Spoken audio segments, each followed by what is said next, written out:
across the room. I wanna meet you at a slow dance. I wanna meet you, but it's too soon. I wanna meet you, but I can't speak.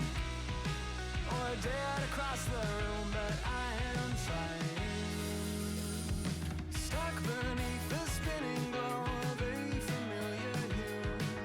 Struck by your impression, like all of those next to you, but I will try to stand and make it down the hall, but in the sound, I'm barely here at all. I wanna meet you at a slow dance. I wanna meet you, but it's too soon. I wanna meet you, but I can't speak. Or dead across the room. I wanna meet you at a slow dance. I wanna meet you, but it's too soon. I wanna meet you, but I can't speak. Or dead across the room, but I am trying so hard to meet you where you are.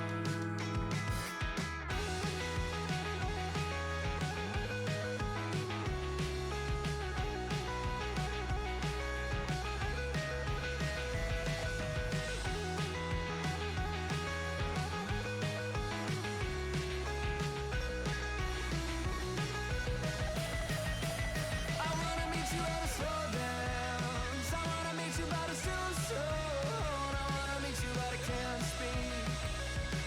Or dead across the room. I wanna meet you at a slow dance. I wanna meet you, but it's too soon. I wanna meet you, but I can't speak. Or dead across the room, but I am trying so hard.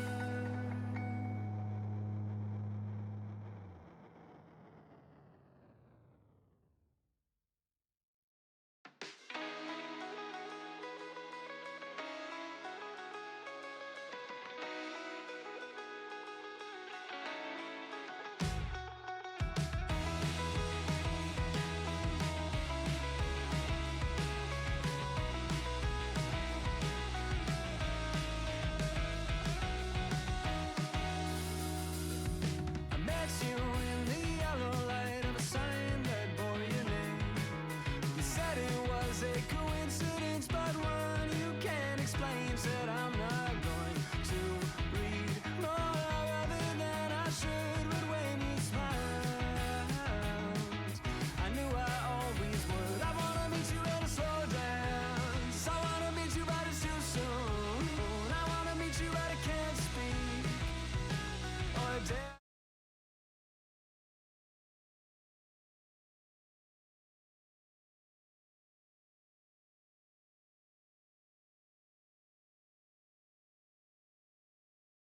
Off. No, not off. Oh, that's weird. Oh, there it is. Okay. I had my, like, stream manager pulled up and I couldn't hear myself. Pardon me.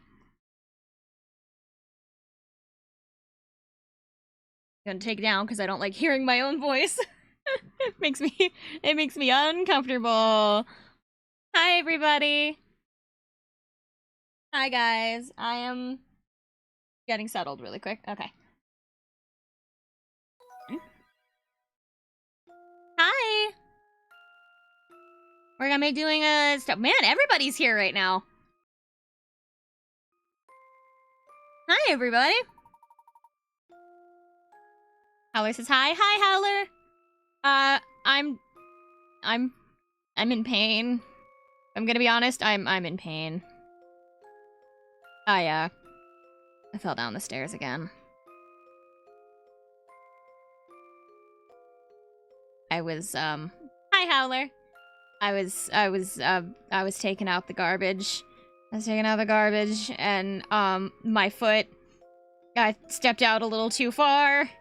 And I missed 2 of the steps, and I threw myself to the floor. Oh, Howler, thank you. We do.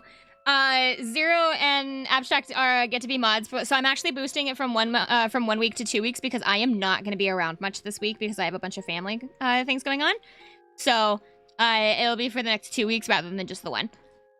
I am getting text messages from who? It's my friend because I told him I fell down the stairs again. He asked me if I'm horribly injured. No, but my knee is scraped. Luckily, the garbage bag that I was carrying, broke most of my fall.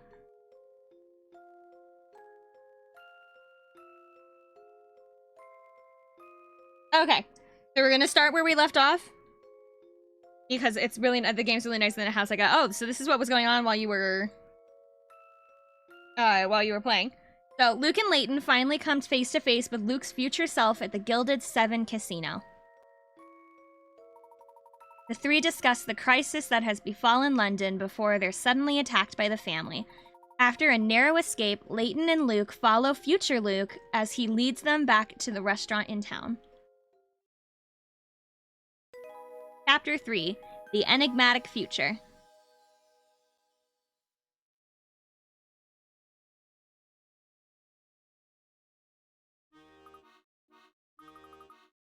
So, Mr. Triton, where are we heading? Luke, please call me anything but Mr. Triton. It's really strange to be called that by myself. Identity theft is not a joke. It's pretty awkward for me, too. What else am I supposed to call you? I don't see why we can't both call... Oh my god, I don't see why you both can't be called Luke. Should the need to distinguish the two of you arise, you can be Big Luke and you can be Little Luke. I am not too keen on Little Luke, but it beats all this confusion. Whatever you say goes, Professor. It's a pleasure to make your acquaintance again, Little Luke. Oh no, the pleasure's all mine, Big Luke. Okay, now, where are we? Oh, yeah. There's something that I need to check up on. Professor, on your way to the casino, did you pass a restaurant in the shopping arcade? The one near the southern exit to the arcade? Yeah, that's the one. We'll be heading there first. A friend of mine is waiting for us there. Off we go. Also, you're gonna have to tell me if the game is really loud, because it's kind of loud in my ears. I don't know if it's gonna be loud for you guys. Identity theft is not a joke. Beats, Bears, and Battlestar Galactica? Bears beat Battlestar? What are you talking about? What does that mean? Oh, I clicked out of the game. Whoops. Ew. Grab mouse, though. Easier. The Office? Oh, I've never seen The Office. Sorry, sir. I didn't think a simple hello would scare you so much. I was lost in thought and I didn't see you there. Anyway, I have things to take care of. Goodbye. Unfollow? I haven't seen The Office! Blocked. Odd. What's odd, Professor? Take a look at the ground, Luke.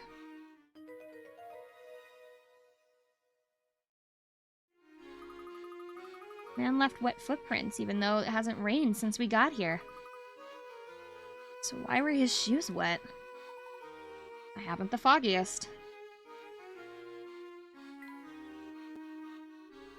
Go down here.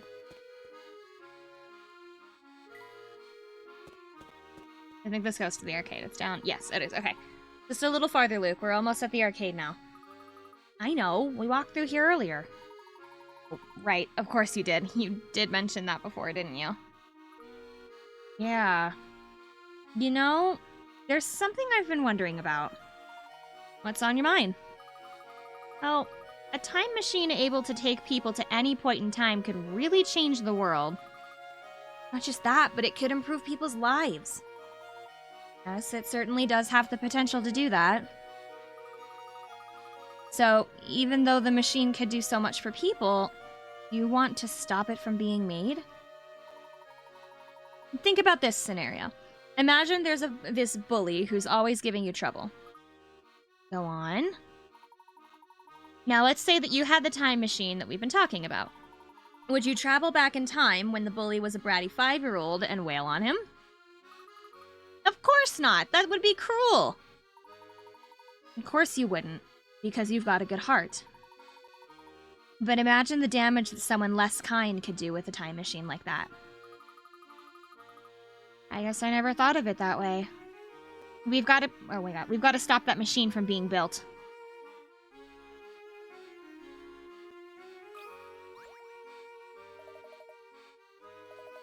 Here you are, Flukykins!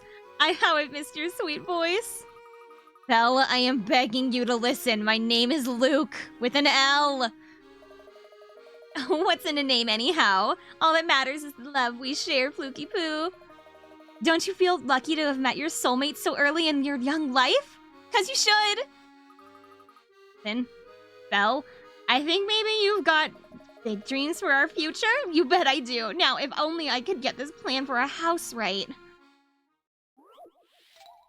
Puzzle number 29, our dream house.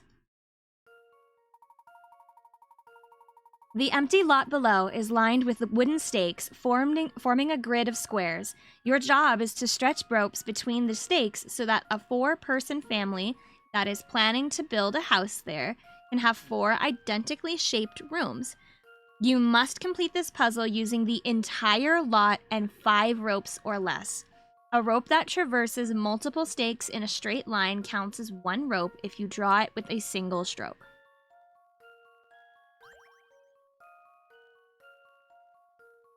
Okay. So we have to use the entire land, and we have to make 4 rooms that are identical. Well, if you started it like this, it can work from here. So this is 4 rooms, but they're not identical. Because they don't have the corners.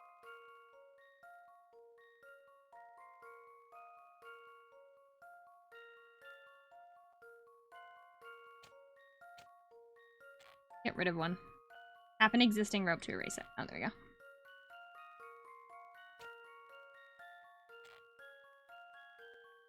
I would really like to get rid of the rope, please. Thank you. Okay. We're looking for identical rooms, then...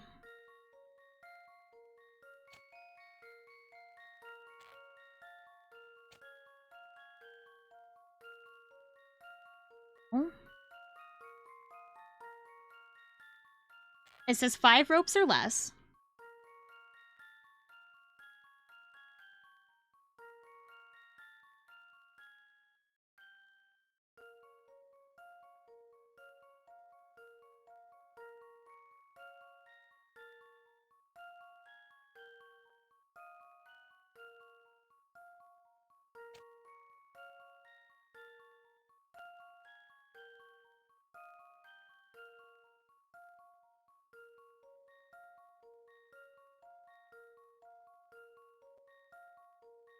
I'm trying to think in, like, triangles now, but I don't think a triangle is what I'm looking for.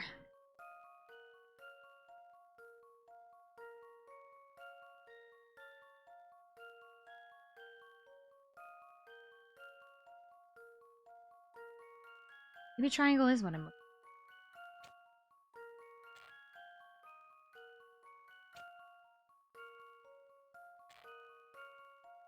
4 rooms. Ah! Rid of that. I have 5 ropes to do. What if I do...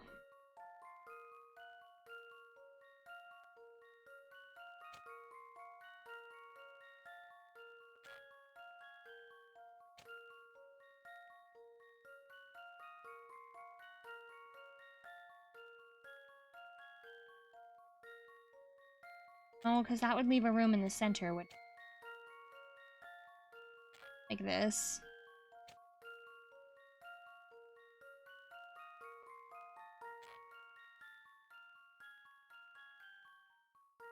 Plus, that would be 6 ropes. Yeah. Shoot!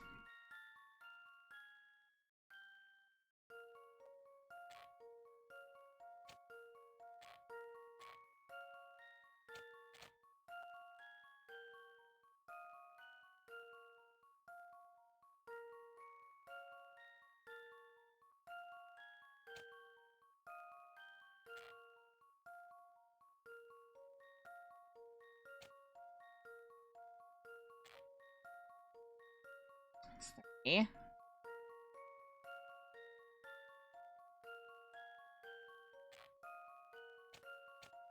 The triangles are what I'm looking for.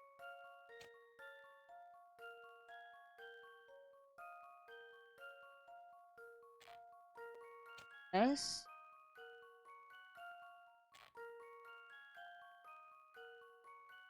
No. Ugh.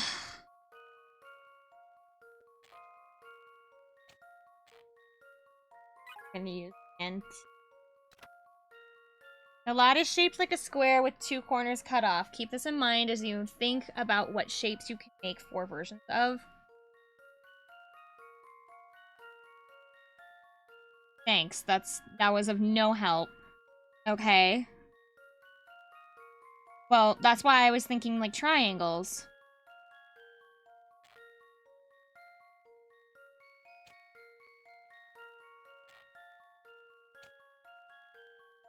But that is wrong.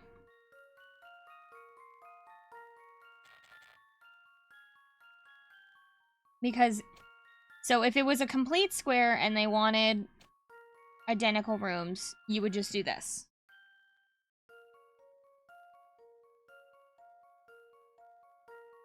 But that, they still don't have their corners.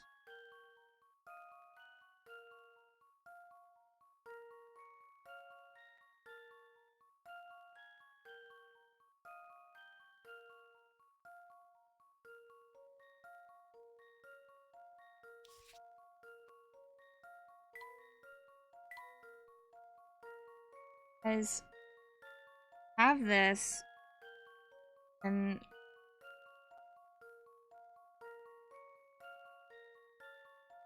problem is that this doesn't work. You know, it really doesn't work if I draw really badly.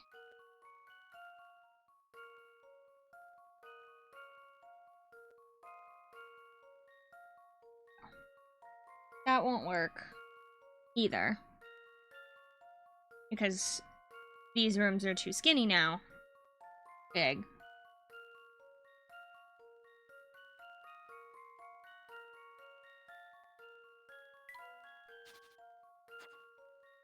I don't think this one is a required puzzle, so I could just, like, come back to it. I don't think this is a required puzzle. They have identical shapes, but not sizes. I know, and so here, we'll go back into it really quick.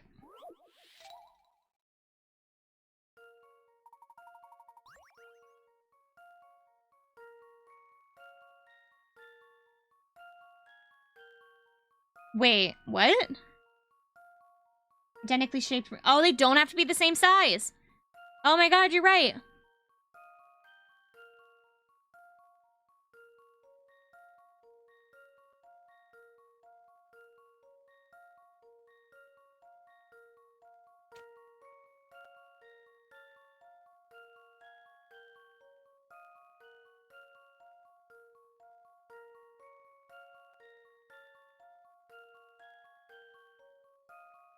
Oh, but that doesn't help. Brain's empty. Yeah. I'm a little stupid, okay?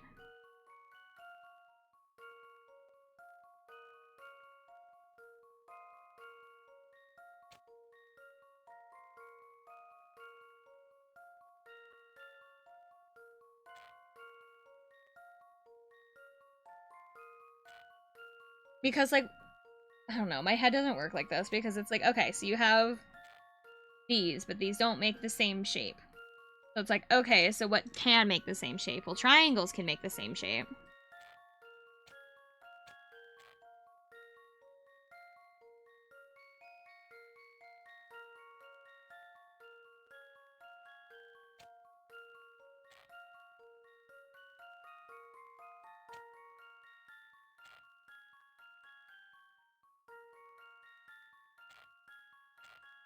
Ah. A rhombus? A rhombus. A rhombus is one of these, right? Hold on. Like. A rhombus?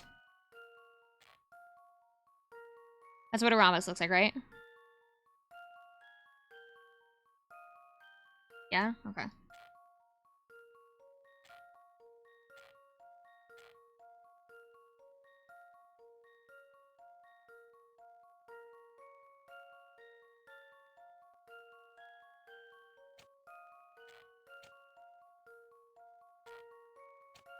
I don't have enough ropes. I don't.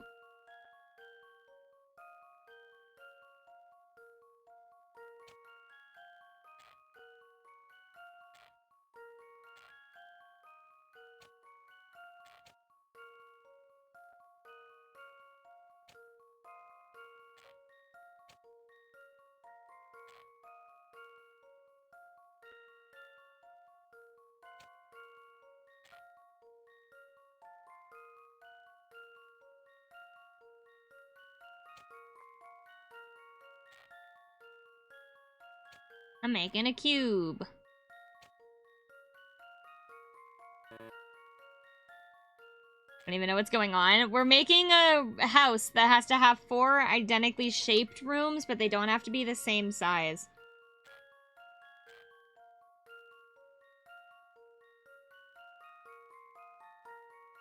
Unless that was the answer, was to make a cube.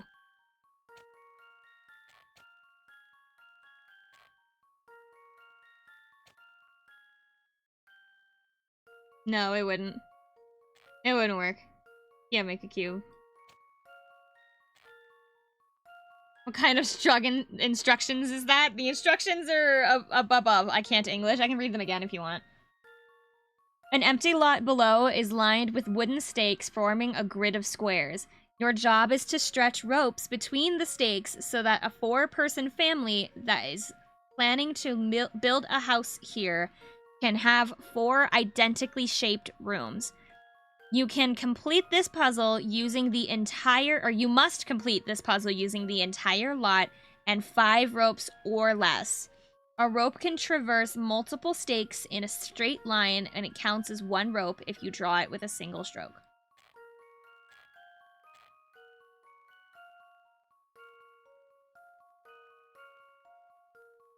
I don't know if rhombuses are gonna work, is the thing.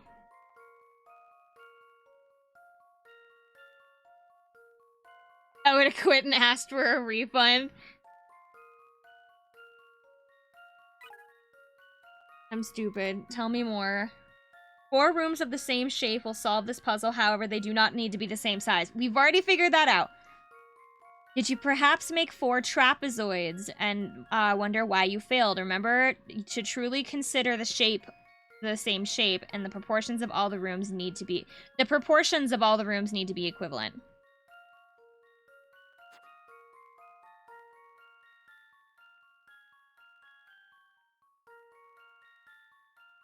So do they all have to be the same size? Wait, no, it just said that they don't have to be the same size. It literally just said that. They do not all have to be the same size.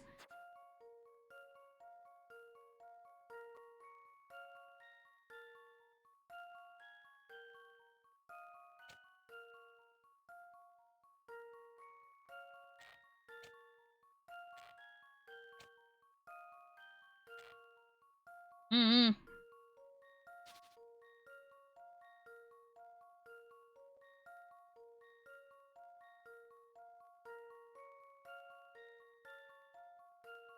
Am I stupid and I don't know what a trapezoid looks like?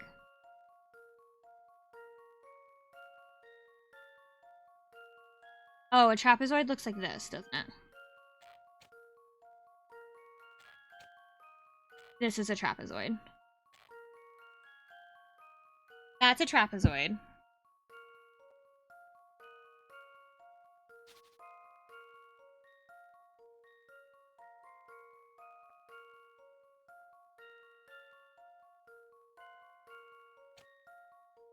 Like, if you did this, it splits it up into 2 trapezoids here.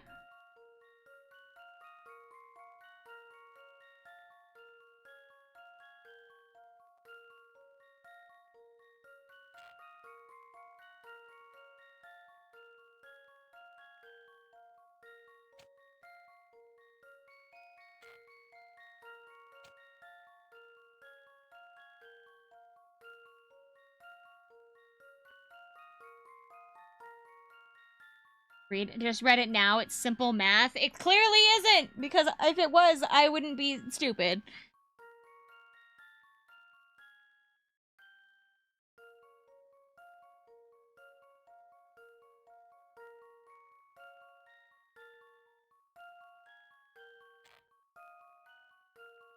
Dude, geometry usually is like my good subjects.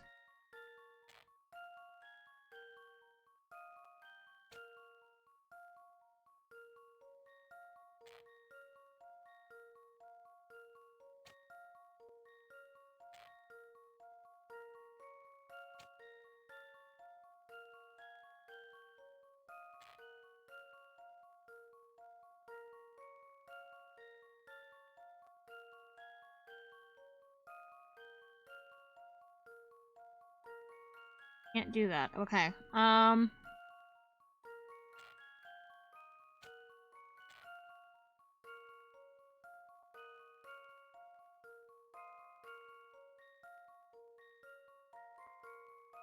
What if you make them by connecting them?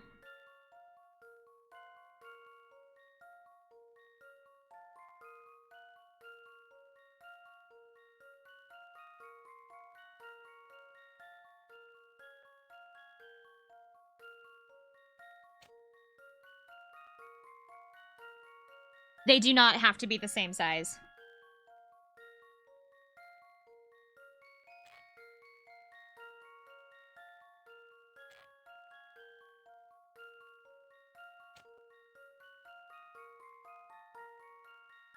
They just have to be the same shape.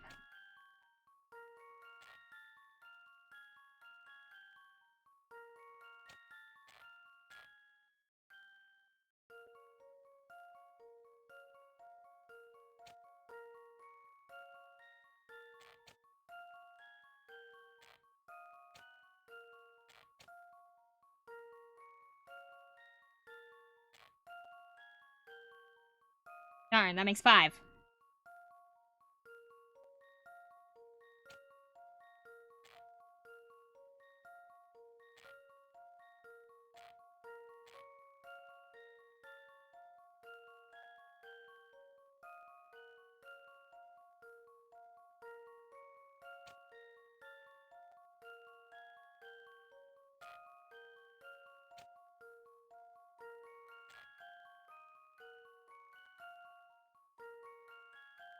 They'll make 5.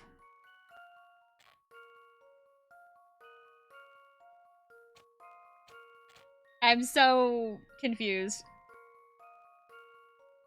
Make the trapezoids on each end like you did when putting a line connecting them. Like this?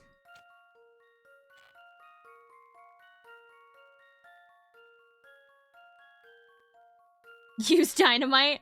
That is an option, I suppose.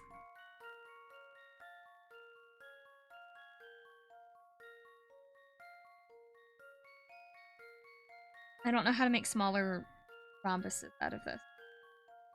Or not rhombus. I don't know how to make smaller trapezoids.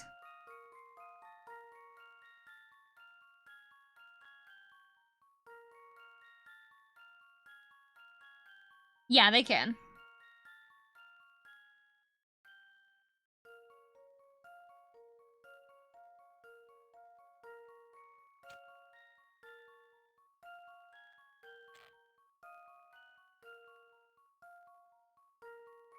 I know, that's what makes it so much harder.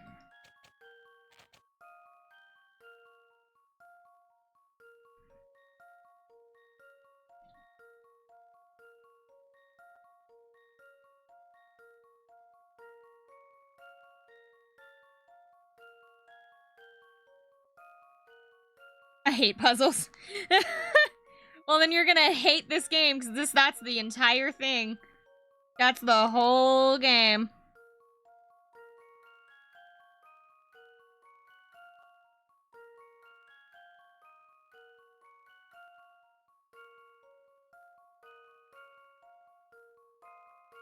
Diamonds?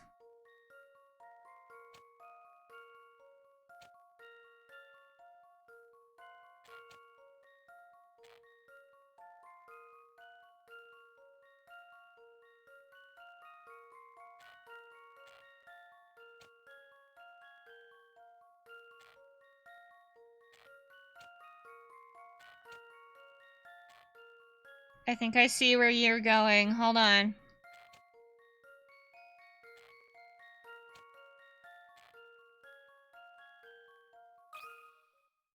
Here's my answer. Diamonds! It was diamonds! That's a relief. Makes the Triforce logo. I'm gonna live in the Triforce. Don't bother me anymore. Hi, Crucy. They're all the same shape. Did it take you long to realize the rooms didn't need all be the same size? Oh, shush. We can finally move on. Okay. So we're going to the Arcade. It's over here.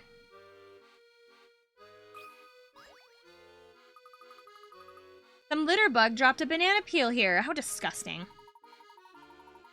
Dreadfully uncouth behavior. Luke, do the gentlemanly thing and pick it up, would you? You got it, Professor. You gave this kid an architect job. Oh, and while you're doing that, here's a puzzle for to make the chore go faster. Mr. Layton, sir! Please, no. Puzzle 18. Make your way from start to the goal, but be wary of the banana peels. Whenever you step on one, you'll slide without stopping until you hit a wall. Can you find a way through the slippery streets? Oh, so it's like the... Okay. This shouldn't be hard. But if you start here, it's gonna force you all the way over here, right?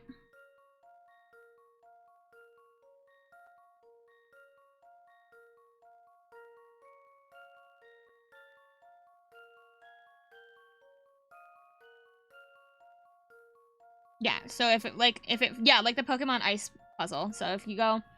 Oh, it doesn't force... It's only when I hit the banana. Okay, hold on. Oh, hold on, let me see where this goes. 1... And if I back up, I can go this way. Take me back up. Take me back to the start. Unless it stops me here. Stops me here, then I can just go down. I can walk out. If not...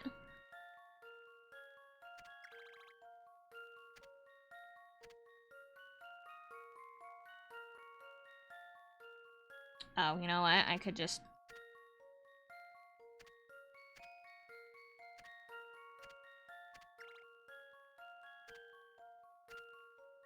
Who needs to slide around when you can just walk the entire distance?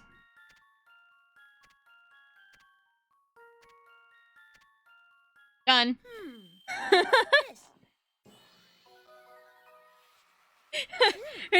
Who needs to slide when you can just walk? Oh, apparently that was like the full-on correct path.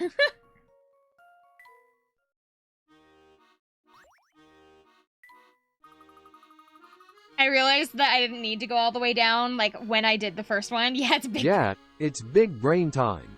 It's a big brain time. Okay.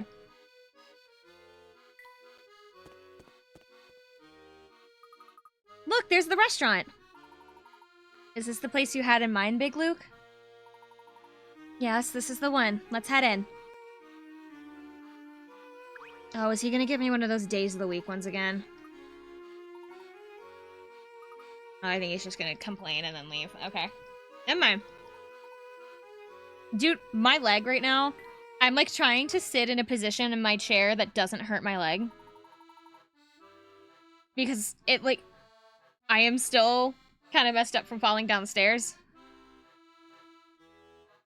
Luke, did you see the man in black over there? Does he seem familiar to you? Yeah, he's the one who brought us the letter from you. You need to solve a puzzle in order to eat this food.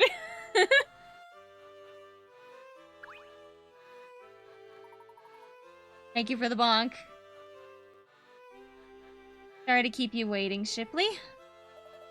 Not at all. I just got here a moment ago myself.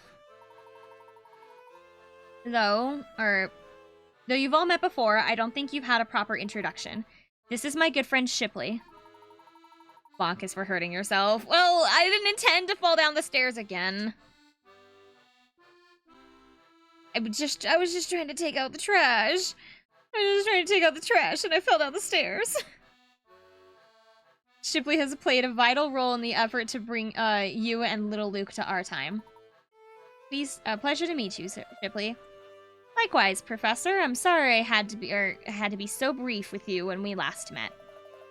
Luke here told me that I shouldn't share any details until he had a chance to speak with you himself.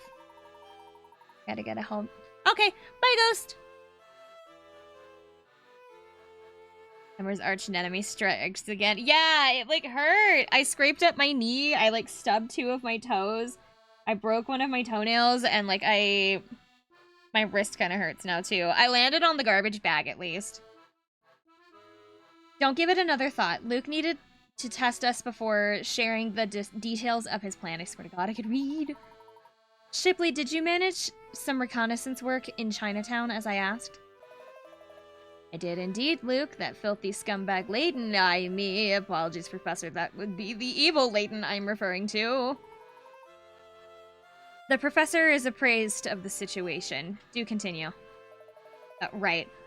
You know the towering pagoda located in Chinatown? Apparently, evil Layton is holding the scientists captive there. It seems that he has them working on something night and day. That's a day and night, don't worry about it. So the scientists are in the tower itself. Gonna make things very difficult. I also heard another peculiar rumor while I was in town. Yes? Word has it that the Prime Minister who disappeared 10 years ago is also being held up there too. What? Bill Hawks. The man who looks like the guy from Up. How does the stairs KO every time? I don't know. I don't know. He went missing the day of the accident. He's been missing for 10 years.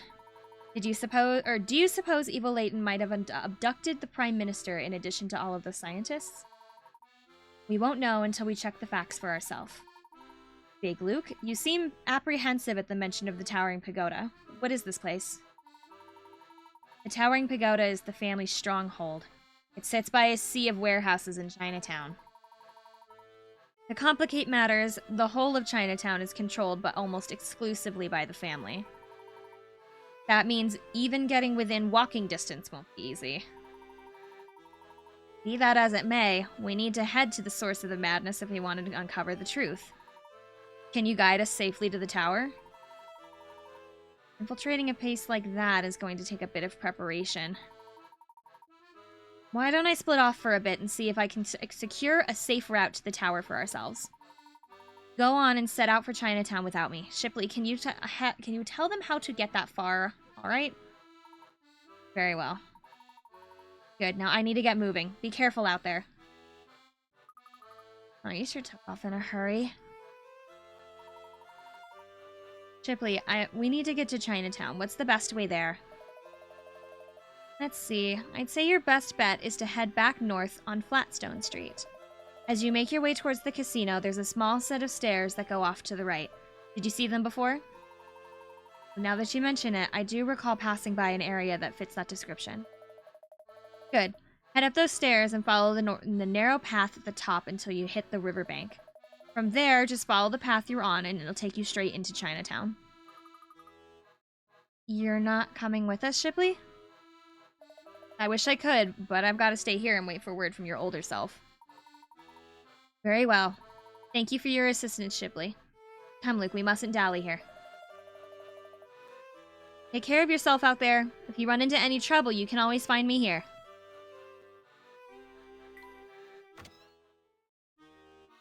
We're off.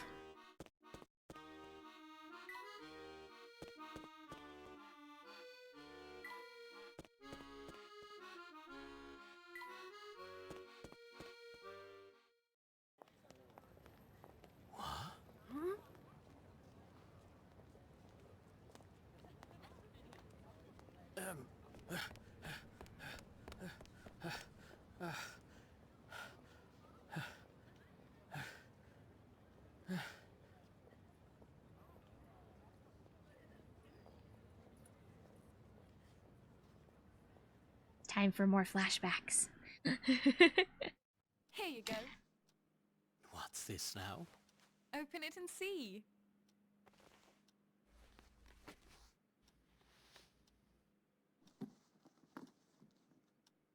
A hat? For the newly appointed professor. Congratulations. Thank you. You're a fully fledged member of the academic community now. So you've got to look the part. Very dashing, Herschel. The picture of a true gentleman. A It's true so gentleman? cute. No, leave it on. It suits you. It really does. So no taking it off. Oh, look at the time. I didn't realize how late it was. I have to go to the lab. We're running a very important experiment today. Let's continue this celebration over dinner tonight. Oh, and promise me you'll wear the hat. It's not your usual style, but keep an open mind. I can guess what happens. I guarantee you Isn't that what a can't. gentleman does?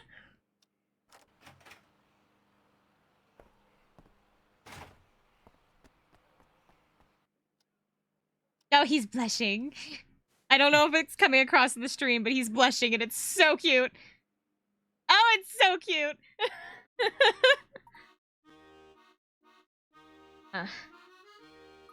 Did you see that, Professor? Wasn't that the same woman we saw earlier? I suppose it was. It's cute, though! I would be blushing! Like, it's so adorable! You seem distracted, Professor. Are you alright? What was that? Oh, right. I'm fine. If you say so. Oh, look at that. I bet those are the stairs that Shipley mentioned. I could have sworn that was Claire. It couldn't be. Word has it that the Prime Minister who disappeared 10 years ago is being held up there too.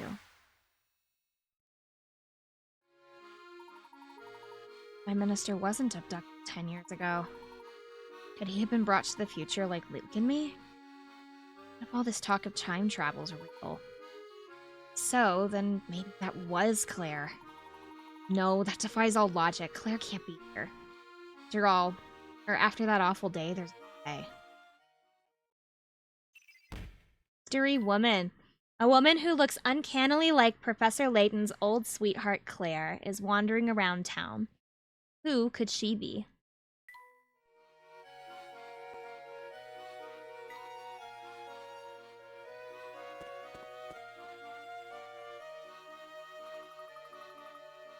Do you suppose that bronze statue depicts some sort of local hero? I'm gonna have a quick look.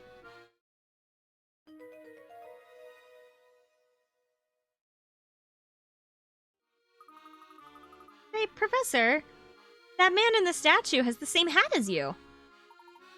So he does. If I'm the man in the statue, then doesn't that mean that boy there is you? Hey, he doesn't look a thing like me. Oh, there's a description on the statue here. Let's see. It seems our friend here was some sort of famous author. An author, you say? Not a professor? Can you imagine if he was? Now that would be quite a coincidence. Let's see what else it says. The fellow used to write big, complicated books, but that all changed because of the boy here. The boy was sick, and to cheer him up, the man wrote him an adventure novel for people of all ages. I guess the book was so successful that he went on to write more of them. What a heartwarming story. Oh, but that's not all, Professor. Here, I'll let you read the rest. In the end, the little boy was taken by his illness. However, the extraordinary friendship between the author and the boy would remain forever. I can't believe how sad that ending is. There. It's not all bad, my boy. It sounds like the two found true friendship in each other. Some people go through their whole lives without experiencing that. I suppose so. It's still sad, though. Look here. It says, in memory of an extraordinary and everlasting friendship. Wouldn't it be wonderful if our friendship grew to these heights? What do you mean, if? Our friendship is already extraordinary and everlasting. Now, Luke, I didn't mean to ruffle your feathers. You're right. We are good friends. You're not upset, are you? Why would I be upset? Anyway, we'd better get going. Oh.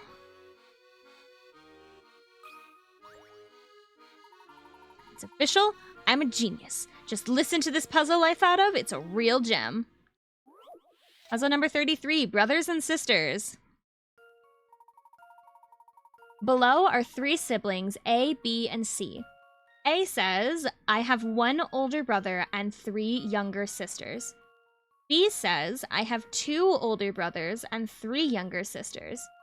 And then C says, I have 3 older brothers and 1 younger sister. For all of their statements to be true, what's the smallest possible number of siblings there can be in the family?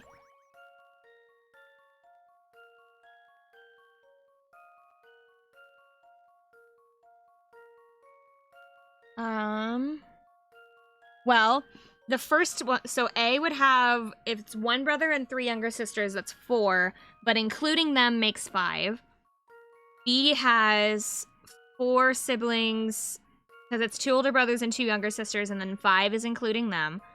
And then C has 3 older brothers and 1 younger sister, which is also 4, making 5. So, for their statements to all be true, what's the smallest possible number of siblings that there can be in a family? For their statements to all be true, wouldn't that be 5?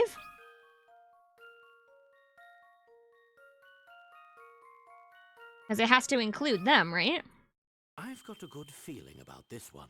Oh, it's not 5. I must have overlooked something. Not as simple as it might seem. Wait, is it not asking for the total amount of kids? Is it just asking for the siblings?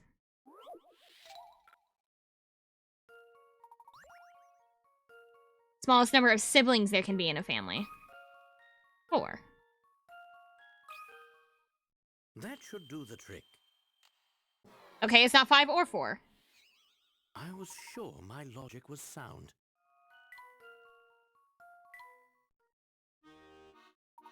Oh, whoops, I accidentally said no.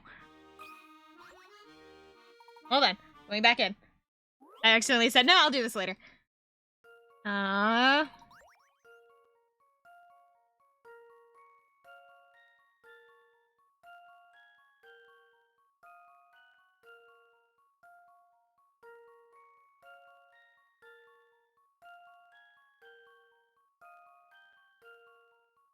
Wait. Below are 3 siblings.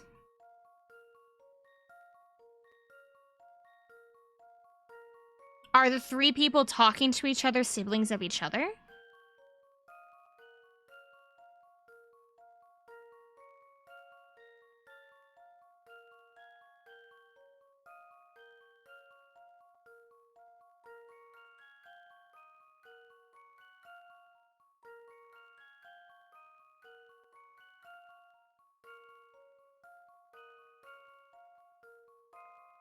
No, because we have to include the brothers.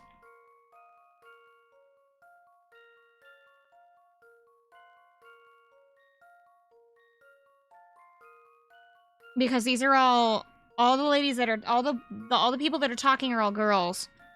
But they're talking about having older brothers.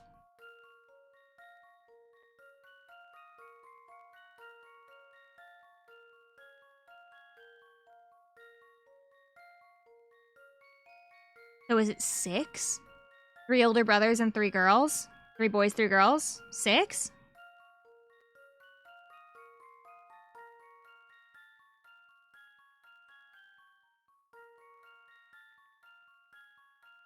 Oh, but that wouldn't make this one. That would mean that this one doesn't make any sense because all 3 siblings are young, or all 3 sisters are younger than her. That's not right.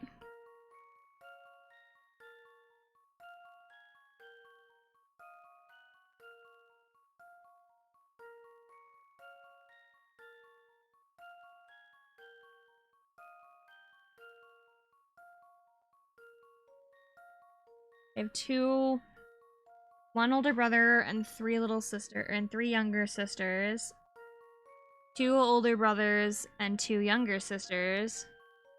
3 older brothers and 1 younger sister. Above 4. But it's not 5, because it's not including them.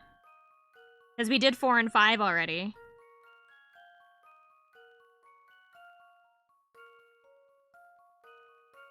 Is it 6, like I thought?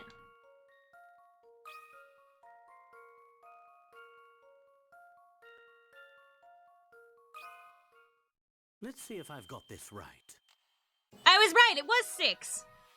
I started, like, things second guessing satisfying it, and I but wasn't sure if it was 6. Because if all three of those girls are related to each other, then...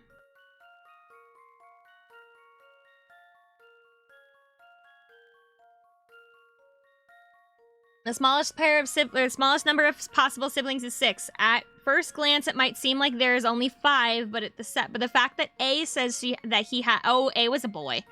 I thought A was a girl. It's okay. The fact that A says that he has 3 younger sisters means there has to be at least 3 female siblings. Likewise, the fact that C has 3 older brothers means there has to be also 3 male siblings. I was right. So 5 is not enough.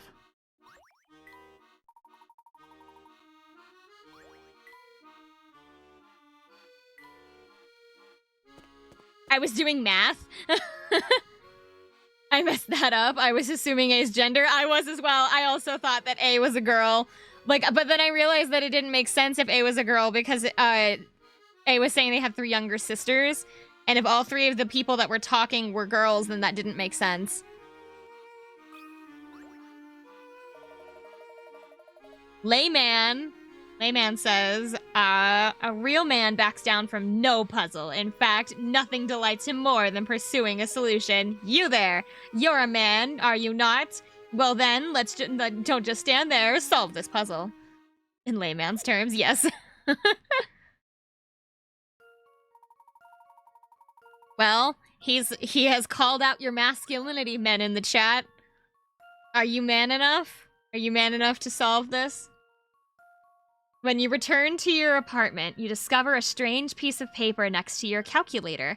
Your roommate has been trying to tell you something before he left. The note says 101 times 5. What does the mysterious memo mean?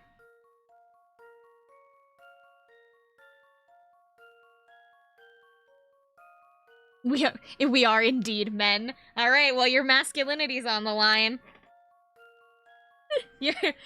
Your position as men is being questioned right now.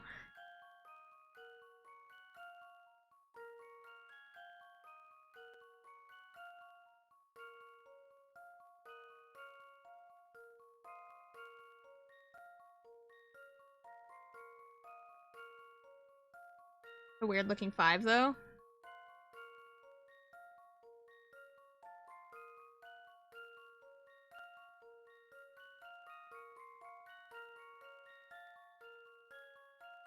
Isn't it just 505?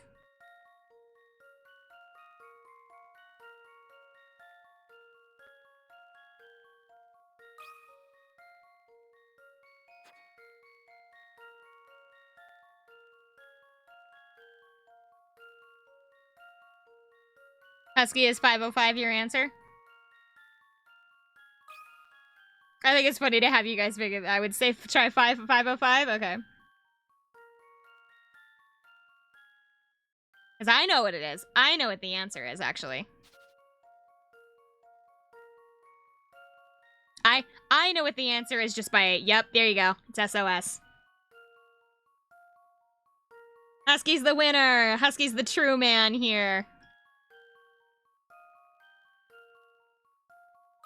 I knew what it was just by looking at it. Congratulations! You're still men. Just as I suspected. You get to keep your masculinity for now. Thank you, Pirate Games. You got it! The message is SOS. When you enter the equation 101 times 5 into a calculator, it can be interpreted as... or the answer is 505 as SOS. Your roommate was asking for help.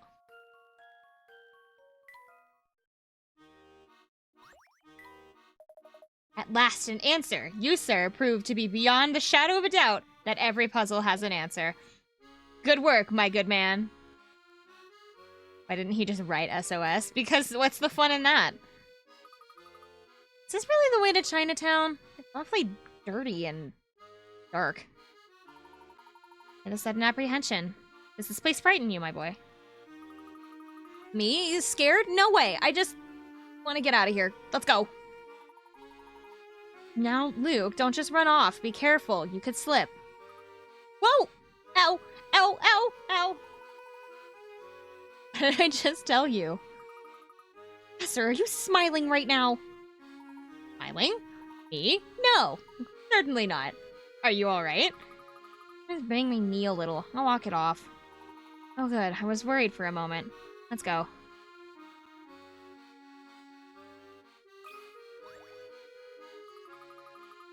Hey little man, have you ever been so bored you could keel over? Me too. Like right now. Why are you so bored? Well, mostly because I got nothing to do, but also because I sort of lost my life, and I can't find it. How does one lose one's life? A while back, this guy tells me I can make money hand over fist doing easy work. I was out of a job at the time, so I figured why not, right? Makes sense. Yeah, I think so too, until I realized my sweetheart gig isn't so sweet, you know? Guy throws me in a dark hole and has me digging all day and all night. I bust my hump 24/7. It sounds like whatever he was paying you, it wasn't worth it. I haven't even gotten to the worst part yet. When I finally finished the job, I head home, right? But everything gets all switched around while I'm in the hole, and I can't even find my family or house. My gosh. Maybe you traveled through time like we did. What, where now? I don't really follow you, but I know I've been out here on my own for a while. The only thing I've got to pass the time are these puzzles I do, yeah? Here, try one. Number 35, Twisted Tunnels. You dug a bunch of tunnels, but they turned out to be as convoluted as an ant farm. You have to connect A to A, B to B, and C to C, but you can't use the same path twice. However, the only way to do this is to make one connection go above the ground. Is that connection A, B, or C? Well, I guess we start at B. See where B goes.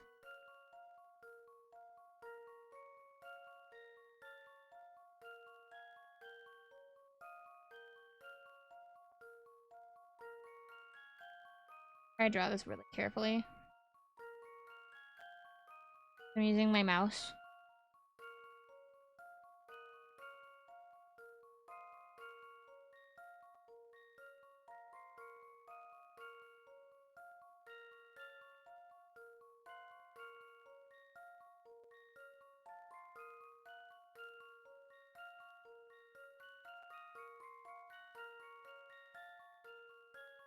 Go back up and back around, which seems kind of silly.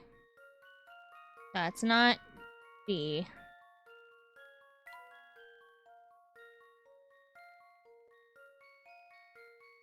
Try C quick.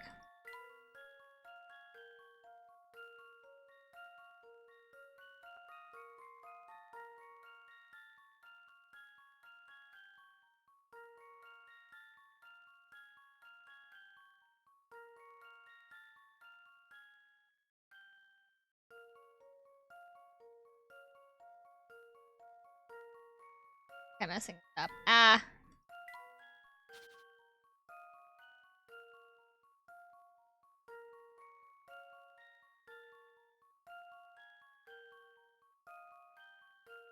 I think it's C. This one's as good as solved. Yeah. No puzzle can stop. If you go straight up. Yeah, it's C.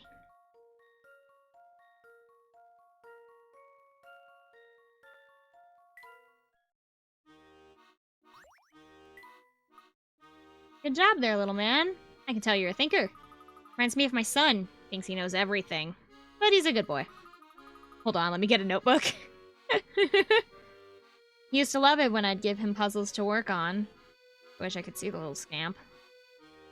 Well, hopefully this man finds his family. Or his family finds him. Looks like we're on the right track. There's the River Thames. Indeed. Looks just as majestic as ever. Mm-hmm. I suppose some parts of London never change even after 10 whole... Hey! That wasn't there before! I see you've noticed it too, Luke. That has to be the biggest lighthouse I've ever seen, and it was not there before. In almost pristine condition, so it must have been built fairly recently.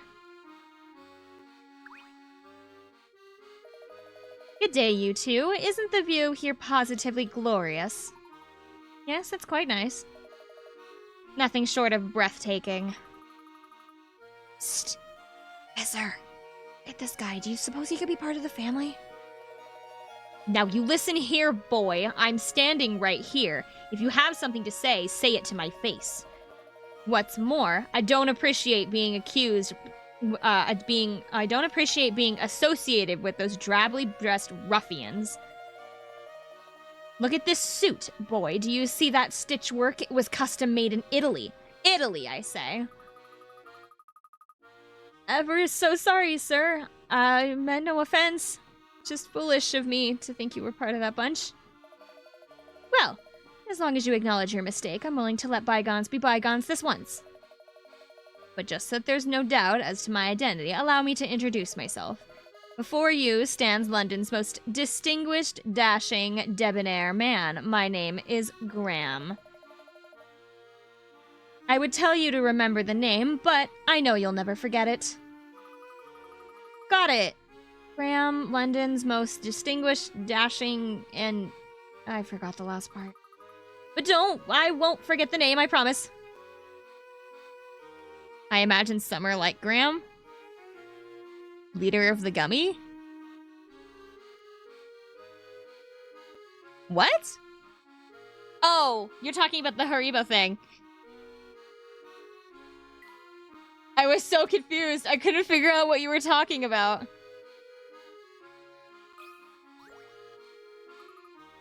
Oh, hello there. Say, you don't happen to know if this is the way to Chinatown? Yeah, this path will take you there, probably. Probably? Haven't you taken this path before? No way. I just got this feeling that something bad could happen down there. Something bad. Like, what if I had a run-in with the family? That would get messy fast. I'm better off just staying here and solving puzzles. Puzzle number 36. Hide and goon seek. I've got a feeling that the family goons might be lurking around here, but I didn't want to cause any trouble, so I've hidden in a spot where I can spy on them without being seen. Do me a favor and tell me how many goons are there.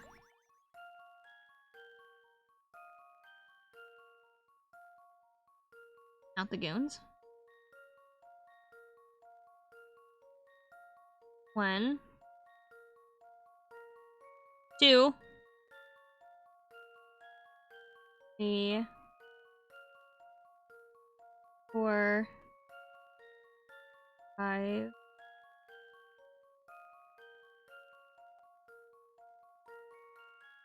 6, 7,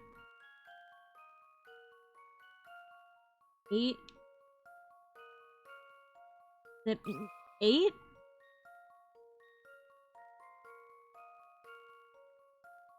That was a...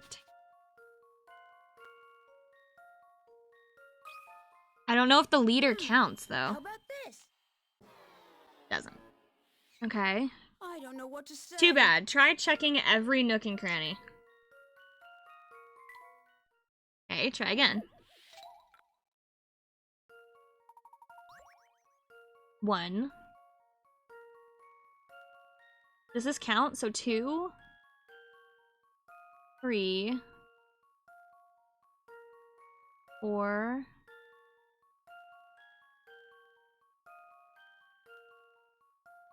5, 6, 7, 8.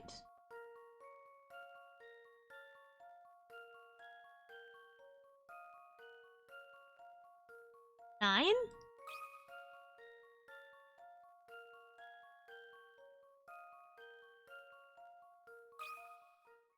Here's my answer. 9. Oh, so the leader did count. I knew it. Yep. I wasn't sure if the guy with the blue hair counted or not. Looks like he does. Yep, that one was easy. That was just count the dudes.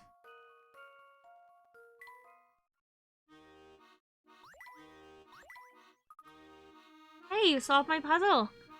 I guess they're not, or I guess you're not part of the family then. You're not too bright, see? Of course not. We're no family goons. I'm Luke, and this man here is the famous Professor Layton. Ah! The Layton, you say? Of course he's not the family goon. He's the head honcho. Help! Somebody help! Oops.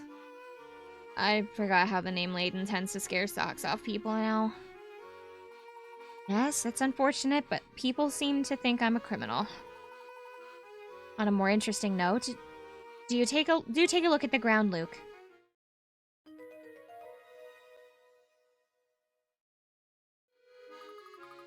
Those footprints must have belonged to the man who just ran off. To think of it, his feet and pants were all wet, but why? It's a bit chilly to be out for a swim, don't you think? Indeed. How did he get all wet?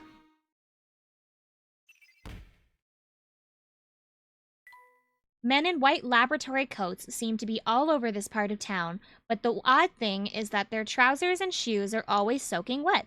Why on earth would they be walking around London with wet feet?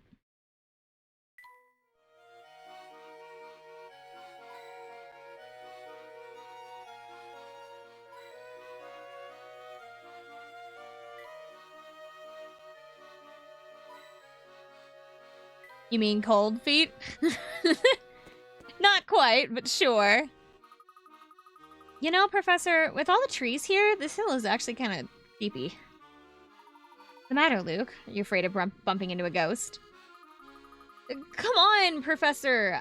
You know I wouldn't ever believe in something so unscientific. Unscientific, you say? Yeah, there's no proof that ghosts exist. Nothing based in fact, anyway. And as a man of science, naturally, you don't fear something as silly as ghosts, right? Maybe just a little.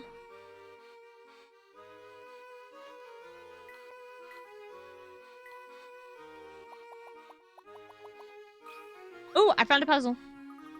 I spy with my little eye a hidden puzzle. Puzzle number 147, Paving the Garden. You want to lay one of the 5 types of paving stones around your garden without overlapping each other or any of the 4 white flower bushes. You can rotate the stones, but they can't be flipped.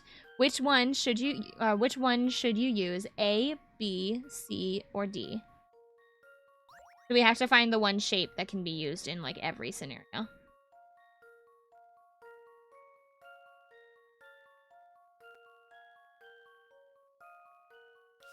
Well,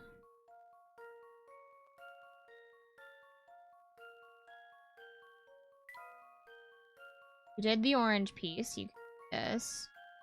Problem is that you would get stuck here, so you can't do A. If you did B, have B, you would get stuck here. No, you wouldn't. Hold on. You do this. But you would get stuck here, so it can't be B. C is like this.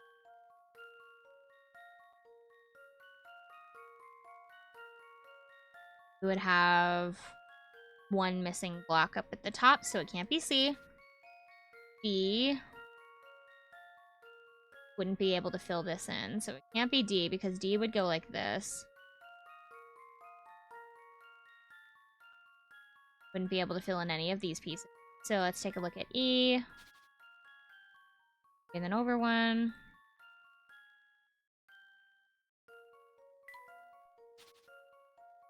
You wouldn't be able to use B, E either. It would go like, oh, I guess you could do this.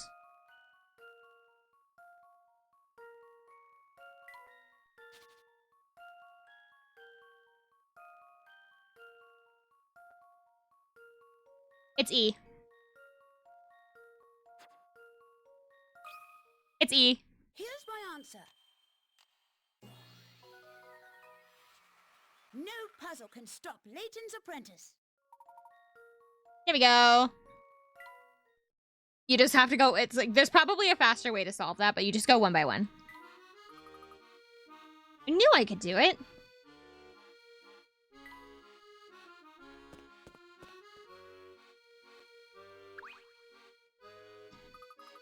Stop looking at this curious flower and the strange little insect buzzing around it.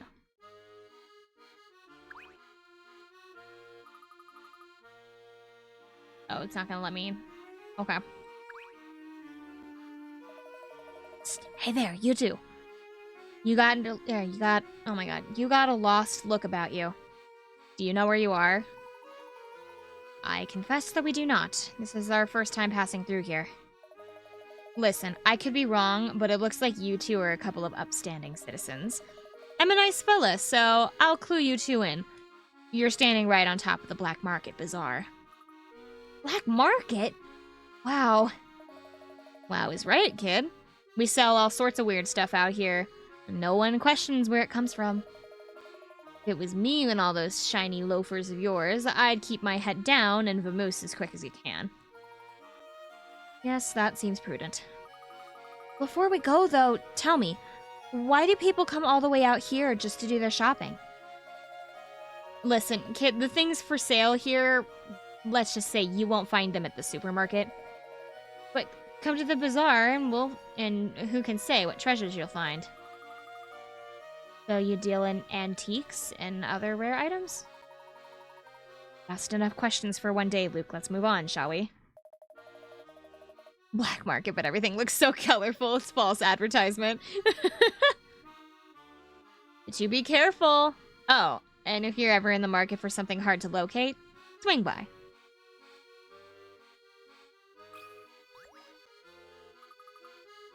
Hello there, Mr. Cat. I am not meowing. What's he saying, Luke? He says he's in a bit of a jam, Professor. I am not meowing. Cat romance. Number 37. This tomcat is trying to meet up with his sweetheart. However, the dogs on the squares with the X's can smell a cat up to 3 spaces away and chase him off. They can't, however, smell a cat through a wall. Ma'am, but it's part of the game. Luke, are you Tarzan? So Luke just can talk to animals. I'm sure it was explained at some point in the series. I just don't remember why. I don't remember why he can't. It's just something you need to accept about this universe for this to make any sense. He, however, can't smell a cat through a wall. Which entrance, A, B, C, or D, should the tomcat take to be reunited with his lady friend? Okay, so they can't smell him through the wall, but they can smell him up to 3 spaces away. So...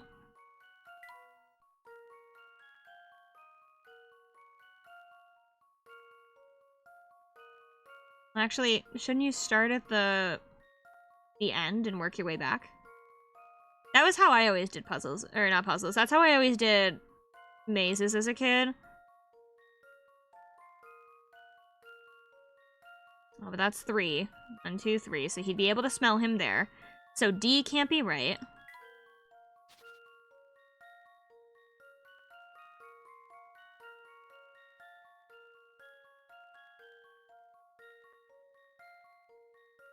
It's C.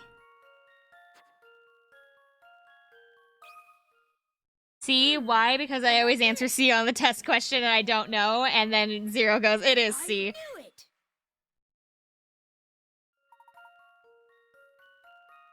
Reunited at last.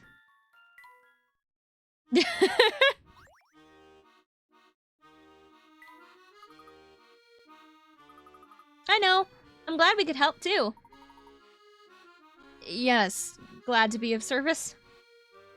I love that, like, Layton's just like, okay, and we're moving on from here. I'm not gonna acknowledge the fact that my apprentice can speak with animals. We're just gonna pretend that that's it. We're just gonna accept that happens and we move on.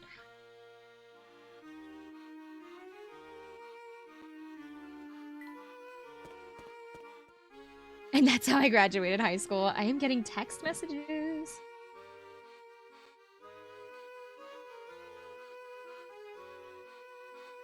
Oh, geez. Apparently there's a really bad wreck on the highway, so my dad and my uncle are gonna be home late. But that means that I have a significantly longer amount of time that I can stream then.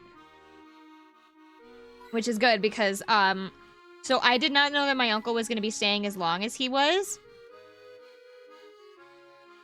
Which means that I don't want to stream with my uncle here. My mom's like, well, you can because he's going to be working some days, and so he's not going to be paying attention. I'm like, but I don't want him asking questions. I don't want my uncle asking questions. And so I don't know. I'll have to figure it out. Streams are going to be a little spotty. I know I will stream on Thursday. The next 2 days are going to be kind of funky. I will be streaming more of this on Thursday, assuming that we don't finish it sometime in the next 2 days. But then I'm gone from Friday to Monday for Vegas. So hopefully we can finish this. I was expecting to have a lot more free time this week, and then it ended up not being the case.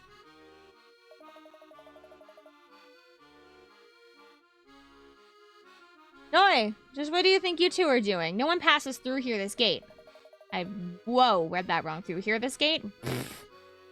I remember one time in high school, me and my best friends cheated off each other through an entire test, every question. Somehow we both failed, but the thing is, I had a lower score than him, and we had the same answers. I have a cheating story, actually, but I wasn't the one cheating. There was a girl cheating off of me. Her name was Anna. And we were in a class together, and what we were doing was we had these like weekly quizzes. We had weekly quizzes that we were supposed to do, and they were like front and back papers, and we always had to, it was always at like Friday or something. She never studied. She was never really good at anything in the class, honestly. Just not, it wasn't, I don't think that she wasn't trying, maybe she, actually, I don't think she was really trying, but it was like, school was not her thing. But she assumed that I knew the answers to the quiz that week, and I did not. But what she was doing was, me and the two other girls at the table had noticed that she was doing this. And so what we did was, when test time came around, we all kind of separated from each other. And what she ended up doing was, she sat next to me during the test. And I started answering the questions. And gradually, over the first 3 questions, because she didn't have any subtlety, she started literally leaning into my space. Like, she was like millimeters from touching me. Like, she was literally like, think of like the most obvious I'm cheating off of you by leaning over and looking at your test kind of look. That's literally what she was doing. And then she would look at my answer, and then she would turn back to her test and she'd write my answer down.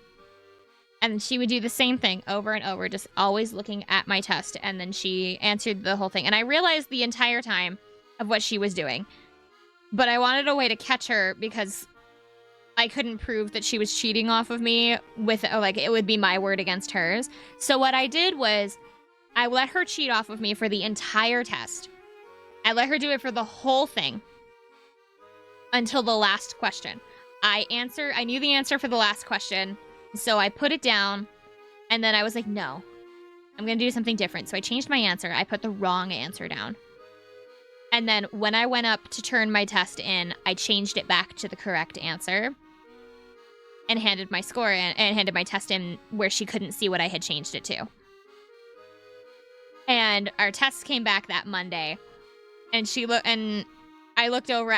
We were on the bus home, and I could tell she got a horrible score because I got a horrible score on it. I knew that I was gonna get a horrible score on it. I got like a 60 something, and like a 60. And we get onto the bus on our way back to the regular school building. And I look over at her because she always sat in the bus bench that was like across from mine. So I look over and I go, "So what'd you get on the test?" And she like looks at me. She gives me the nastiest fucking glare. Like, literally, she looked at me like I had, like, told her that she was, like, fat and ugly. Like, that was, like, what the look that she gave me. And she doesn't answer me. She scoffs and then shoves the paper into her backpack, and she doesn't talk to me for, like, 3 days. So, I got my own little revenge, and I also proved that she was cheating off of me. Because she chose the one person that didn't know the answers that week. So I already knew she was going to fail. But it was just the satisfaction of being able to look at her when she got her test back and ask her, "So how did you do?" knowing that she failed the test. That made it so much sweeter. I knew what her score was going to be because it was going to be 1 point less than me.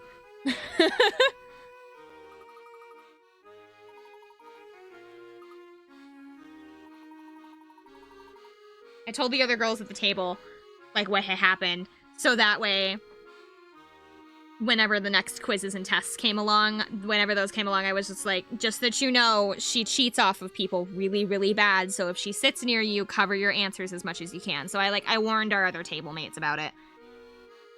The thing is that I told the teacher we cheated off of each other the entire time, and she said, yeah, I know, I saw you, and I bumped my and so she bumped my grade to matches. I had a teacher mess with one of my test scores after the test, but it was a mistake. So I had a math test that I did in high school that were, basically we had, like, they were, like, point problems, so it's like, oh, these are the these are, like, the 1 score problems, these are the 2 score problems, this is the 3 score problems, and then the 4th one was an extra credit question. So it was, like, the questions were all graded based on, like, a scale of, like, oh, the 1s are the easy questions, the 2s are the hard questions, the 3s are the, like, you know, and it went up from there. The 4th one was the bonus question. It was always supposed to be, like, something that nobody could really answer, and you had to be, like, really good. You had to, like, really, really understand the material to get it. And so what I did was I failed the test because it was math, and I failed my test. I got, like, a 60-something on it. But I answered the level 4 question correctly. Now, answering a level 4 question correctly meant that you could boost your score an entire letter grade if you got it correctly. If you got it correct, it had enough points packed into it that you could pass a test by just answering the bonus question correctly, along with some regular questions. And I did. I answered the level 4 question, but the thing is, I answered it wrong. I answered the level 4 question. I had the correct answer, but I thought it was the wrong answer. So I had the correct answer off to the side, but it wasn't, like, boxed or anything. I had the wrong answer boxed. But my teacher saw the correct answer on the side, and so she marked the level 4 question correctly. But when we went over the test in class, I realized I didn't answer the question correct. I got the question wrong. And so what I did was I walked up to the teacher after class, and I said, I'm really sorry. I wanted to be honest because I didn't get the answer right. I got a B. I got a B on the test, and I was like, I'm really sorry I didn't get this question correct. I wanted to be honest and tell you that I did not answer this question correctly, but you marked it correct. And she goes, oh, let me fix that. And she took my test, and she marks it wrong, and it re-inputted my score, and it dropped me from a B to a D on that test. Because I walked up to my teacher and was honest with her that I got one of the questions wrong, despite the fact that I did have the answer correct on the side. I told her the truth and said, I did not get this question correct. I boxed the wrong answer. And so when I walked up and I was honest with her and said, I'm sorry, I actually got this question wrong, instead of, like, being like, if I was a teacher, I'd be like, thank you for telling me, for your honesty. I marked it wrong. It's my mistake. I would have probably either, like, left them keep the half points for their honesty or just let them keep it because it was already too late to fix it. No, she dropped my grade by 2 entire letters because I was honest with her that I answered a question wrong.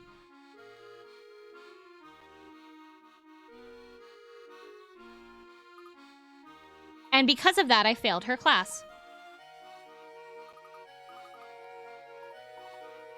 If I hadn't been honest with her, I would have been able to pass the class. Where you keep hush hush. Well, I was like 15 and I didn't want to lie. I didn't want to lie when I knew that I got the answer, wrong. And so I walked up to the teacher and I told her the truth, and she dropped my grade by 2 letters.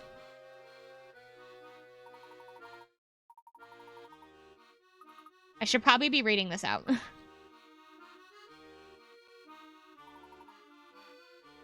Had you known that the grade would have dropped? Fuck no.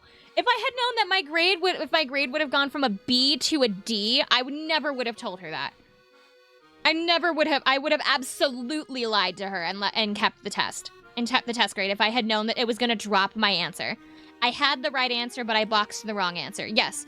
So I had the right answer on the side, but I wanted to be honest that I had answered the question wrong. I had boxed the wrong answer. And so I told her that, and she dropped it. And she dropped my score by 2 grades. And had I known that that was what was going to happen, fuck no, I would not have told her that. I would have left the answer as is and just pretended I got it right the whole time.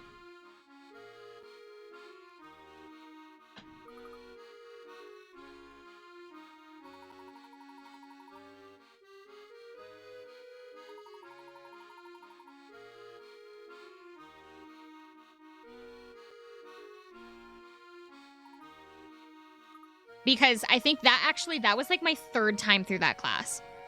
Because the way that we did our math classes is that all of the, or was that my 2nd time? That was my 2nd time through that class. I had failed math 1 once, and then I failed math 2 3 times, and that was my 2nd time through math 2. It was my 2nd or 3rd time through math 2. So I had already, like, failed this class before. I had already failed the class before, and I was so mad.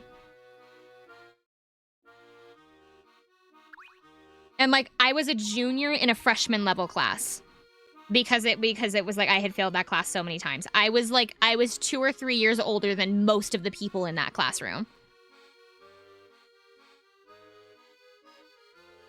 There's a way to go back to your time, but let's get to the wooded area so we can speak privately. Okay.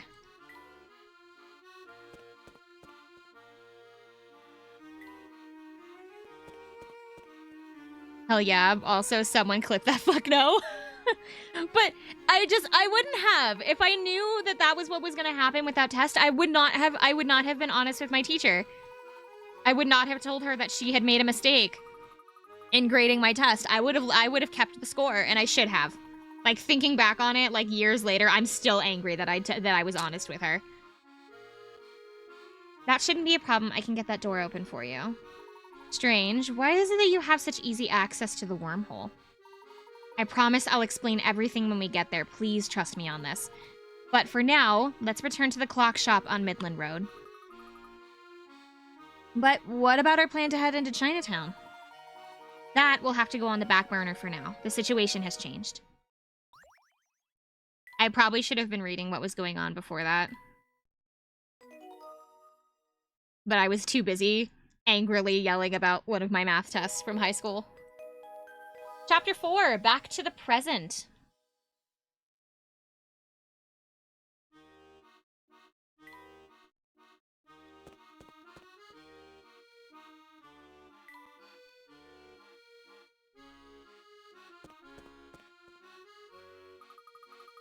Hey, when was that lighthouse on the Thames built? About 5 years or so ago. Did anyone complain about the lighthouse's peculiar location? Building a structure like that in the middle of the Thames seems like it'd do more harm than good. Make a good point, Professor, but enough chat about the city. We need to make it for the clock shop.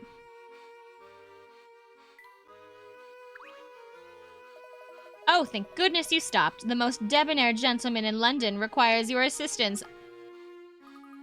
Okay. What's the matter?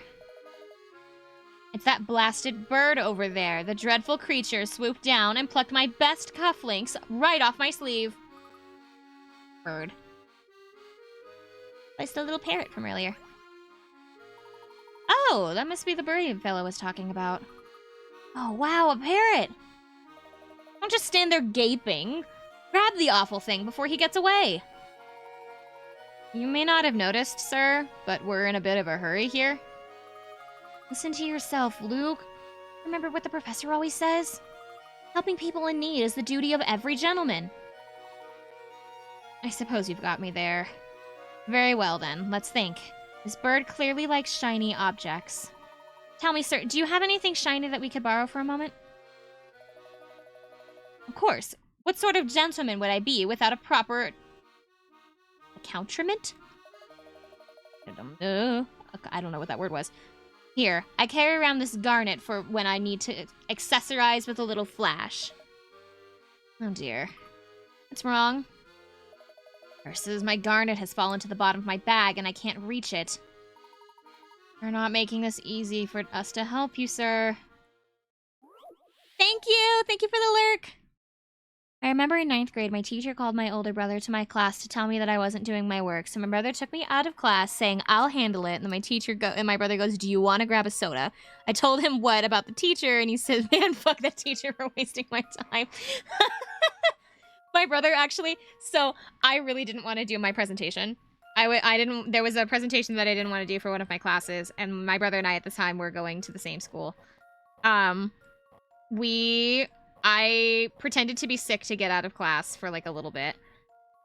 So like I pretended to be sick, so I went down to the nurse's office. And my older brother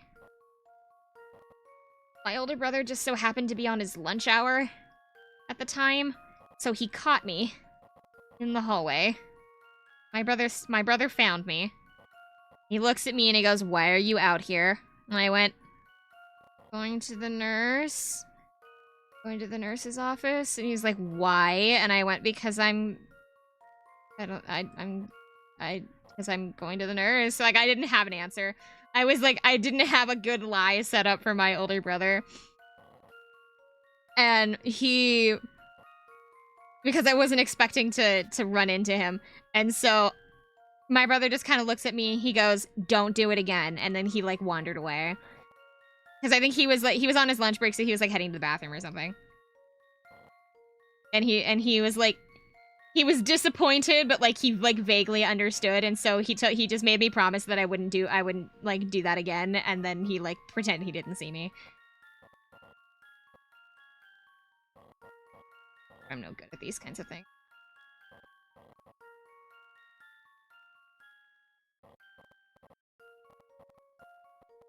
How could you skip class? It was the only time I technically I didn't skip class. I went to class and then pretended to be sick to get out of class. I never skipped a class.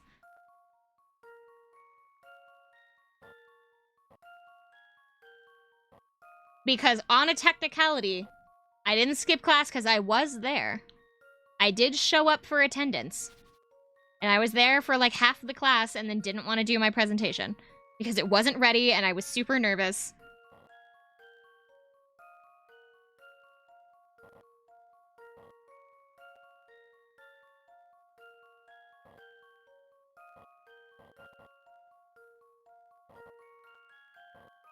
Dude, I am no good at these. You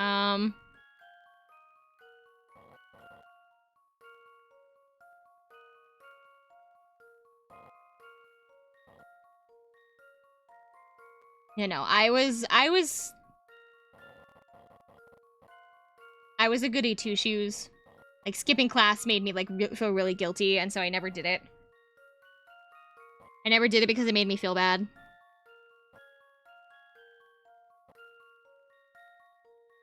I've made everything too much. I love these types of puzzles. I think they're interesting, but I'm so bad at them.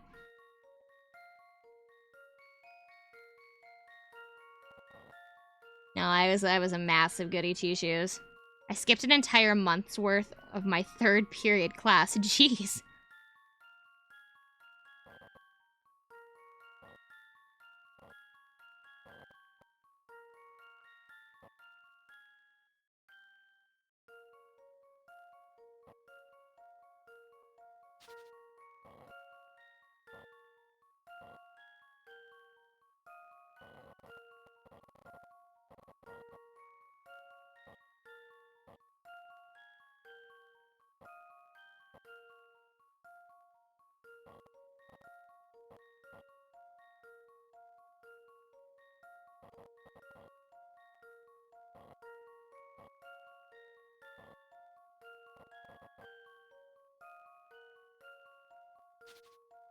It was my cooking class, and I still passed it with an A+ because I basically already knew everything. Well, I only ever skipped that one time. It was just because I just didn't want to do my project because it wasn't ready.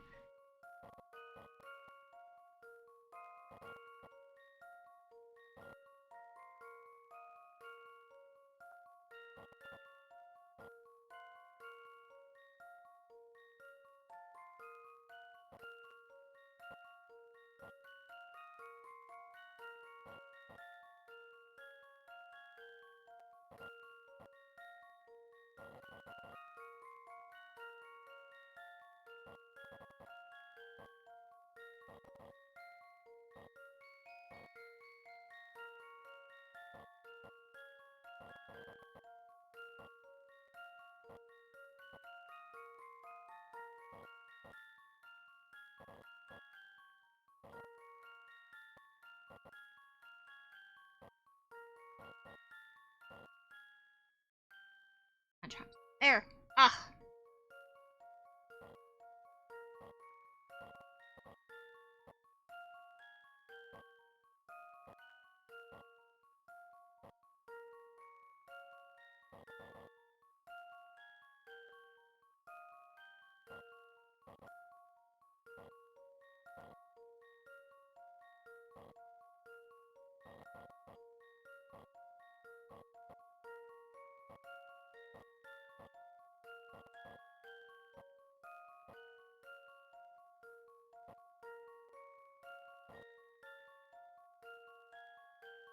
Oh, I had to sneeze and then I didn't sneeze. Okay, never mind. I'm trying to think. My brother also.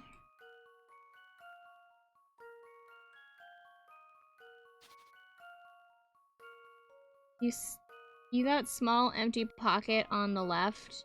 You have to be there and move everything else.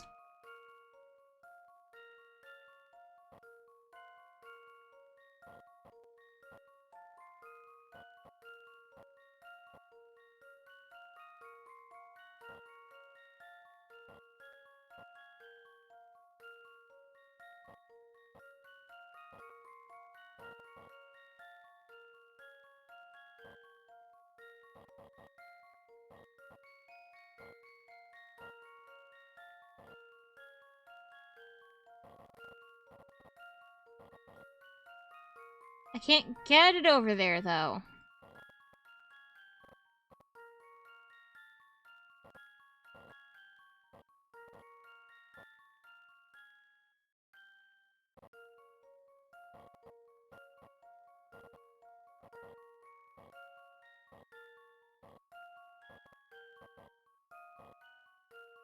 No. I am not winning, thank you.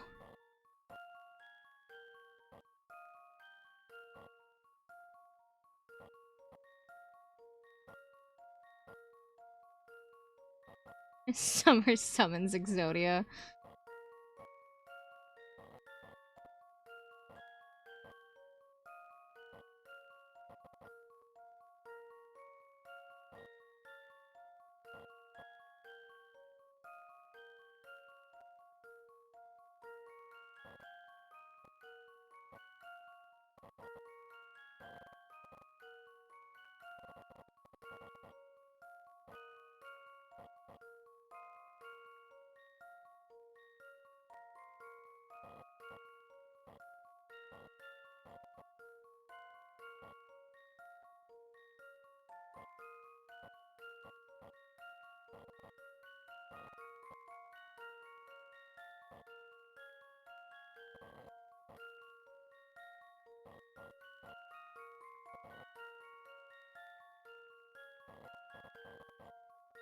I'm just moving everything into one side. Shoot.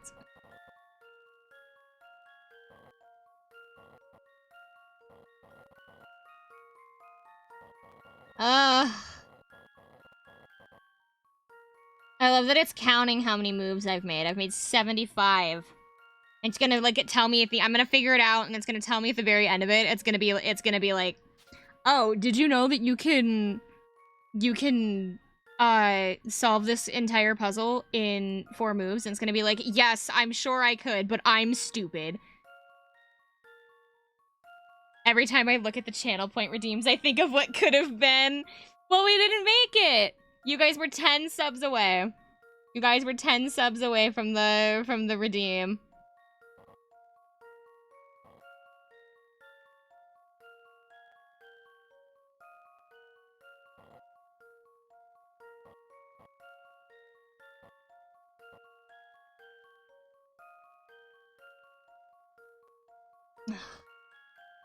What if I gave 10 subs right now?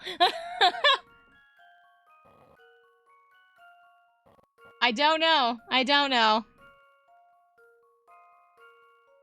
If someone went half of 10 subs with me, we could have made it. Yeah. Wait, do you even know what the redeem they're looking for is? Do you know what redeem they're trying to get?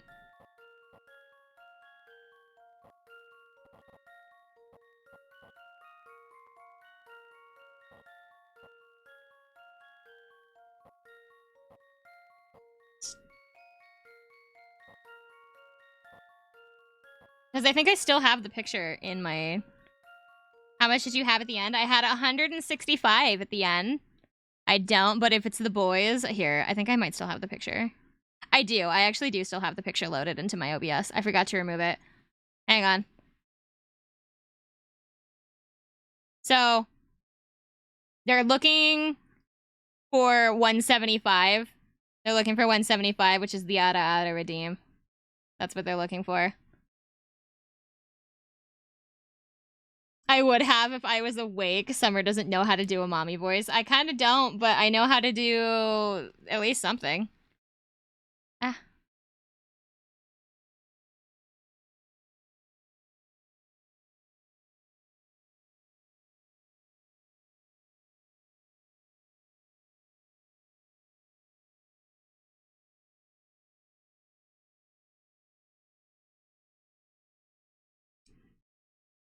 If I do 10 subs.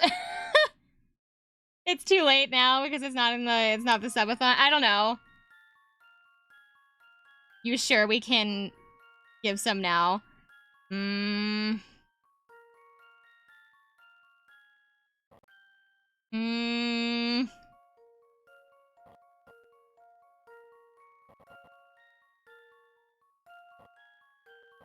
do it.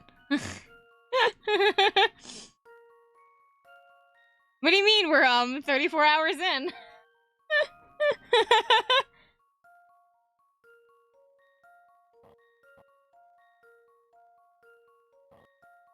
I love Zero over here just going, no, no, don't do it. No, don't do it. Don't stop that grind. Honestly, the reason why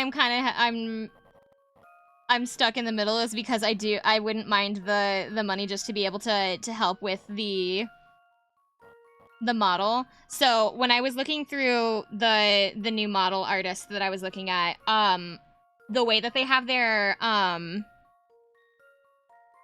pricing set up was a little different than I thought, and so I'm looking at a different artist. And while what I made for the subathon will cover most of it, it will still need I'll still need to do some payment from my own pocket, so that's why I'm like, I could. Fucking idiot.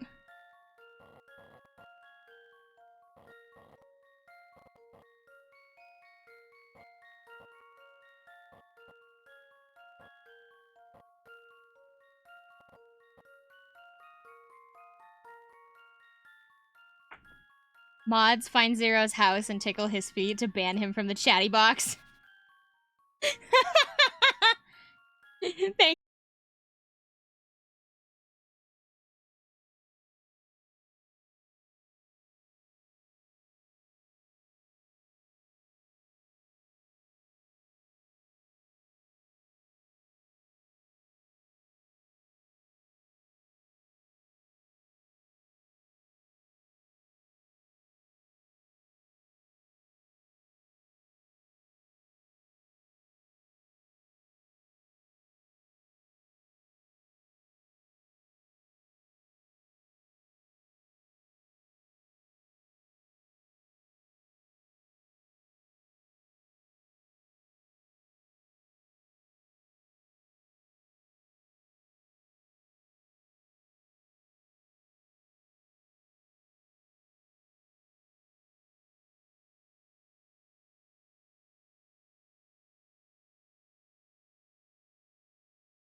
We're at 176. I don't know how much the donation accounts for. It's five, right? It's 5 per sub, so it's... That's almost 10-ish. Yeah, so we would be at 176.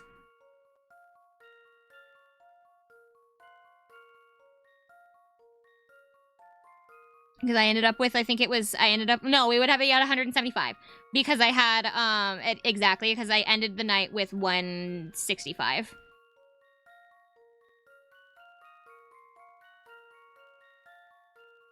Lads, hear me out. Yandere. The Yandere was, I think, 25 more. Or something. If I remember right. It is. Yandere was 100. Or was the 200 goal. I'm an idiot. I don't know what to do from here. 40 is equivalent to 8 subs. Yeah, but at the same time, taxes. Taxes get involved with subs, so it gets kind of funky.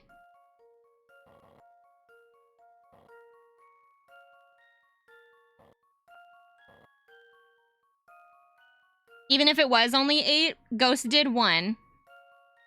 That's 9. And then Howler resubbed at the beginning of the stream, so that's still 2. So it's still 10. We're still at 175 regardless, if you include what Ghost and Howler did at the beginning. I'm doing my part.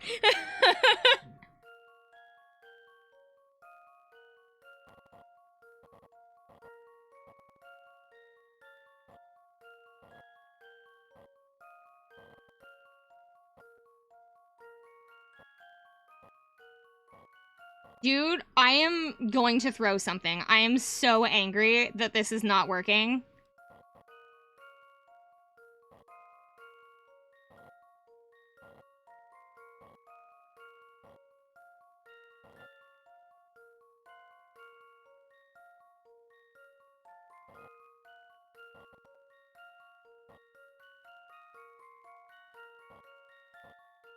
Throw the Sonic waffles. Dude, I haven't made waffles in a while. I should make waffles. Reset. Ugh. Tutorial time, using the hints. Oh, but I don't wanna. This is not something I should use my hints for. Get the gem in the U.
Don't say that. Oh, you don't say, not don't say that. You don't say. Does that bird seem pretty keen on you? Are you friends now? Of course. Now that you're friends, why don't you give him a name? It's a great idea, Professor. But what should I name him? What am I naming the parrot, guys? What do I name the parrot? Do I name him Chat? I name my parrot Chat. Name it Summer.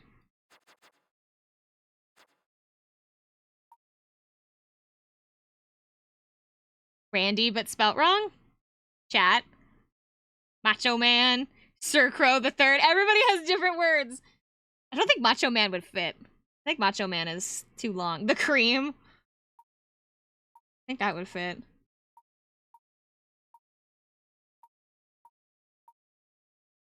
It does. I can't put of the crop.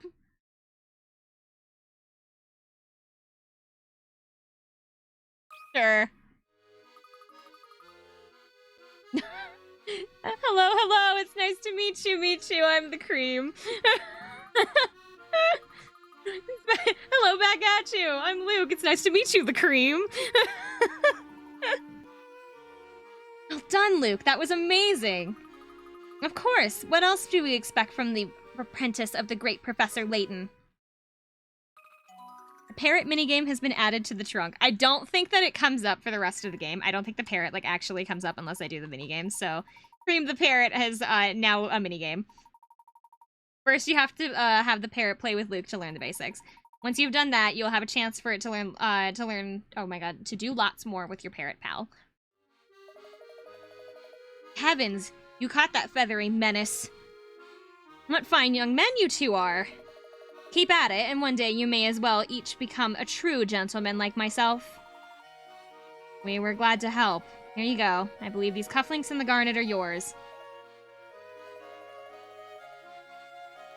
Oh, yes. There we are. With these on, I am even more devastatingly handsome than before. Now, I believe you two young men deserve something for your trouble. Oh, there's really no need, sir. Yeah, he's right. Helping people is a reward enough for any gentleman. I look over and I see, oh yeah, and nothing means nothing.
B, and D all brought coats to the park. B is wearing A's coat, so that just leaves the coat that B and D originally brought. D isn't wearing his own coat, so he must be wearing B's. This means that C is wearing D's coat. Let that puzzle be a lesson to you. If you're careless with your things, you can lose them. Here, take this. I found it over there. You must have left it behind last time you were here.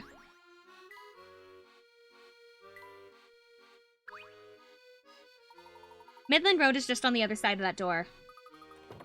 I'll run up ahead and open it. Hey!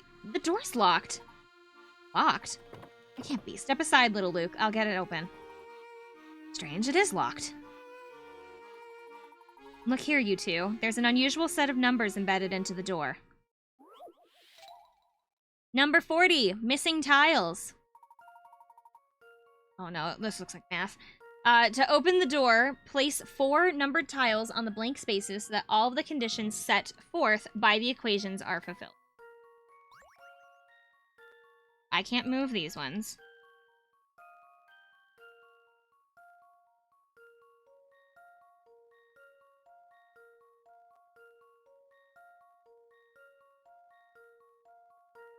Okay. Something times something is also equal to something plus something.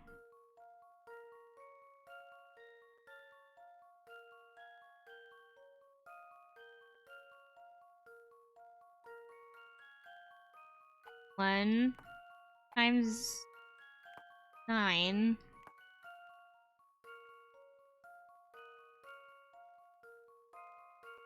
No, 1 plus 9.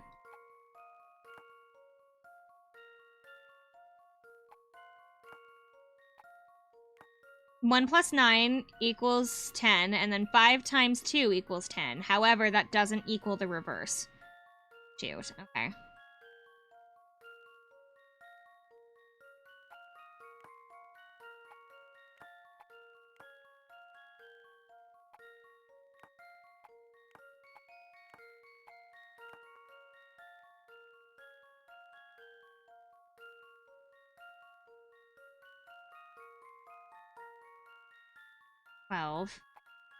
This equals 8, but this equals 7, so it's not that.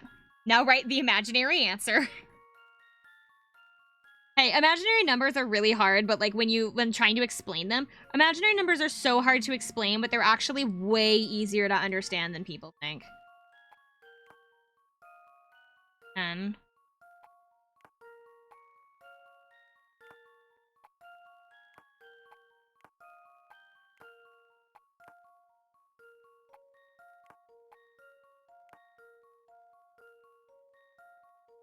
That's 20.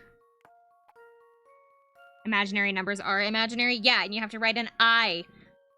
But you have to make sure, and imaginary numbers are like, ugh.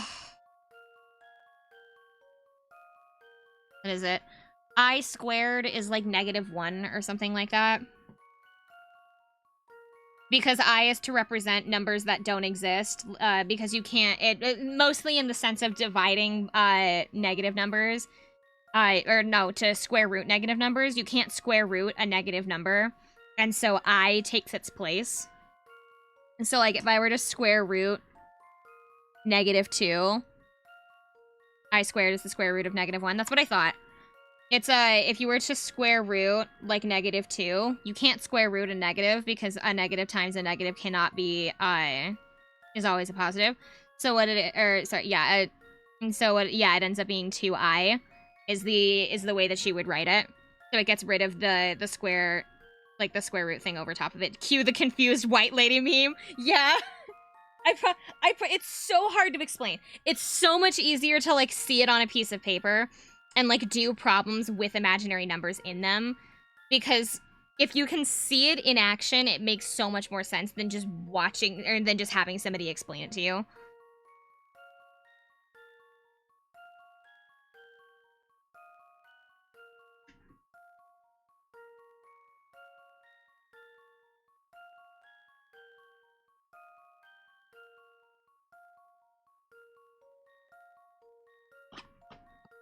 I somehow remembered all of this.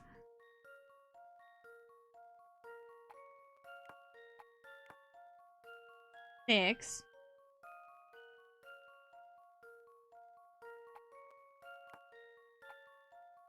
Oh.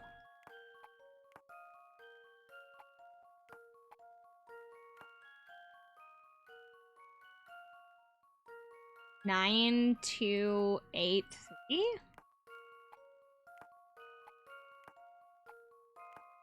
This is 11. That would also be 11 for plus. But 2 times 9 is 18. No, I think that's right. Allow me to Wait, present no. my 3 solution. times 8 is 20. Now, where did I go wrong? 24? 24.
This puzzle has met its match. Yeah. I started walking through it in my Success. head. 3 times 2 is 6. 2 plus 3 is 5. 5 plus 1 is 6. 5 times 1 is 5.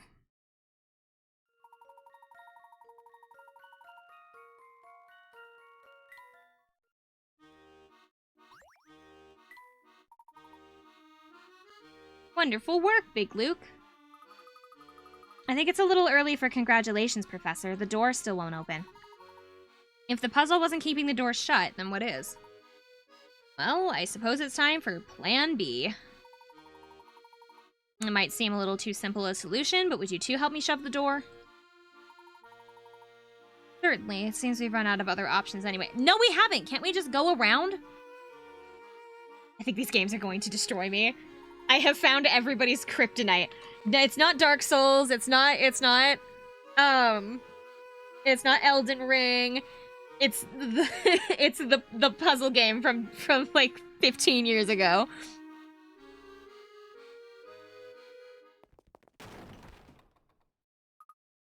Oof.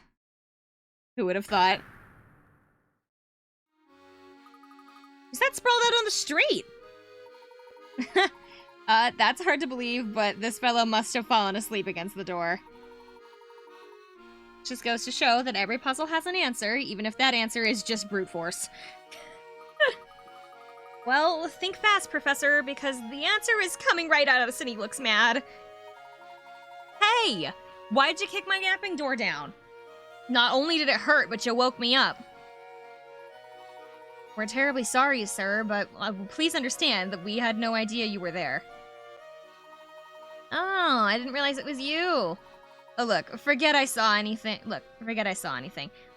I'm feeling kind of queasy, so I'm just gonna head home now. Currently playing Dark Souls to balance all this math and puzzles. It seems I have driven that poor man off again. I wouldn't fret over it too much, Professor. Besides, we have to keep moving towards the clock shop. We're just about there.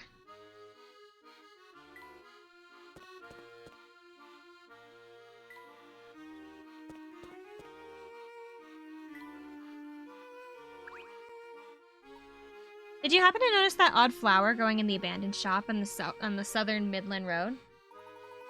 No, I can't say I have. What's so strange about that peculiar flower?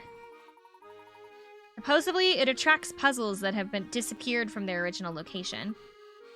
Like a Venus flytrap for puzzles? That's what the rumors say. Anyway, I've never actually seen it myself.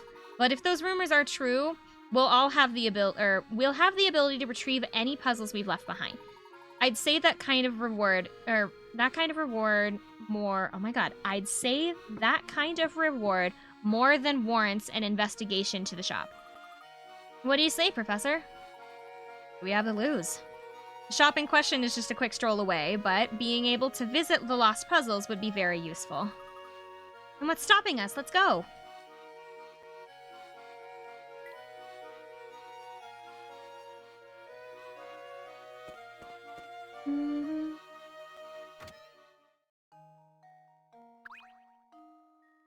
Watch out, Professor. There's a bee over there. It's a bee!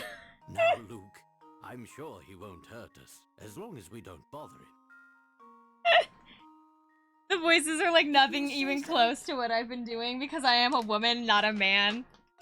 You know, I've never seen a bee quite like this. Can you try talking to him, Luke? Not the future bees! I suppose I can give it a shot. Well, look at Mr. Tall out here. Clearly he knows a Ah, yes, the most English bee we have ever met. Wow, you're not like any bee I've ever met. Isn't that what I just said? Well, it's true. I'm no run of the IFB, but I do try to blend in. You'd probably have better luck blending in if you didn't talk. Luke, how many bees do you meet regularly? Sure, whatever you say, smart guy. But listen, I've got something you should hear. You know those puzzles you don't get around to solving? Well, they all come hang out with me. You see, I have what you might call one of them magnetic personalities. Wait, are you saying you've got the same job as Granny Riddleton? Granny who? I don't know no grannies. But my name is Beasley. I'm gonna tell you how to peruse those puzzles now. So listen good. I'm all ears. Tap that flower over there to see a list of all the puzzles I've got. It's as simple as that. So anytime you get a craving to solve some of the puzzles you left behind, come here. Did that all make sense? Because people tell me I do tend to drone on. Get it? Drone? It makes perfect sense. All right then. You have fun with those puzzles, and I'll be here if you need me. So what this is basically, there are a bunch of puzzles that I don't pick up along the way through here. It looks like I haven't missed any. So if I miss off-brand Beedrill, if I miss any of the puzzles as we pass through like areas, I just flat out I never see them. They'll end up here, so I can go back and play them if I want to. But I've solved all of the puzzles that have been put in my way, so there's nothing here. But we'll start missing some here and there, and we'll come back to that. Oh, I just went back down.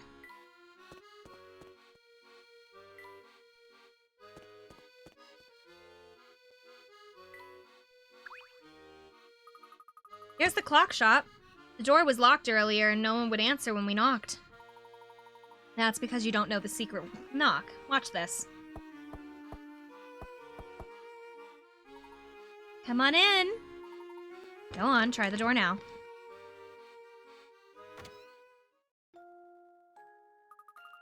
Doesn't look like anyone's here.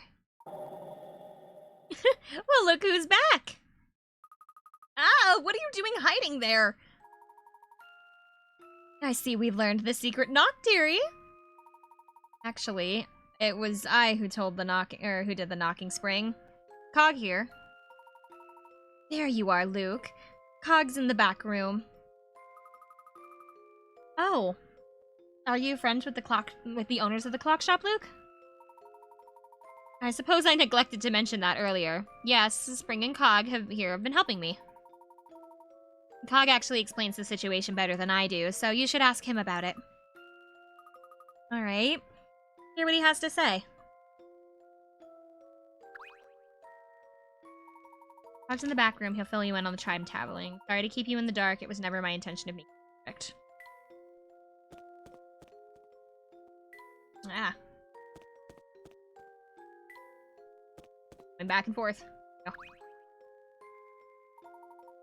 Thought I heard voices up front. Nice to meet you again, Professor and, Luke! The Professor's apprentice. Yes, Luke, of course. Cog, would you mind talking a bit about the wormhole and how it all started? Nice clock, I'm so sorry. I think it would help get everyone on the same page. It would be my pleasure.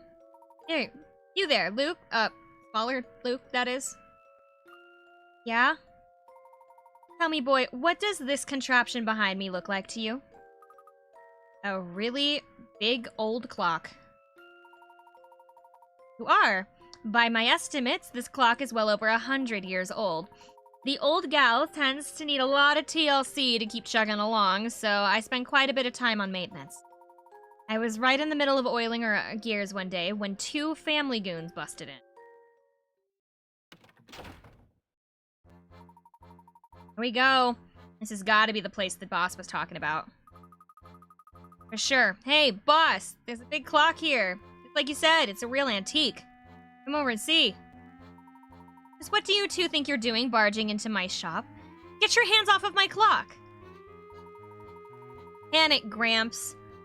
You don't get to tell us what to do. Don't you know who you're dealing with? Yeah, a bunch of blockheads who won't leave my shop. If I were you, I'd keep a civil tongue on my head, old man. Now out of the way. We've got a schedule to keep. What are you two clowns putzing around for? Get to work! If we don't hurry, things won't be ready by the time you-know-who talked about. Sorry, Bostro. We're trying our best, but Gramps here is making things difficult. Don't be a lunkhead. You know how to deal with difficult. Throw him out on the street. Let go of me, you dirtbags. Just gonna go for a little walk, Gramps. That's okay with you, isn't it? Keep your filthy hands off of my clock, you hear me? Just about on schedule. Now we have to wait to turn this thing on until the exact time the big guy mentioned.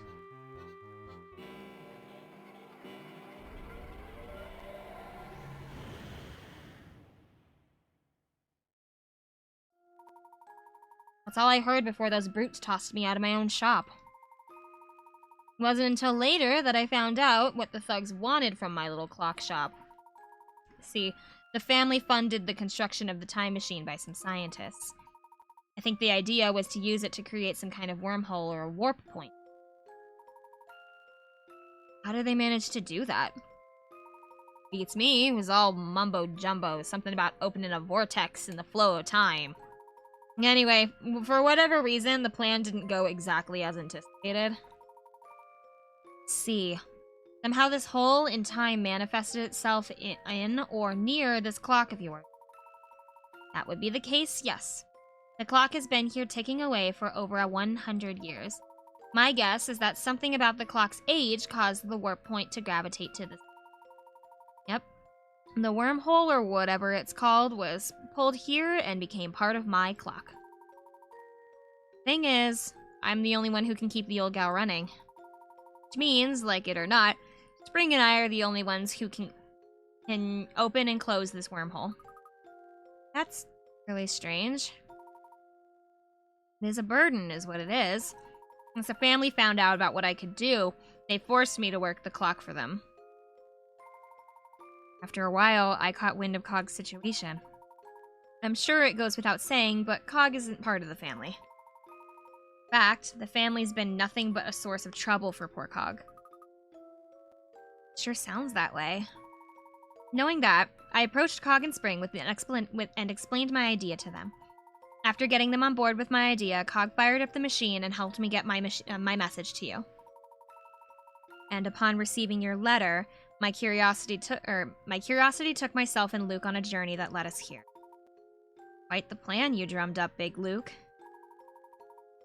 Thank you, but about to get even more interesting. Oh? Professor, with Cog's help, we can send you and little Luke back to your own time. You'll be able to ask Inspector Helmley. Oh my god. Helmley. Oh my god! Oh my god, I don't remember how to say his name. Chelmy? Oh my god, no, it's Chelmy. I'm stupid. You can ask Inspector Chelmy all the questions you want. But when you're done chatting, you will come back to the shop to stop what's going on here, won't you? Luke, you of all people know the answer to that question. I keep my promises, and I intend to solve the problems here. What a gentleman would do. Thank you, Professor. That was exactly the answer I was hoping to hear. Oh, I wouldn't dream of leaving things here in this state. You said it yourself, Big Luke. The only one who can stop Professor Layton is Professor Layton himself. Quite right. My apologies, I should have never doubted you. And I think we have to talk to him, be like, okay, take us back to London. Let me see here. Seems you've solved at least 30 puzzles. Yep, you've done enough research to take your investigation back to your own time. However, you'll learn something there that will help us fix this terrible situation in our time. Yes, I hope so too. Now, Cog, if you would be so kind as to fire up the clock. I hope you understand if I stay here. I don't want to risk distorting the events of the past any more than necessary. I agree completely.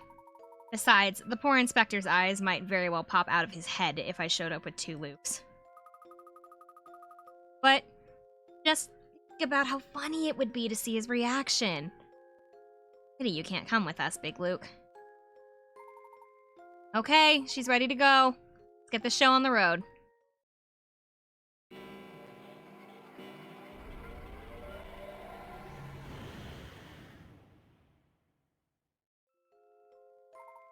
Here we are. Oh, I feel sick. Gonna be alright, Luke? Positively green. Sort of feel seasick. Hers are all stuffy and the ground feels like it's made of marshmallows. Yep, that would be the time sickness talking. First jump I made, I felt the same way. Well, Cog, we're gonna head off now and see what we can find out. Sounds good. I'll be here waiting for you. Just use that special knock and I'll let you in. Excellent. I was wondering how we'd contact you if we went back out into our own time while we were out here. Yep, that would be a pain, alright. Now, you two should skedaddle. I'd like to get home in time for dinner. Leaving the clock shop. Hog's in the back room. Oh, well, I already knew that. Okay, bye. There's no doubt about it, Professor. We're back in our own time. Surroundings here certainly do seem familiar. Ugh. You know, all this time travel has really worn me out. Guess I could do with a rest myself, but we mustn't keep Cog waiting.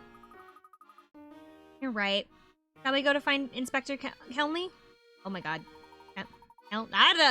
The Inspector. Chemley. Oh.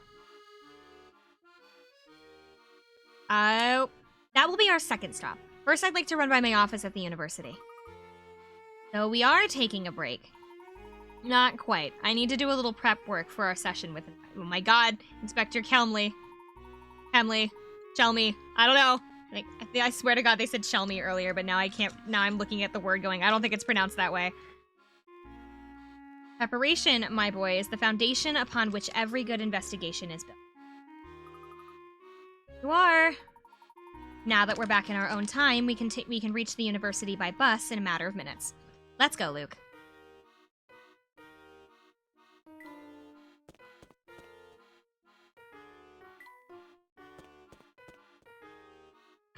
I'm going in circles.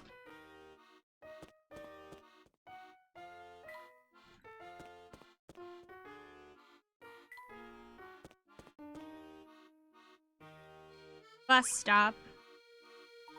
Let's make our way back to my office. Now, which bus goes to the Gressenheller University? One.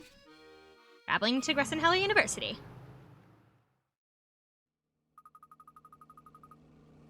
I have to admit, I've gotten a bit turned around with all this time traveling. What are we investigating now? Feeling a bit discombobulated, my boy? I can hardly blame you. It's also not every day that I travel to the future and meet my adult self. I could do with a bit of a review on our cases as it currently stands. Well, let's see if we can bring you up to speed. Alright, do you remember why Big Luke called us to the future? To stop the evil, Professor Layton? And what exactly are we stopping my future self from doing? Oh, right! We want to stop him from completing his time machine research.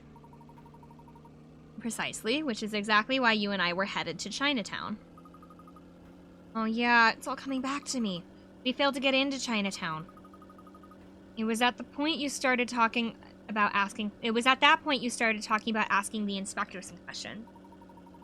Yes, but at the time I had no idea we'd be able to jump back to our own time to question him. That sense means we got pretty lucky, huh?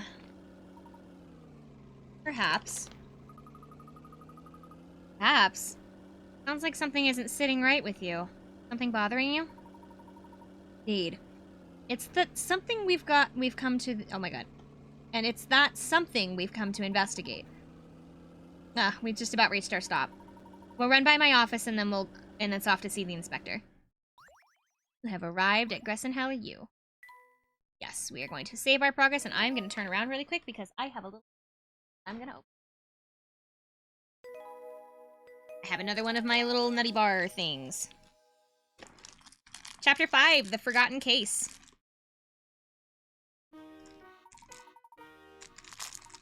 Oh, thank you, Amaro.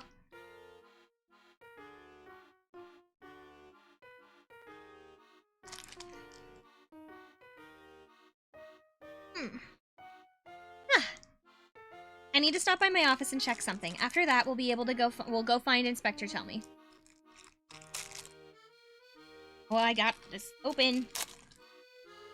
I'm gonna eat my little treat. See what this lady has to say. There you are, Professor. I see you canceled lecture again this week. Let me guess, are you investigating another strange mystery? Hello, Rosetta. Yes, something rather pressing has come up. But I'll be sure to hold a makeup session later.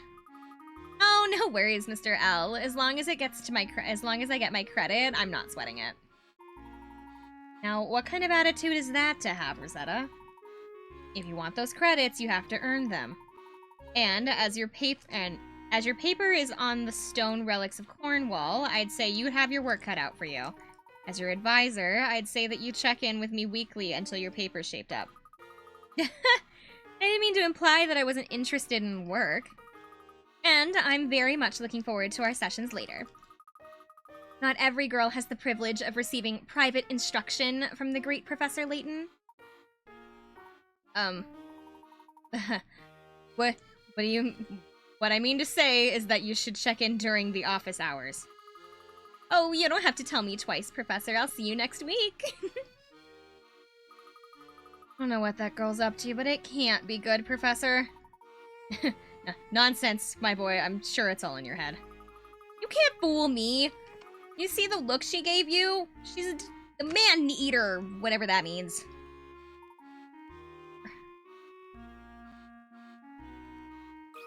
I'm pretty sure Luke's supposed to be like 12. I think he's like 11 or 12 or something. Luke. Professor's over here going, where did you learn that? Where did you learn that term? Whoever taught you that term is gonna catch my hands. Hey, aren't you the guard we bumped into at the demonstration? Why are you here? Who's gonna tell him? As you may recall, last week's demonstration experienced a few hiccups. The dust settled, management decided it would be best to cut me loose. I'm sorry to hear that. Excuse me, I don't believe I've properly introduced myself yet. Please, sir, don't bother. Dean Demona filled me in. It's an honor to meet you, Professor Layton. I've actually been holding onto a puzzle just in case you happen to come by. Care to hear it? Number 47. Alright.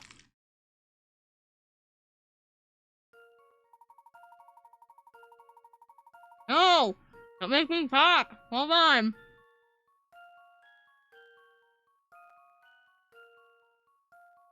Ah!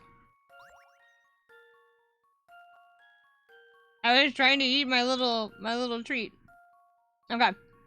Each member of a shady trio was dressed in red, white, and green. However, none of their outfits were the same. Here's what the witness had to say about them. The two men wore the same color jackets. Two of them had white pants on. The larger man wore a white hat, and the woman's jacket was green. Tap the trio's clothes to change the colors to match the eyewitness reports. Okay. The larger man had a white hat. The two men wore the same color jacket. Two of them had white pants on, and the woman's jacket was green. Two of them had white pants on, so that means that hers can't be white.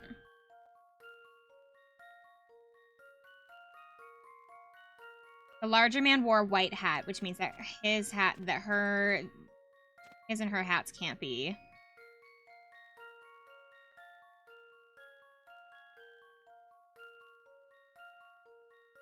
The woman's jacket was green.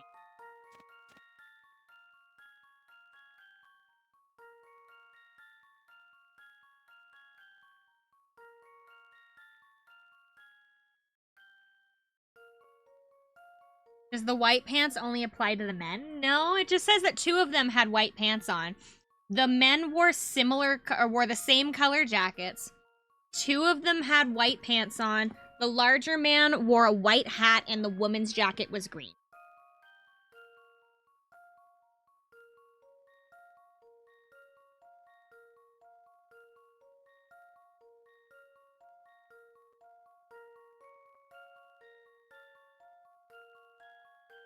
Unless her pants are white.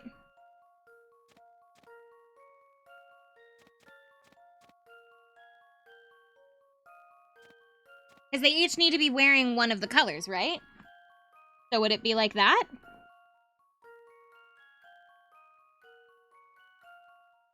Because it says each member of the Shady Trio was dressed in red, white, and green. So that implies that they all have to be wearing one of the colors.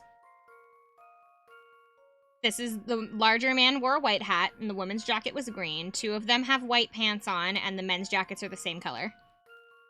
That meets all the requirements, right? I've got a good feeling about this one. Yay! Well, that's settled. Smashing! For the shady trio, the clothes might be too conspicuous.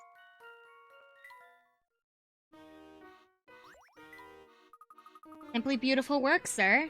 Thank you so much for indulging me. Not at all. I quite enjoyed myself.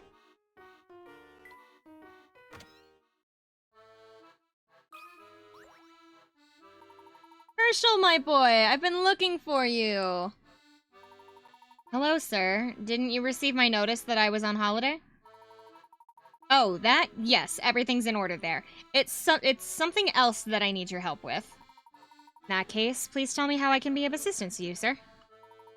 Lean in a bit, my boy. What I'm about to ask you, well, I wouldn't like anyone else to hear.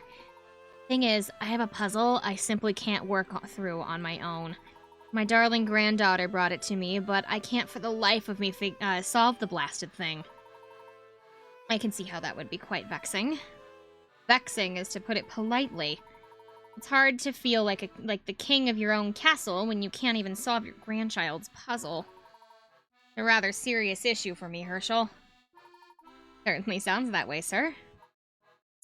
So, I take it that I can count on you to help me work through this thing? But of course. Puzzle 48. 1 out of 1,000. There are some matchsticks that spell 100 million.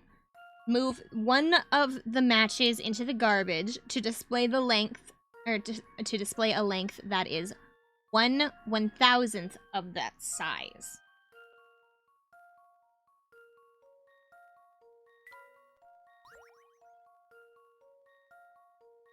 So they want me.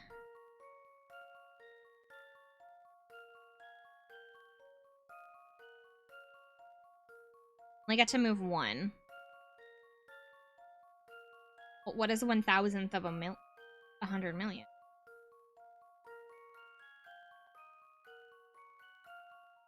Oh, wait. Now it's 10 centimeters. Because it's 100 meters, and now it's 10 centimeters. That should do the trick. Yay! Just as I suspected. I was reading it as million. It was meters. 100 meters. But 1/1000th of a meter of 100 meters is 10 centimeters. That one was easy. I just had to actually look at it for a second. Oh, that's it. My granddaughter's going to flip when she hears how clever her granddad is. Glad I could be I'm glad I could help you with your predicament, sir. Likewise. By the way, Herschel, I do have one more small favor to ask of you. Certainly. Let's keep the fact that you helped me with this puzzle between you and me and the wall, let's say. Of course, after all, you have a reputation to maintain with your granddaughter. Be our secret. Perceptive as always, and what about you there, young man? Can you keep a secret? Of course, my lips are sealed, sir.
keynote sticking out of it. Do you think you could help me find it? Hi, Professor. I'm on the case.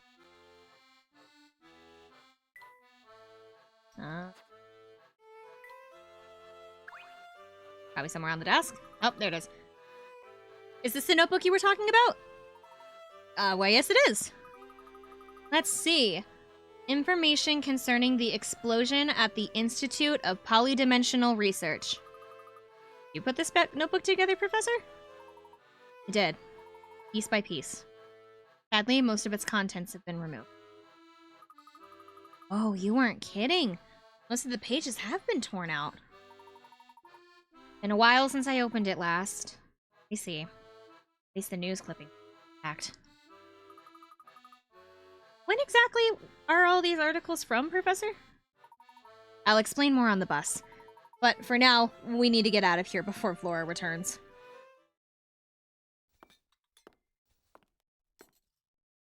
I would be so pissed if I was Flora. I would be so mad.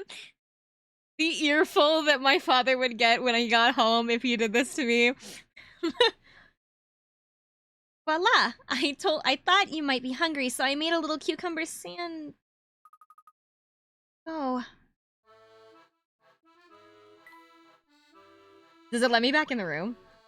No. Flora will see us if we go back there. Man. Poor Flora.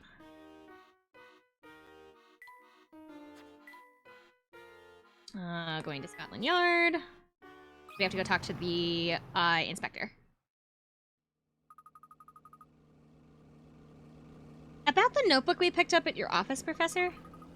Exactly what explosion were you researching? All happened several years ago when you were very small. Two scientists working in a physics lab unwittingly caused an explosion during an experiment. The explosion devastated the surrounding area. It must have been all over the news. Think so, wouldn't you? However, though many perished in the blast, few records of the accident remain. What happened? That's something that I'm still trying to figure out for myself. But answer me this, Luke. What's the first thing that comes to your mind when you hear of an explosion? The explosion of Dr. Stangen's time machine, of course. That was my first thought as well. I have a strong suspicion that these two incidents are connected. Why is that? Well, it's nothing more than a hunch, so I can't really say more right now. Oh, Professor, this is our stop. We are at Scotland Yard. No time to waste. We need to find the inspector. You have arrived at Scotland Yard. I didn't mean to do that.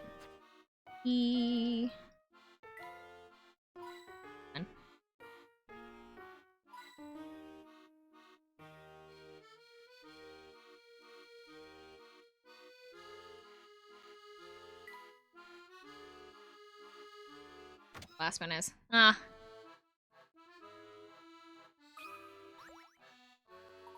Welcome to Scotland Yard, headquarters of the London Police. How may I be of service of you today? We're here to see Inspector Kelmley. Will you please let him know that we'd like to speak with him? Unfortunately, the inspector is terribly busy right now. What's more, I have strict orders to issue this puzzle to all visitors. Number 50, a dangerous place. In recent years, the city has been suffering from an increase in accidents and crime. According to the survey, there's one place in the city where there is a higher average of injured people and deaths throughout the year. Where could it be? Circle the name of the place.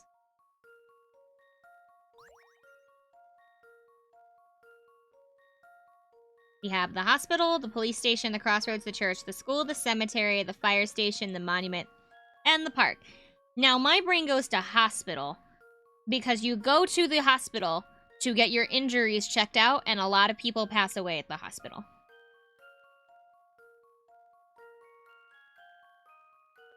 So that's my first thought. Cemetery doesn't make sense because everybody's already dead, and who's getting injured at the cemetery?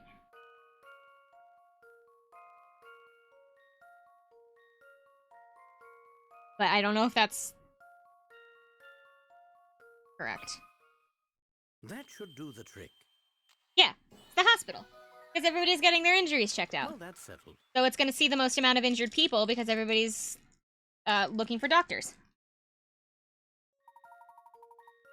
There must be a lot of dangerous places, but the hospital is where the injured and sick people gather throughout the year.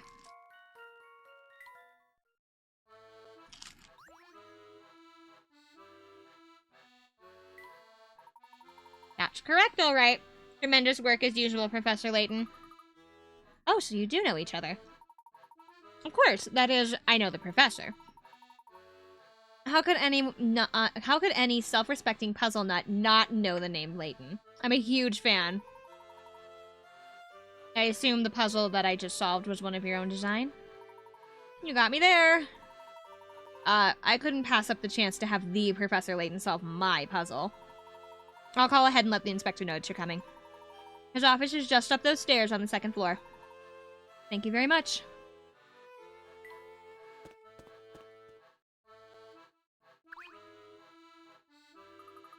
Nothing like a nice cup of tea to soothe jangled nerves. Good day, Barton. Good day to you, sir. Barton, we wish to have a few words with the inspector, but I don't see him here. I don't see him here either. I was led to believe that he was here. In his office. Yeah, he was. Then he got up and left. It's all very sudden. I'm too puzzled by his sudden... I, too, am puzzled by his sudden disappearance. Barton! I sincerely hope you are not spreading misinformation about me. I just told you that I needed to pop downstairs to see the commissioner. Oh, yeah. You did say that, sir. Your ears, Constable. You'll never move up in the force if you don't learn to listen. Greetings, Inspector. Apologies for not saying hello, Layton. What a surprise to see you. Welcome to my humble office. Forgive the sudden intrusion, Inspector. I heard that you were leading the investigation on the Prime Minister's disappearance. I am. And as it's you I'm speaking with, I'll be quite candid. The case has left me completely baffled. Dozens of eyewitnesses, myself included, and not one blasted lead to work with. As you were there, I might as well hear your take on things. Have a seat. I was questioned the day of the incident, but maybe our chat will uncover new theories. Okay, really quick. Before I sit down with the inspector, I am actually going to take a I'm going to take like a 5-minute break. I'm going to go get some dinner and then bring it back up here with me. So give me just a few minutes. I will be right back so that I can grab something to eat. Hang on.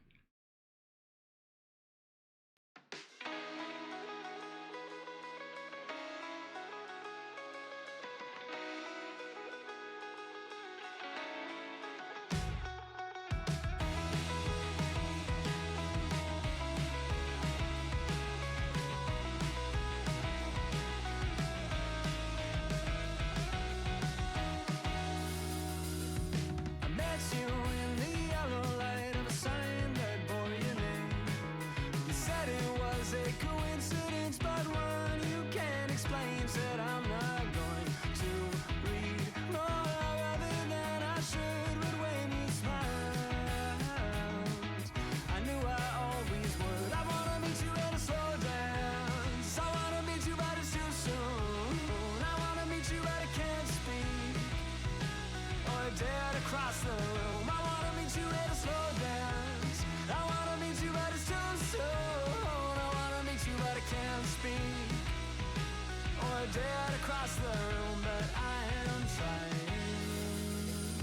Stuck beneath the spinning glow of a familiar hue. Struck by your impression, like all love goes next to you, but I will try to stand and make it down the hall, but in that sound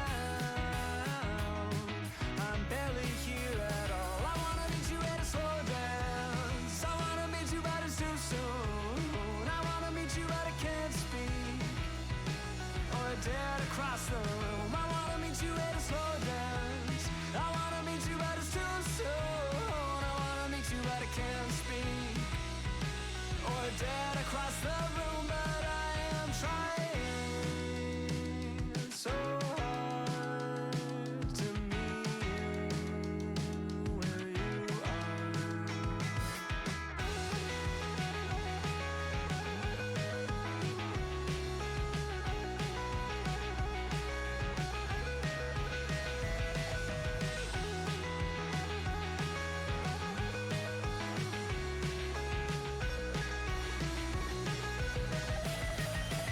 I wanna meet you at a slow dance. I wanna meet you, but it's too soon. I wanna meet you, but I can't speak or dare to cross the room. I wanna meet you at a slow dance. I wanna meet you, but it's too soon. I wanna meet you, but I can't speak or dare to cross the room, but I am trying so hard.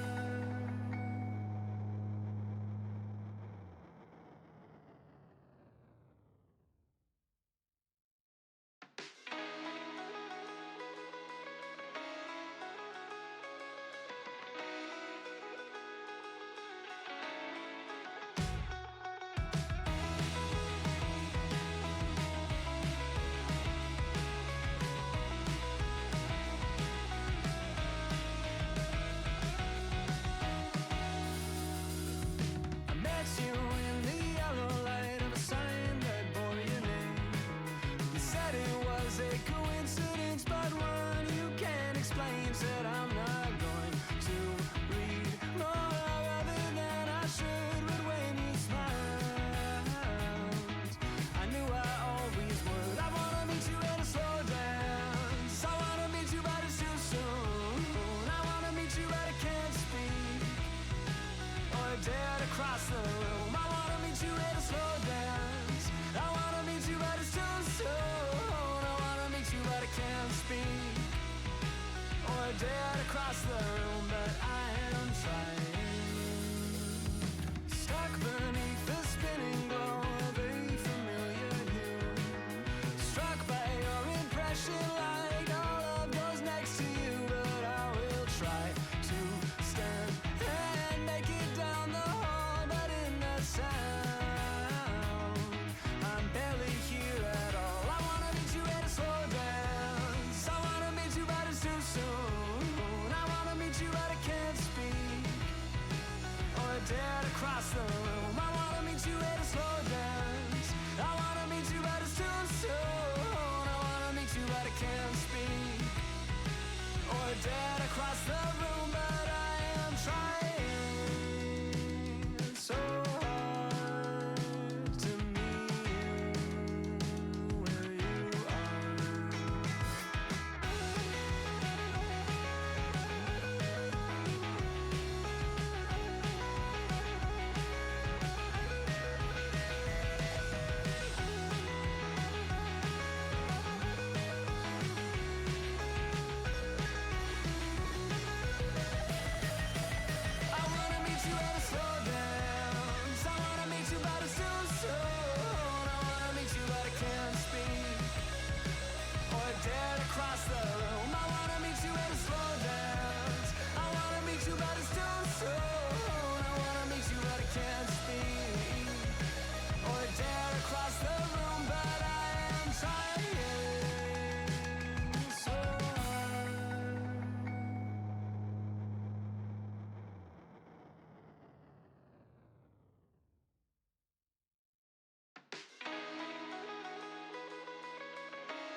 I have returned with food.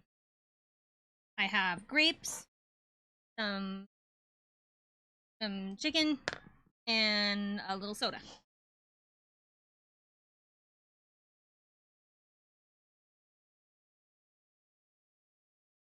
So my headphones back on.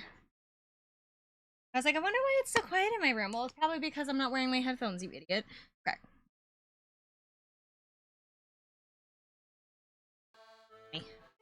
My soda. I have a strawberry Fanta.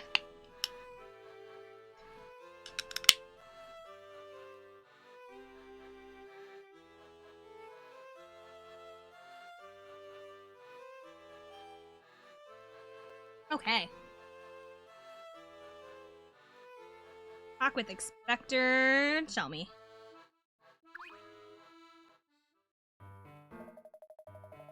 Oh, I was kind of hoping this area would be voiced so that I could eat, but alright.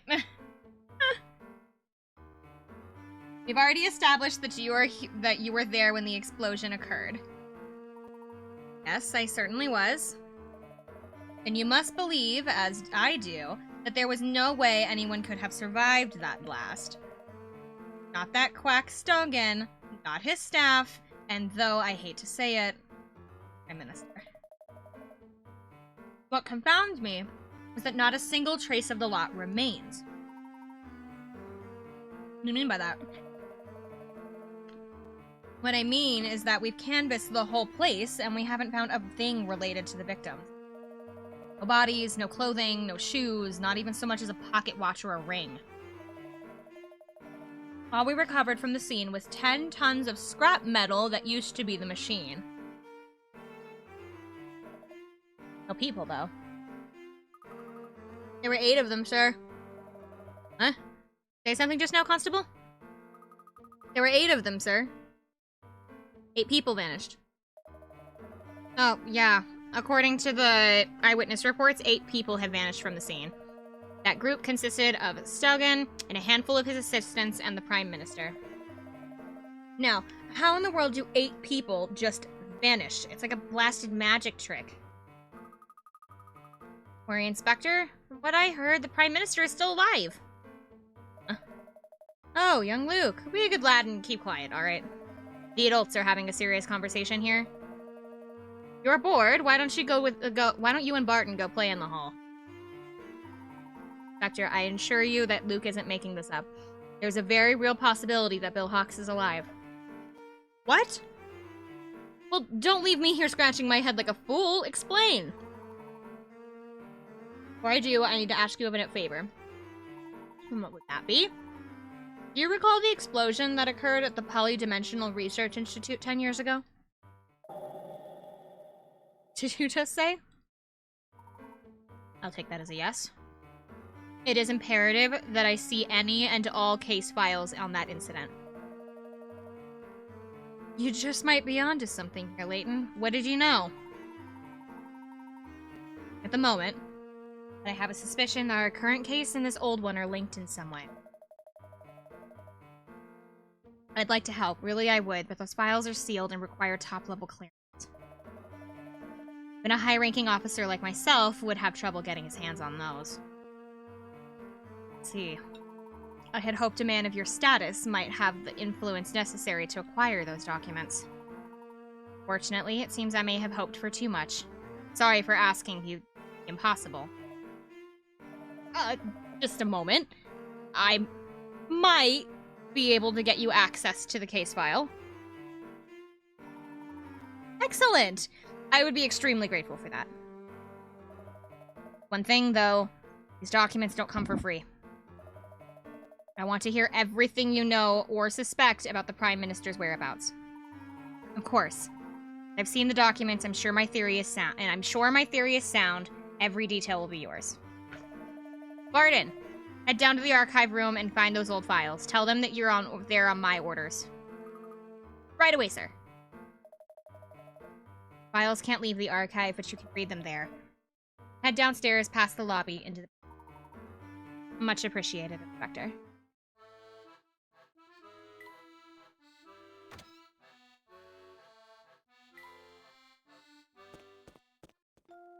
Now, downstairs. Hello.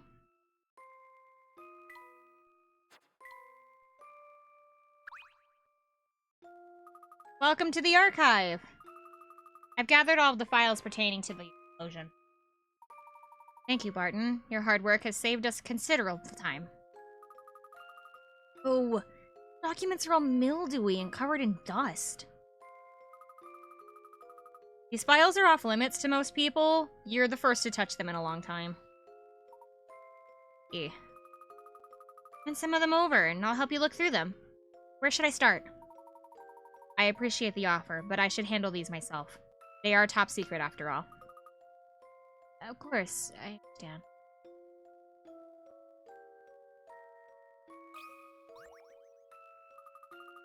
You know, it seems like the inspector is always yelling at you. Don't you ever get tired of it? Not so bad. Sure, he scolds me, but only when he has a good reason to. Which is often, unfortunately. Oh. Make a lot of mistakes, so I get yelled at a lot. He's always telling me that I lack insight on cases and don't, attention. Which is completely understandable. I just get distracted and then I make mistakes. Chin up, Barton. Everyone makes mistakes. Heck, I make them all the time. I goof up pretty bad sometimes. Like just the other day, I found myself in the most ridiculous predicament. Number 51. Park the car. You need to get your car into the parking spot marked by the flag in the middle of the grid below. As you can see, you can only enter from the spot on one side. Okay? You can encounter an X. When you encounter an X, you must turn left or right. When you encounter an O, you have to continue straight. Also, your car is a bit of a clunker and can't go in reverse. Draw a line from your car to the parking spot. Okay?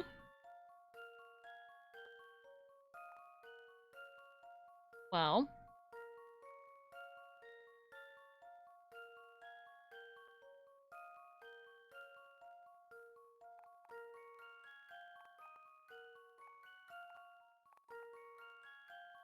Like that. It goes, have to go left or right. Go left. O is continuing straight. Oh, but this would be a straight, so I would have to turn. Hold on.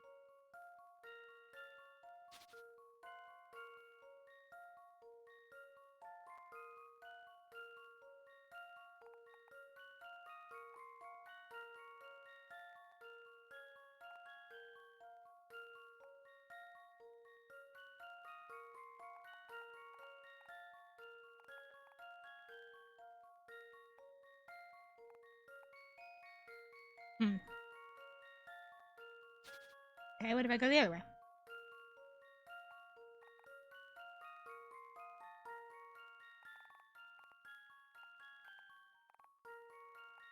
I guess, wait.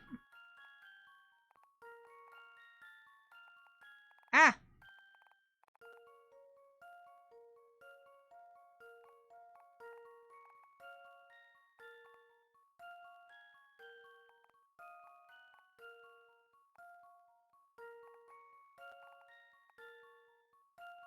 I guess I don't know what counts as, like, turning left or right, I guess?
I feel dumb.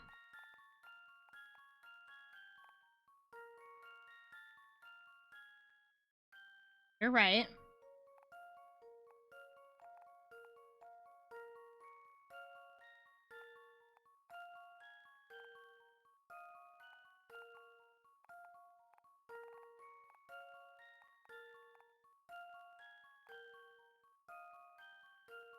How many puzzles do each game have? About 170 to 160, 170.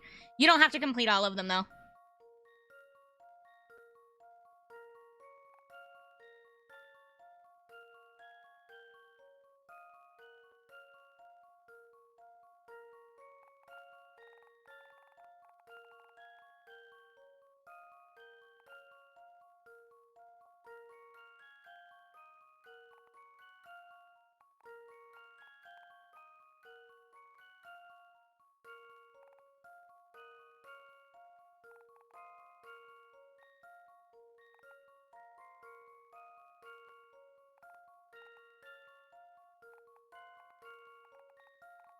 I don't know.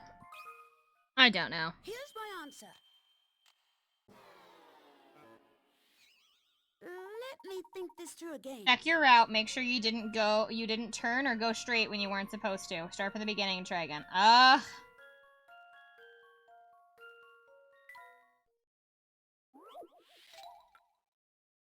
It says that this puzzle is only worth 15, which means that this is not supposed to be a hard puzzle.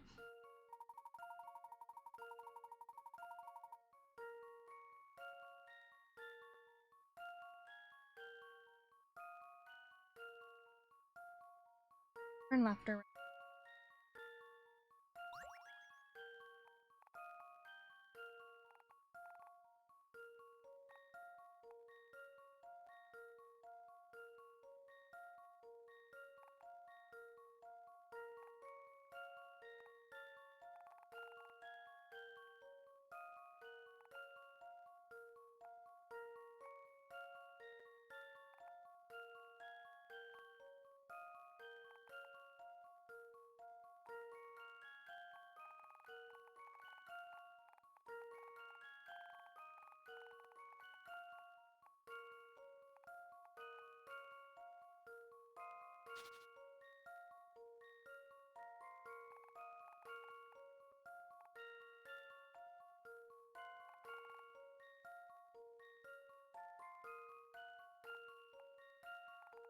The problem is that once you hit a wall, isn't it considered you can't go straight anymore?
What is it, Professor?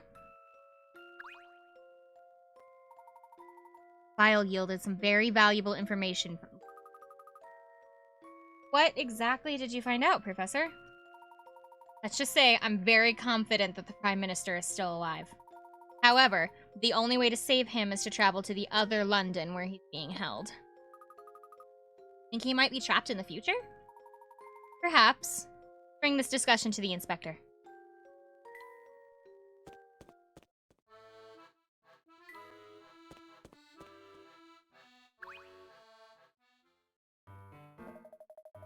Layton, did your investigation bear any fruit? It did indeed. Start, allow me to ask a few questions. Inspector, were you involved in the investigation into the explosion at the Institute 10 years ago? Yes, I was there. 8 years ago it was.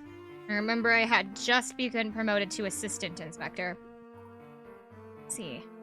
And do you remember the names of the scientists thought to have caused the explosion? Let me think. Oh, it's coming back to me now. One of them was named Allen. Dimitri Allen. Weren't those two scientists implicated? Don't you remember the second or do you remember the second scientist's name? It was quite a long time ago, you know. You're having difficulty remembering. Huh. Well then, what about the victims? You remember much about them? The explosion caused substantial damage to the area and destroyed the neighboring apartment complex. One of the lab assistants perished in the explosion, as did several tenants and the next-door neighbor. The building next door. Thank you, Husky. I'm sitting kind of stupid right now. Thank you for the head pats. Hold on. Sitting kind of dumb because I have like plates on my desk. So I'm sitting with my mouse in my lap so that I can still play. And I haven't been able to sit and eat yet, and so my poor food, I've just been like snacking on only my grapes because I have to read. So my food is just sitting here, probably getting cold. I felt the shrimp.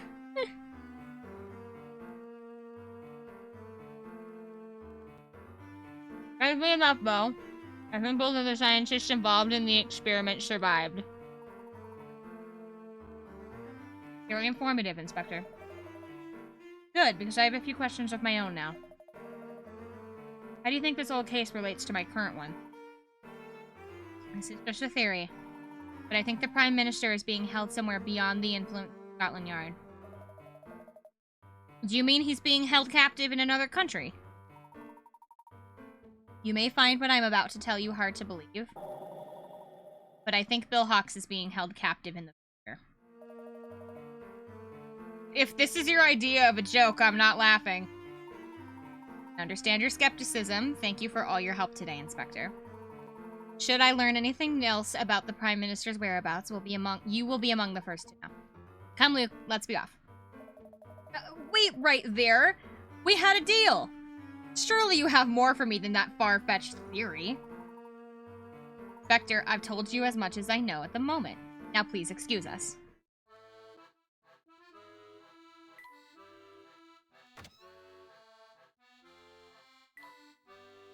Why, Inspector?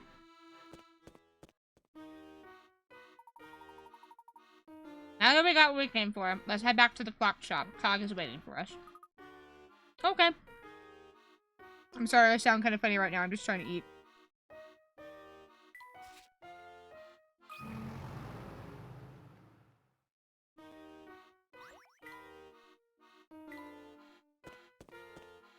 On the bright side, I only need one hand to play this game.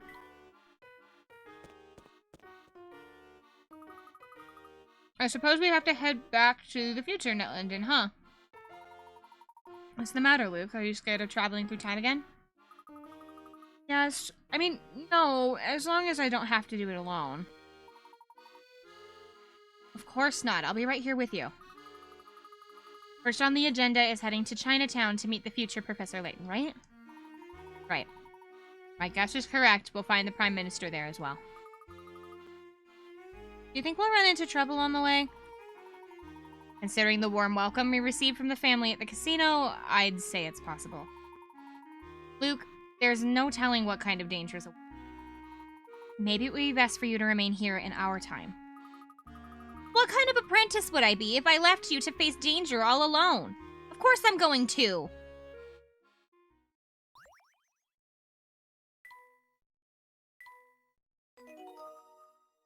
We're making wonderful progress because there's, I think, 11 chapters in the game, and we have hit the halfway point. Chapter 6, Traveling Companions. Question mark.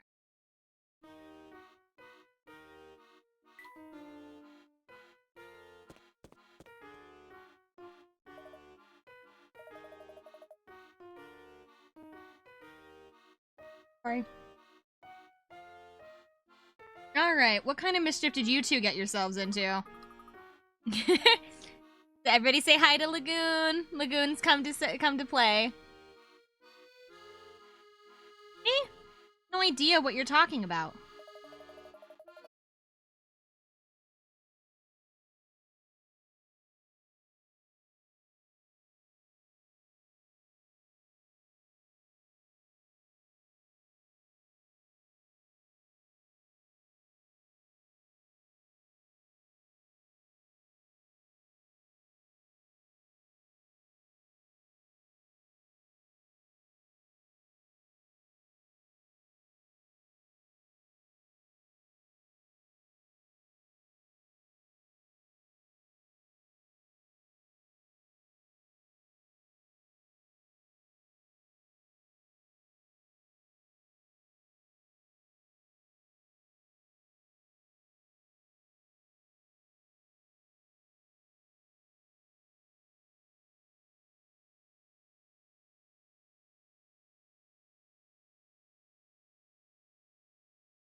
Lay your cards on the table, Layton. All of them.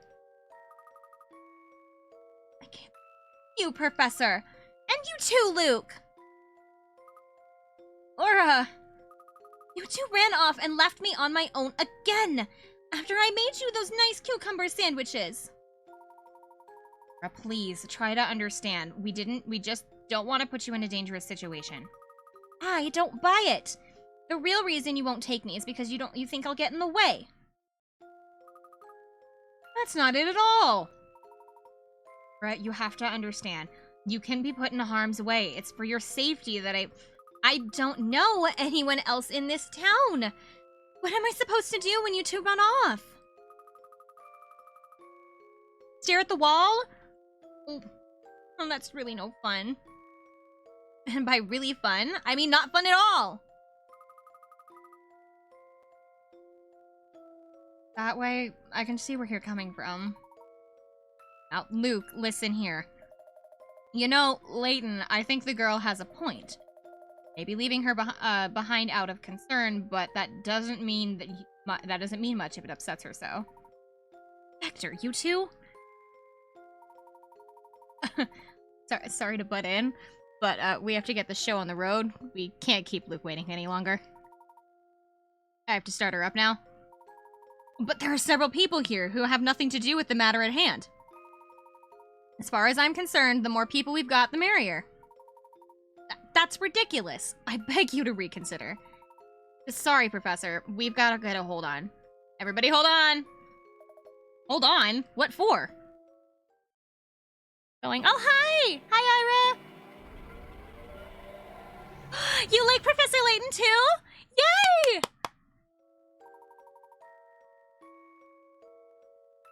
This is my favorite one from the series. This is the third game in the series. And I probably should have played the other two on stream so that people knew, like, some of these characters beforehand. But it's fine, because you can honestly play them without as much context, without all the context. My gateway to puzzle games. Yay!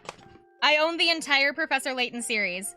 I own all 6 of the DS games. I have Catriel for the for my Switch, and then I have the Professor Layton and the Phoenix Wright crossover as well.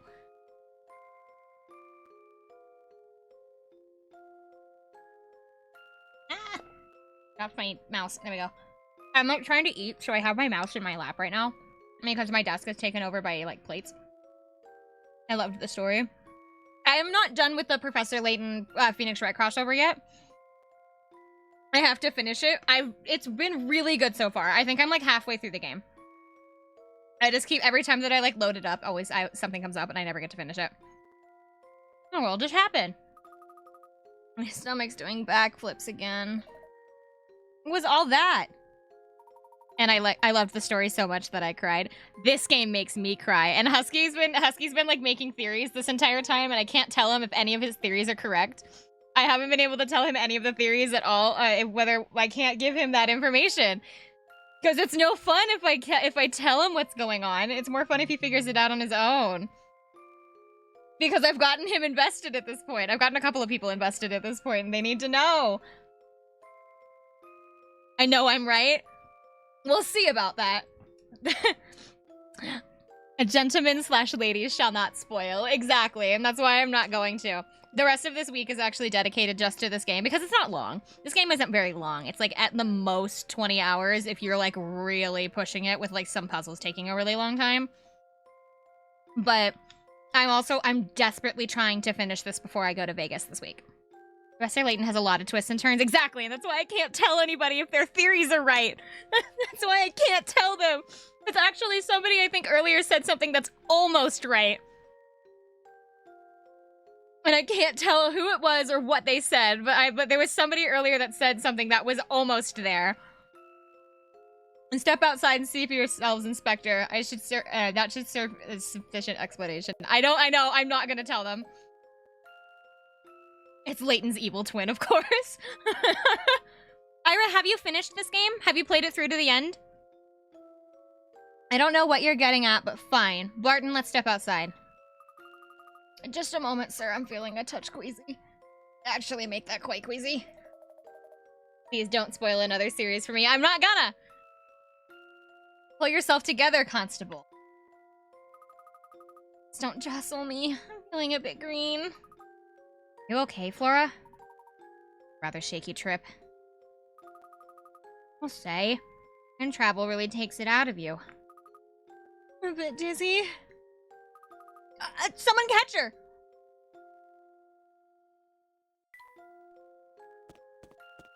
And then I don't think we hear from Flora for like the rest of the game, if I remember right. I think she'll show up for like a couple like small things. They're just like, oh my god, what's going on here? And then she just disappears again.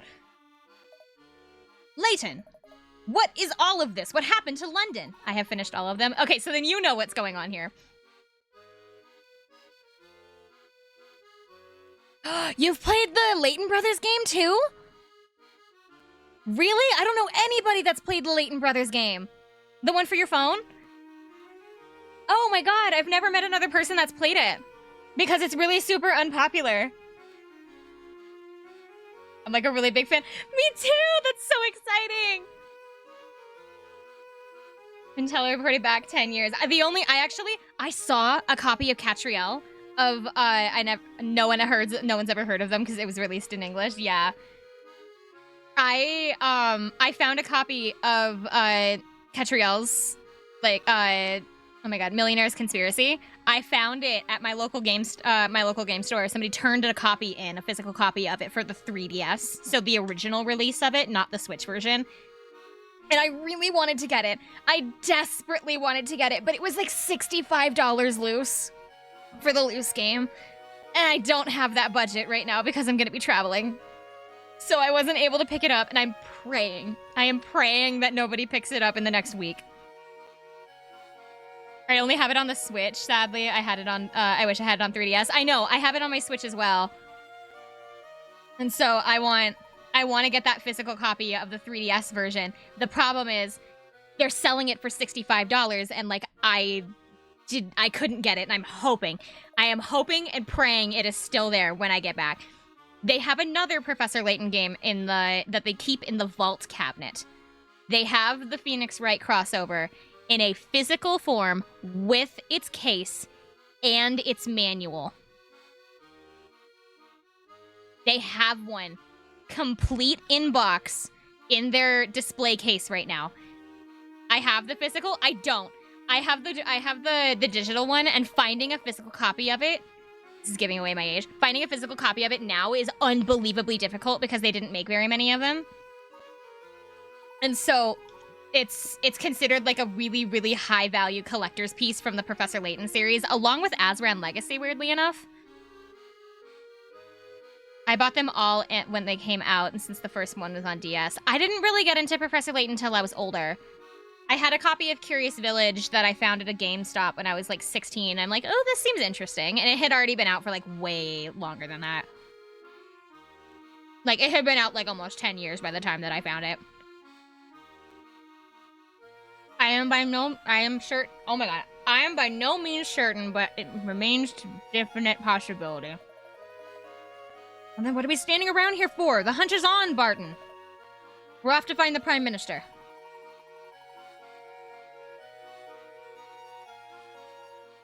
Yes, so you can do the math. You cannot be that much older than me. I refuse to believe you're that much older than me. You know, Inspector, we may have better luck tracking him down if we work together on this case. That's enough from you, Layton. The fact remains that you're a civilian, and I will handle this on my own. I'll have to send a picture of my collection. I was an old soul. I would send a picture of my collection too, but I feel like mine is lame because I only have the physical copies of the original 6 games, but I only have the digital copy of the Professor Layton one. Turn to the investigation. So we're going to Chinatown. Where's the other Luke, Professor? Now that you mention it, we've never decided on a meeting place. Perhaps it's time to pay Shipley a visit. Of course, he can get in touch with Big Luke. Shall we head over to the arcade restaurant then? If anything, the collection of games that I have that I feel like people would find significantly more interesting is if I were to show off my entire Pokemon collection, I feel like people would find it more interesting. However, because of the subathon goals, I actually have to. Because of the subathon goals, I have to do a hand stream here soon that is going to show off my entire gaming collection. Hey, don't walk away from me. We have unfinished business here. Important unfinished business. How to make it? Look who's back. I don't know how to pronounce that guy's name. The one and only, and who's your feathered friend here? Oh, hope I can make it? That's okay. I have a whole bunch. Oh, Ira, we named the parrot the Cream. It's a joke based on a wrestling video that Infinite set in for community memes time. It's yes, the cream of the crop is his full name. Nice to meet you, the cream of the crop. He just keeps pulling them out. They're so scared. Ira's laughing at me. Also, thankfully, I have a baby face, so nobody thinks I'm over 25. A lot of people think I'm 16. I'm 23, and a lot of people think that I'm still like 16. Nothing means nothing. Nice to meet you too, Bird. Say, seeing as how you're a dependable bunch, I have a favor to ask. Lately, I can't get enough mushrooms, especially the one little red delectable variety. That's where you come in. If you would like to seek out those fine fungi, bring them around to me. This man is asking us for shrooms. Oh no, it's like the time I went to Florida. Oh my god, it's like the time I went to Florida. I went to Florida to visit family when I was like, 15? Yeah, 15? I was like 15 or 16. We were going for Christmas. It was like a big family reunion for Christmas. And we went to a Denny's because it was like 9 o'clock on Christmas Eve or something like that by the time that we got in. So it was super late at night. So we went to the Denny's, and like an hour passed and we didn't even have we only had drinks, and we were like, all right, what's going on here? My brother's friend calls. He's like, we're all sitting at dinner, and we're all sitting at dinner. My brother's friend calls him, and he goes, hey, I need to take this. And he like gets up from the table and he walks out of the room. And he like walks out and he goes and stands outside. He's gone for like maybe 5 minutes, and then he comes back, sits back down at his table. Or he sits back down at our table, and he looks at me and he looks at me and my parents, and he goes, no one's allowed to go outside without somebody with them. So now we're all like, what do you mean no one's allowed to go outside without someone with them? And he told us that when he went outside, he was on the phone with his friend, and some random person walked up to him. My brother at this point is like 16. He's like 16 or 17 at the most. And the problem was that his style at the time was like kind of vaguely baggy jeans, big hoodies, and all black. And so he was standing outside on the phone with his friend, and this guy comes walking up to him and goes, hey, do you have any shrooms? Do you have any shrooms? And my brother is on the phone looking at this man with like wide eyes. The thing is, my brother's friend could hear the man on the other end of the phone asking my brother if he had any mushrooms. And my brother is standing there completely silent, still on the phone, while his friend is cackling into his ear because he heard that. And he doesn't know, and my brother doesn't know what to say, to which he just goes, no, man. No, I don't. My friend, I'm gonna have to call you back later. And then he hung up on his friend, and he went back into the restaurant, and he told us no one was allowed to go outside. He told us no one was allowed to go outside without somebody else present. We then, 2.5 hours passed, and we still didn't have any food. Apparently, the staff had, walked out in the back, and so they had no staff in the kitchen, so, we left. And so we're leaving the restaurant. The guy is still out there. The guy is still outside. So I went out of the restaurant first, and my brother, comes running after me. He's like, no, stop. And I'm like, oh, why? And he's like, don't go outside without me. And I was like, okay. And so we walked out together. The guy is still standing there. He's, sitting kind of, half crouched on the bench kind of thing. And I realized, oh, this is the man that asked my brother if he had any drugs. And then my brother starts, shuffling me along towards the car. The rest of my family starts coming out of the restaurant, and a second person appears. This time it's a woman. This time a woman appears, and she walks up to the guy that asked my brother if he had any mushrooms, and they start, kind of, whispering to one another. My mom comes out of the restaurant, and she's, talking to my dad. She, calls across, the parking lot, my dad's name. She goes, my dad's name is not Fred, but we'll call him Fred. And he's like, Fred, do you need the keys? And the lady snaps her head towards my mom, listening to what she called my dad, and then she looks over at my dad in the parking lot and goes, Fred! And starts waving her arms around, to which everyone then started bolting to the car. At that point, my brother is shoving me into the car, and he's trying to body block. He thinks that they're gonna attack us or something. And moral of the story is, do not go to Florida on your own. Moral of the story is, do not go to a Denny's on Christmas Eve in the middle of Florida on your own at 10 o'clock at night. We all threw ourselves into the car and left, and I can still vividly remember that. this like weird woman and I'm assuming her friend asking my older brother for drugs and then calling my dad frantically from across the parking lot.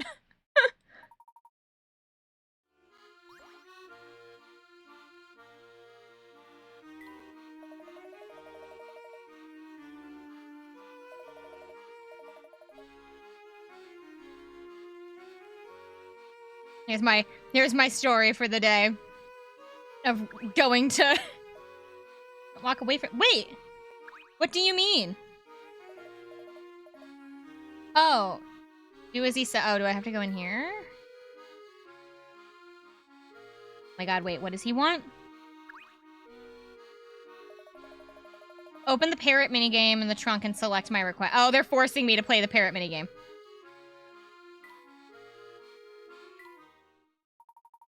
The parrot has generously volunteered his services as a delivery bird. So basically what we're doing is we are drawing lines on the screen that the bird's gonna bounce off of, and we have to get him from point A to point B.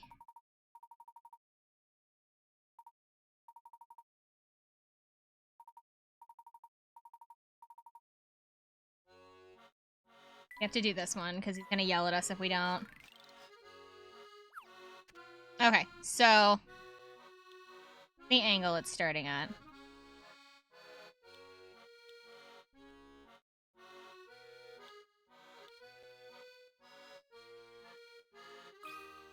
Like a step stool, I guess?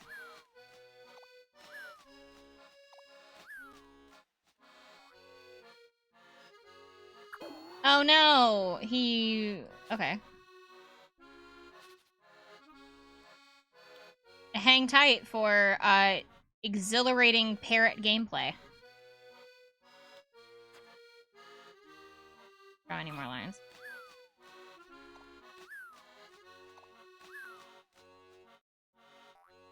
No, he went too far.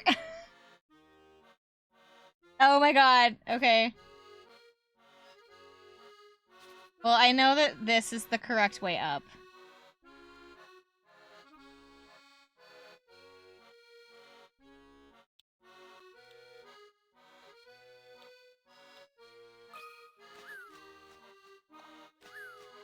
Maybe? Aha! There we go. Okay. We're good now. Well done. We have given this man his mushrooms. We can leave now.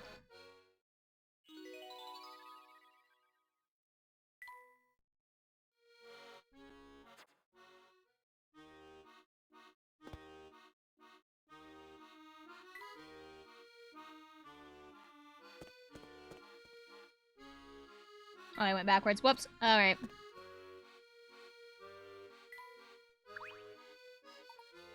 Get in contact. Oh, because I'm going the wrong way.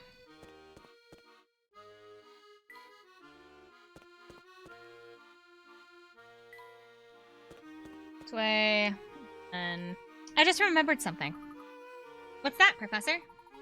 We've neglected to explain the situation to Flora. You're right, it completely slipped my mind. No worries. I'm just happy to be along for the ride. And not, you know, left behind as usual.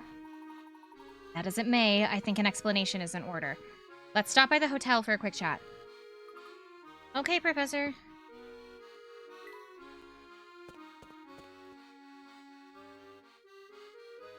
You have a puzzle for me? I seriously need to move my leg because my entire leg is asleep right now, and it's bothering me.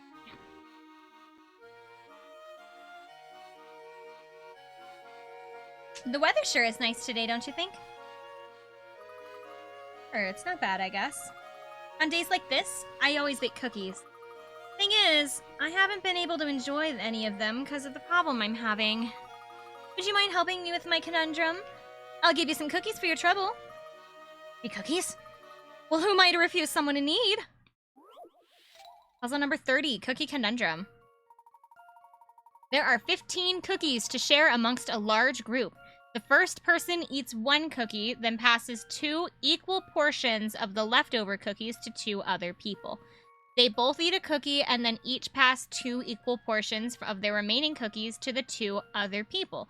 And so on until all of the cookies are gone. It takes 1 minute to eat a cookie, ignoring the time that it takes to pass them.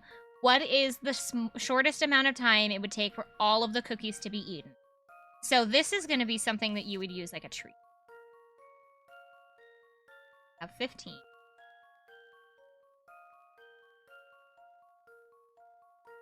We're doing. Started with 15. He ate 1. Gave it to 2 people. Means we have 14 and then 2 more people.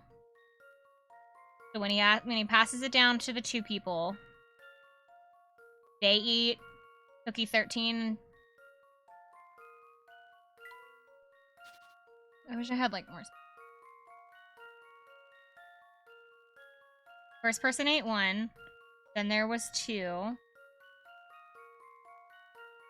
2. 5. 7.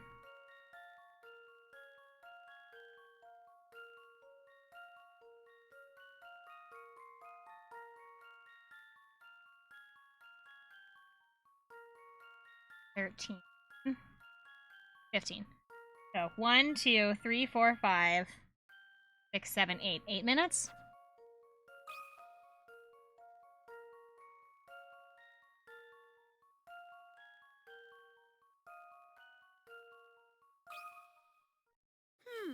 How about this? No? Let me think Clear your this mind through and again. think about it again.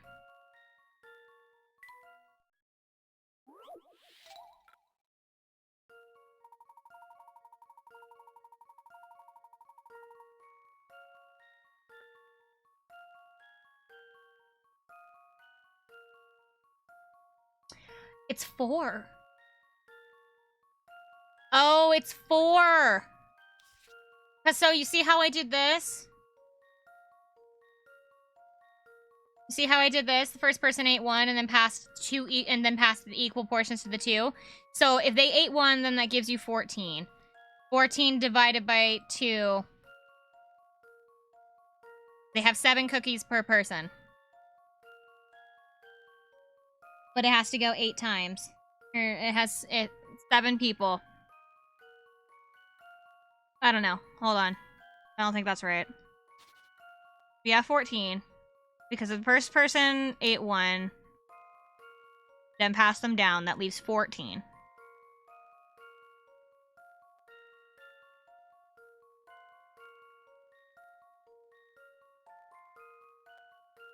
Wait, so then wouldn't it be 7?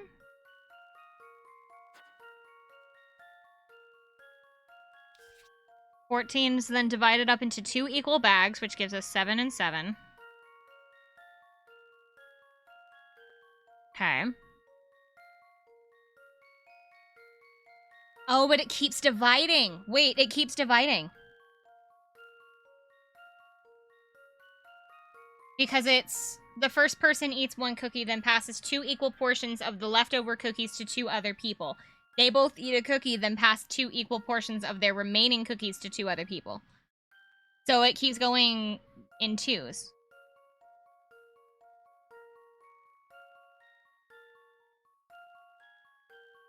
Can't divide 7 by 2. I'm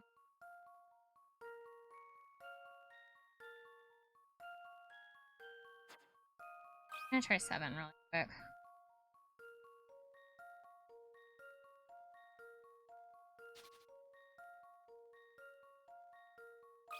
I don't think it's 7, but I'm gonna try 7 real quick. How about this?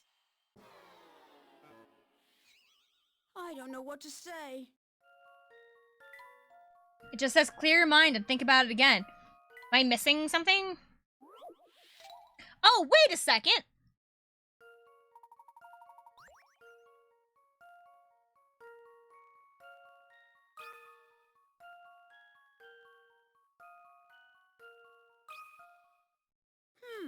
How about this? No? Okay. I thought it was gonna be a trick question. It's like, oh, I don't know what to well, say. it's 1 minute to eat a cookie, so would it take 1 minute? No.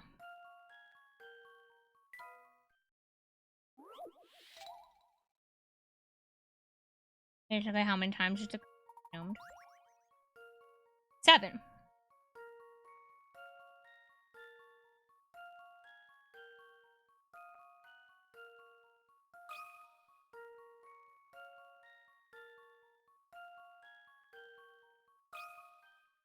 This one's as good as solved.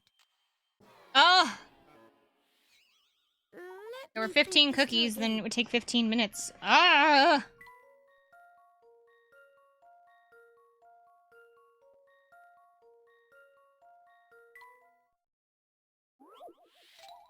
Word puzzles are like I hate word puzzles. It's like the one thing I can't do.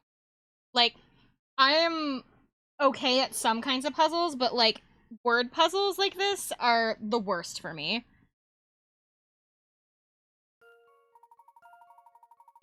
Maybe I need to should I consult my mom? Hold on. I'm gonna send a picture of it. We're gonna send it to Mama Rain. Gonna see what Mama Rain thinks.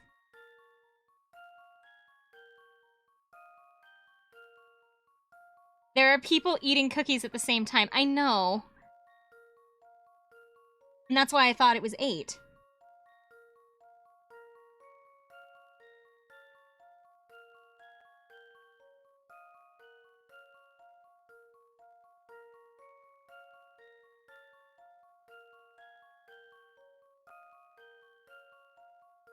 I sent it to Mama Rain. Let's see what Mama Rain thinks. I told her, by the way, the other day.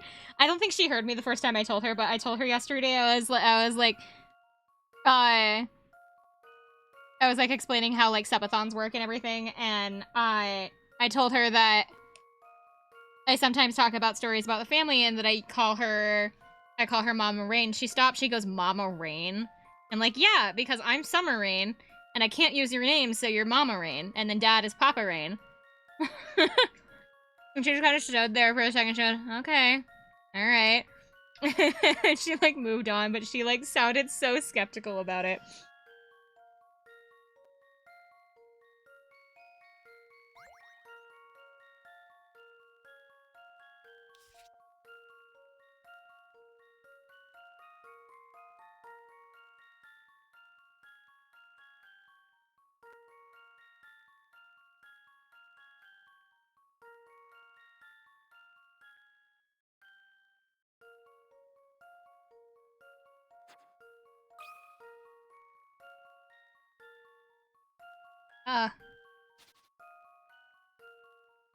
It'd help if I could write. I was playing this on my actual DS. I cannot wait. By the way, I cannot wait to check out the link that you sent me, Amaro, about modding. What? All I look over to see is it's 15 to 7 to 3, 1 to 0. Yeah. I realized that when I did this, but when I did the sets of 2s, if it was 8 minutes but it's being split apart by 2 people, then that means that's half the time that I thought it was. So it's 4. Yeah, see? Like that.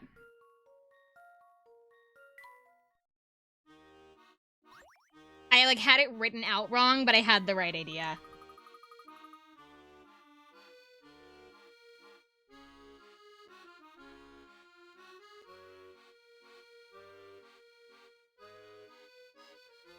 My mom says, wouldn't it be 1 minute for the first person?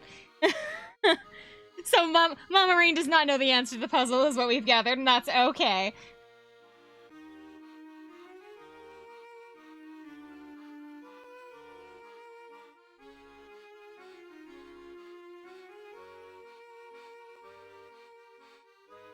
Alright. Cookies always taste so much better when you share them with somebody, don't you think? Oh, completely. I'm glad you think so too.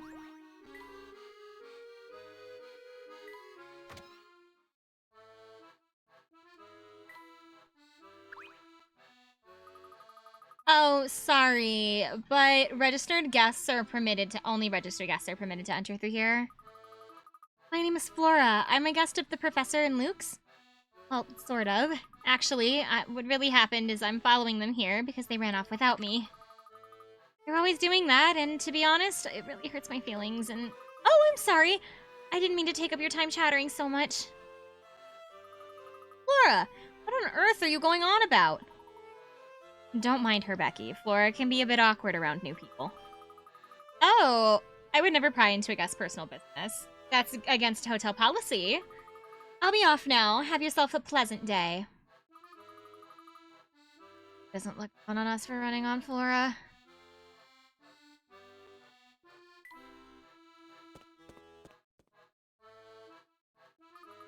What a charming room. Glad you like it, Flora. We'll be sure to get you one of your very own later. Oh, no need for that. I'm happy to stay in this one with you two. We'll just put up a screen. Luke, you're the smallest, so you can sleep in that chair there. Then I can take one of the beds, and Professor can take the other bed. That's ridiculous. I'm way too big to fold myself into a chair. Discuss this issue more later. For now, let's try to bring you up to speed, Flora. All right, so it's the skinny. Right now, we're in a town that looks very much like London, but is fundamentally different. Makes no mistake, the city is far more dangerous than our London. How so? What he's trying to say is that we've traveled through time. This is London 10 years in the future. What?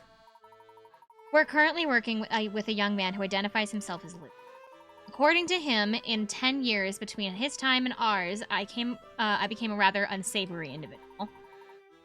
And here in the city, here in the future, I rule over the city with an iron fist. This young man is working with us to try and stop my evil self. Wow, that's an awfully complicated story. Follow any of it? Yes, I think so. You imagine the professor as a crime boss? This is something I've got to see. Oh, I just thought of something. What's up?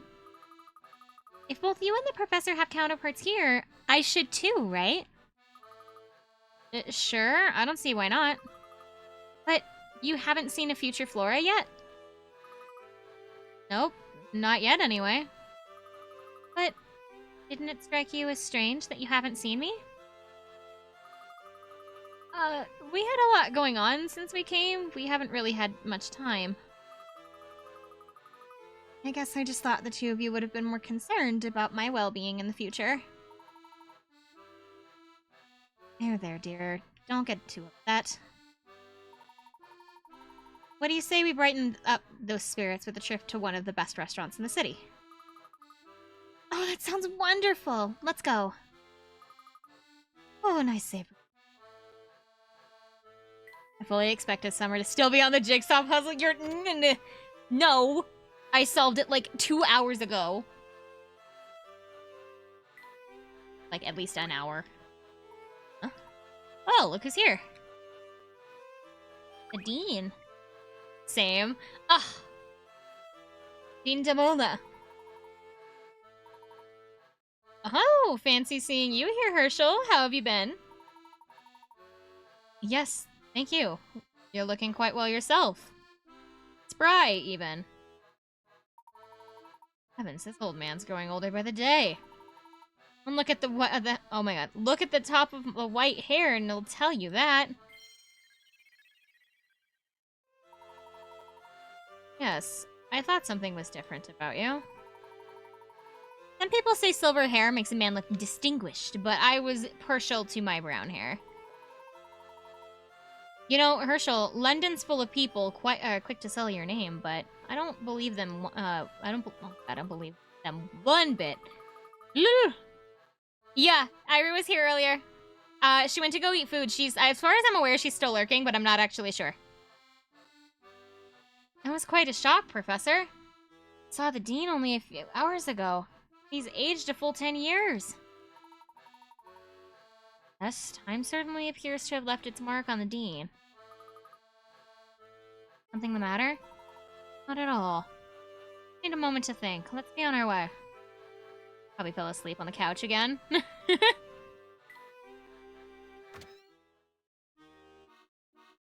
From what I understood, I was getting food. But that's entirely possible.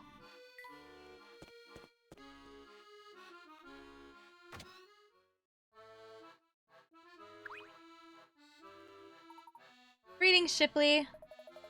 Excellent timing, Professor. I just received a message for you from Luke. He would like you to go to the observatory in the park north of here. See that you're not followed. This park is the one on the road that joins to Flatstone Street with Midland Road, correct? That's the one. Luke will be there waiting for you. Need to make sure we're not being followed. Sounds like something or someone out there may be monitoring. Flora, are you paying attention to what's being said? This is very important. Of course I'm listening. Moving around in a group of 3 will make us more conspicuous. I know you don't want to be left alone, but I think it would be best if you waited for us at the hotel. As soon as we're done talking with the other Luke, we'll come and get you. No, I'm coming with. Now, Flora. Oh, come on, Professor. Let her come along. Do our best to be stealthy on our way to the park. About this. It'll be fine. Besides, it might be more dangerous to leave Flora all by herself. Suppose you might have a point. Where we're heading could lead us into some very dangerous situations. Are you sure you want to come along with us? Of course I do. I'm not scared. Well, that settles it. Let's get moving. The joke because she missed a Stardew stream because someone fell asleep and we were waiting for 2 hours. Oh no, and I'm still mad about it. No, oh my god, that's like my worst fear is like falling asleep right before a stream. I've like nearly fallen asleep on a stream before. But not before a stream. Wants to eat more than I do. Well then, what are we waiting for? Off we go.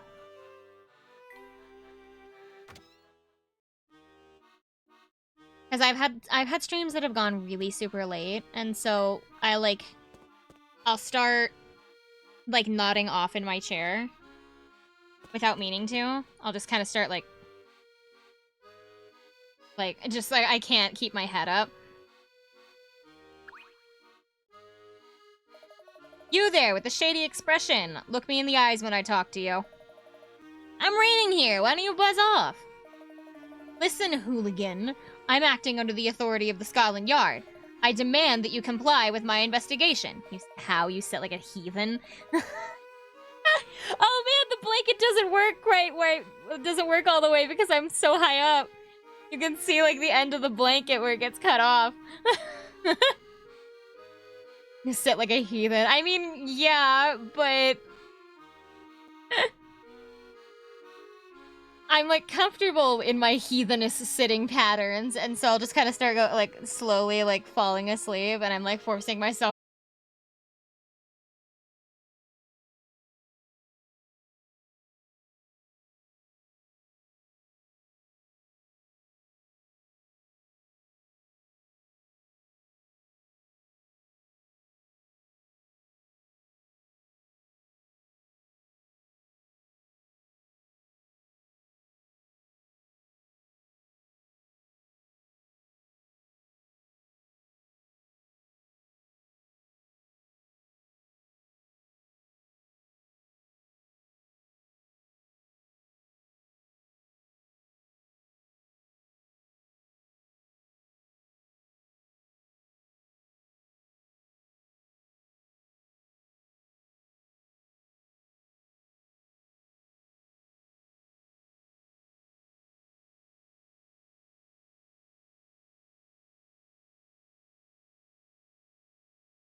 But the garbage bag that I, like, had with me broke most of my fall, so, like, filing a report for Twitch, Summer said a bad word.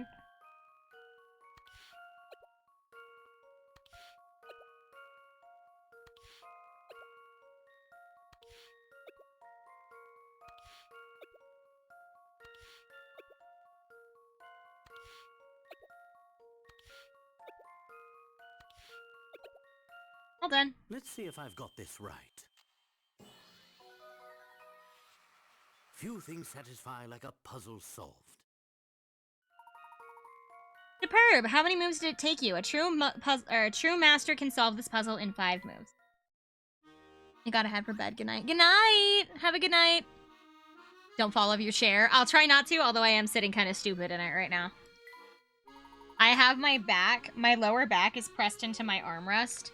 I'm sitting sideways in my chair, so, like, the back of my chair is facing, like, perpendicular. Not perpendicular, is that the wrong word? Adjacent? No, adjacent is, like, next to, but not.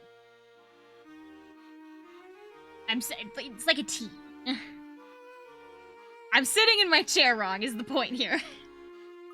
I am sitting with my feet curled up on the chair right now. I have my trackpad in my lap with my mouse on top of it and my phone on top of my other knee, with my lower back, like, shoved into my armrest and my knees, like, pressing against the other armrest.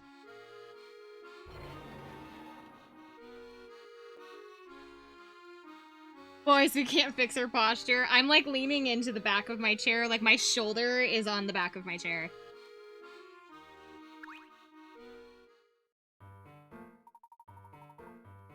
Thank you for meeting me here. I know it's a bit out of the way. I wanted to make sure that you weren't followed, and this place afforded me the best view to do that. Have you made any progress in your investigation? You've encountered some unexpected turns, but on the whole, it's going well. I believe I'm meeting Luke from the future. Flora, it's you! Didn't recognize you there for a minute. You'll have to excuse me, this is all a bit unexpected. Nice to know that some things never change. See, you're still easily flustered. When to talk, as I recall, you're pretty easily flustered yourself. But it's good to see you. You look well. Yes, Flora would be one of the unexpected turns in question. Inspector Kelmy and Barton are here as well. Well, I'm not too surprised by the inspector's arrival. That man lives for work. Are you saying you expected him to tail us back here? Expected? No, but I acknowledged it as a possibility. Enough chatter for now. We need to discuss how we're gonna get into Chinatown. We haven't a chance of getting through unless we get those through the guards at the gate. I'll let Ira know the story, by the way. Don't ask. Don't let her know the story of what? Hi, Ira, welcome back! Found a way to lure them away, haven't you? Yes, see, the guards don't hang around the area all the time. They only man their positions there when Layton tells them to. He's salty because I'm a sleepy girl. Oh. In other words, my future self has some reason to post watchmen in the area. Guess that might be my fault. I've been doing a lot of reconnaissance in the area and I may have been spotted. Anyway, the crucial point to take away is the guards will leave their posts if their boss says to. I understand, but how do we get my future self to issue? Luckily, Layton almost never interacts directly with low-level guards.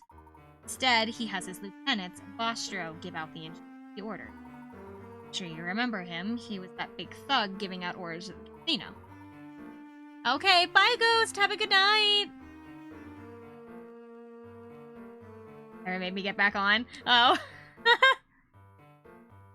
Oh yes, I know which one you're talking about. If the thugs by the gate hear Bostro tell them to get lost, I'm sure they'll abandon their posts.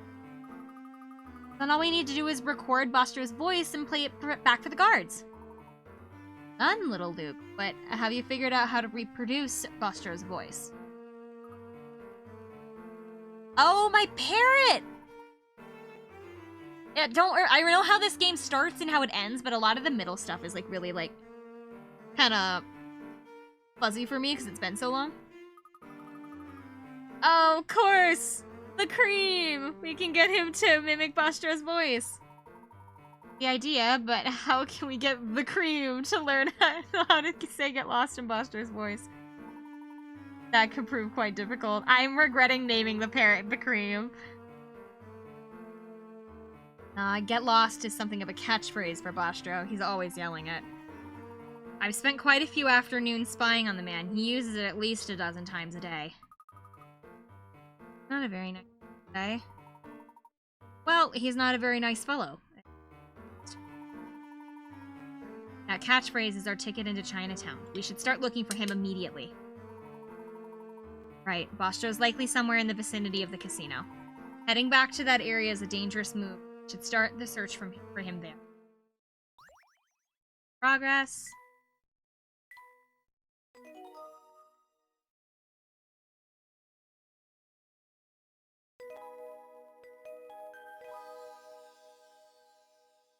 Find it, drink. Chapter 7, Chinatown. Oh, I missed a lot of puzzles. No-go arrows, carrying glasses, find the clock tower, how many people, missing block, the checkerboard. So we missed, like, 6. We missed 6 puzzles on our way here.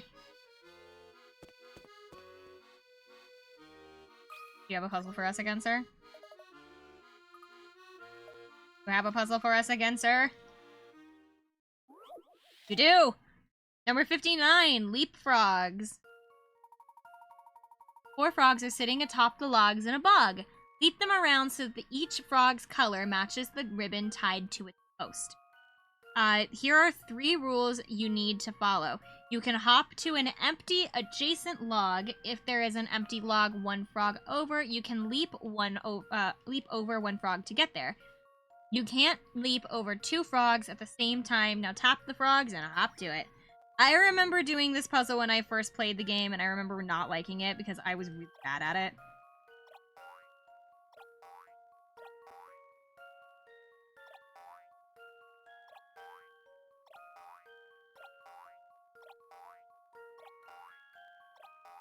But I am all good now. This one's as good as solved. I knew it! Nice and easy.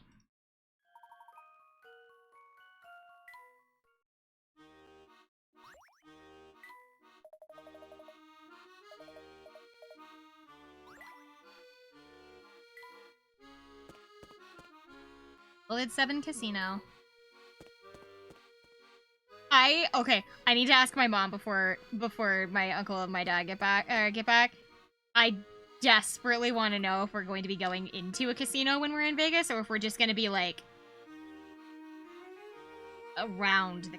Mostly just because I really want to go into a casino just to see what it looks like. Like, I don't care. I don't care, like, what... to, like, gamble or anything. I just want to see it. Also, I have realized that my turtle has yet to go away, and I think it's because I forgot to reset the timer on my redeem for that, so I am really quick going to, have to do slots at least once. No! I'm not dumb enough to do slots. I'm at least gonna play a game of cards.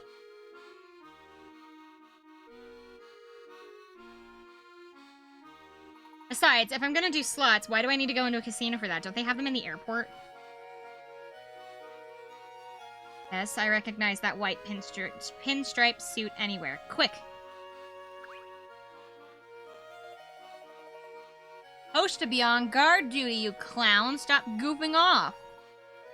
I wasn't goofing off, Bastro. I was just... You know, the only thing I hate more than a loafer is a loafer who makes excuses. Gotta gamble towards the new model, though. I know, and I don't... That's... I had to pick out a new artist, which I like the artist I found. But I cannot afford to waste money on, like, a slot machine. So that's why I'm like, I want to play, like, a game of cards, like, once, just to say that, yeah, oh, yeah, I've gambled in Vegas once. No buts about it. That attitude is what keeps you a grunt in here in this here organization. You know what? You're finished here. The family doesn't need clowns like you. Get lost, you clown. Come on, Bostro, don't kick me out. Where will I go? There, did you hear it? Up, I heard get lost. Here. What about the cream? Did he manage to pick it up? Hear what that big man said, the cream? Get lost. Uncanny how much. Bro. Performance like that is sure to fool those two guards at the gate. Let's head to Chinatown. Ah, yes, I made it big in Vegas. $10 whole. Hey, any money you make in Vegas is a gold standard for me. If you even break even, I consider it a win.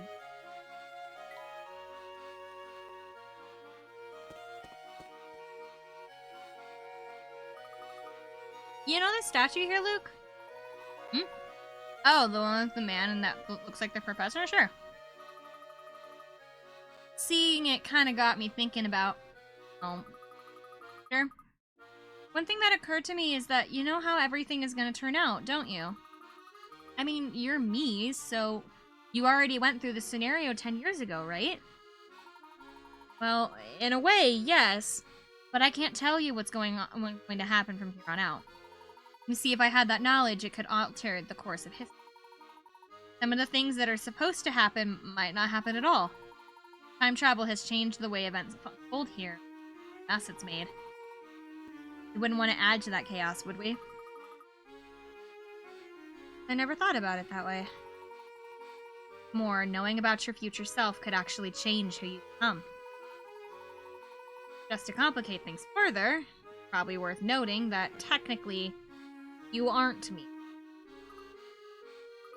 I'm not? Then who am I? That's a tough question. Meeting has changed much for both of us. Only the past is certain. Therefore, I was you in the past, but you may not be me in the future. Follow? I do. But time travel sure is complicated.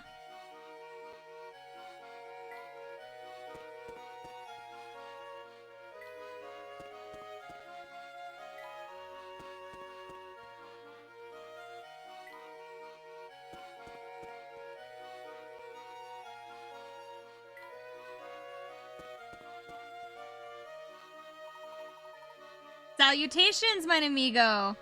I'm afraid I am a bit lost. Oh there, Popple. Fancy meeting you here. You trying to get to this time?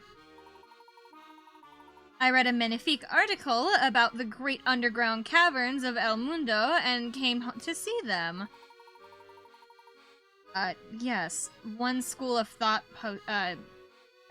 posits that these caverns exist throughout the entire world. Hi, exactamente. I was on my way to discover the subterranean ruins of Rome when I got lost. Wait, you were heading to Rome and ended up here? Yeah. The road of a traveler is long and winding, but this time I'm sure I'll reach my destiny. But seeing as how we've bumped into each other like this, how about a puzzle for El Camino? Lunar leap frogs. Now it's more leaping frogs! Oh!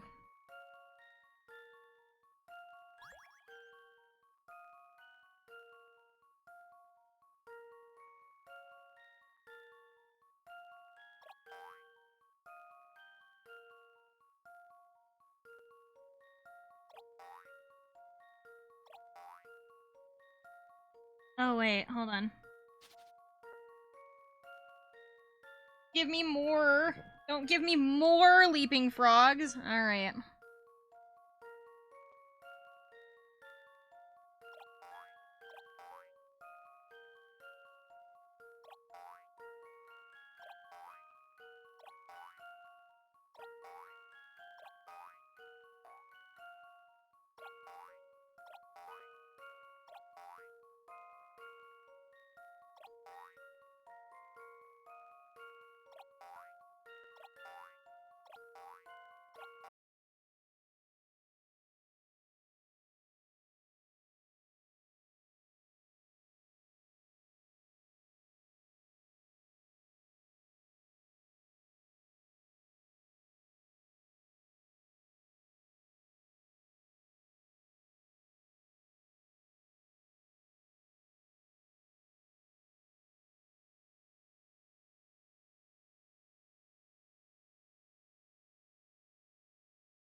Type of glass that I hate carrying?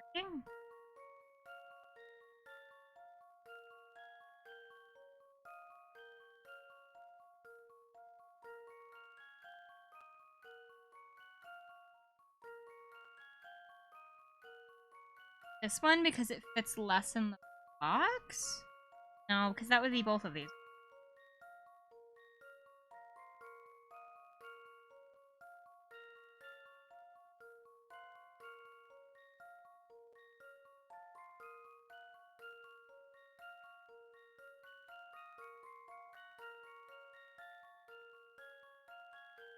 It's got something to do with how they get stacked up into the box.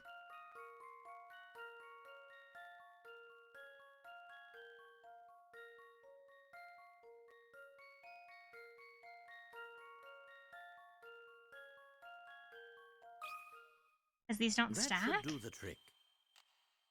No. Well, if at first you don't succeed. Think about actually carrying glasses. How do you carry them?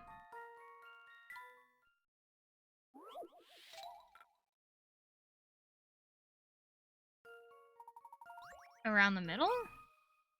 That should do the trick. I must have overlooked What do you something. mean? Think about how you actually carry them. I don't think it's the regular glasses.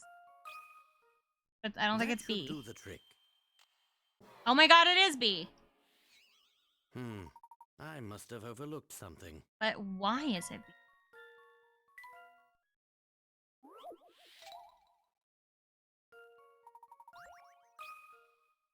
Let's see if I've got this right. Why is it B, though? Well, that's settled. Very good. The glass type question is B. It's the only kind of glass that is stackable, and when you stack several, they become very heavy and a pain to carry. Ugh. Find the clock tower, puzzle number 44. To find the clock tower in the village below, just follow these directions. Dang, I wish I was here earlier. To find the clock tower in the village below, just follow these instructions.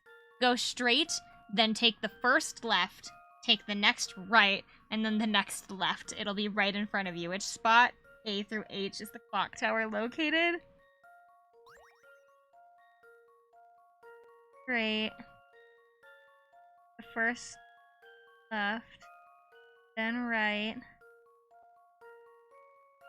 Left, okay. First left, then right. No. Oh my god, no! That's right. So, first left, then right.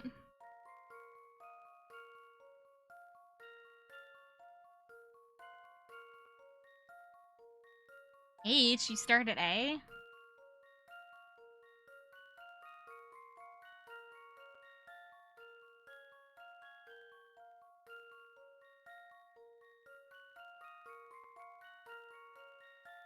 I don't think so. Because it... Hold on, maybe I'm good. If we start here, go straight. First one, take a right. Then you take a left.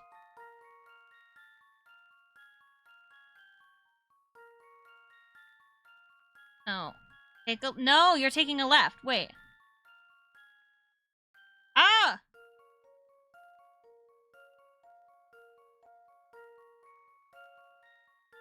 But that's right, not left. I guess if he's standing this way, it would be left. Left. And then right. I think you're right. I think you're right. It is a... They're giving me lefts and rights, and I don't get left and right. How about this? God, you had it figured out so much faster. Phew, that's a relief.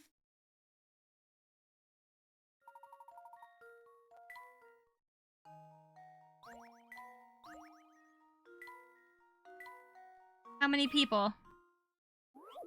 Puzzle number 45. What?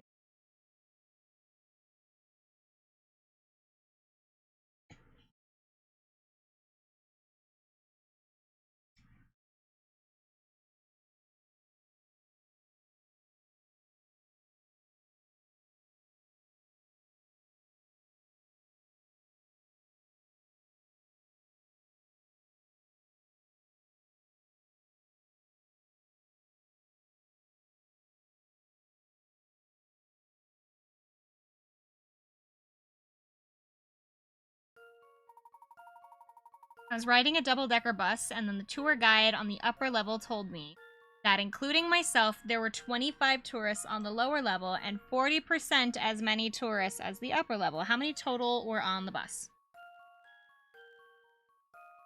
Ew. Problem.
Oh.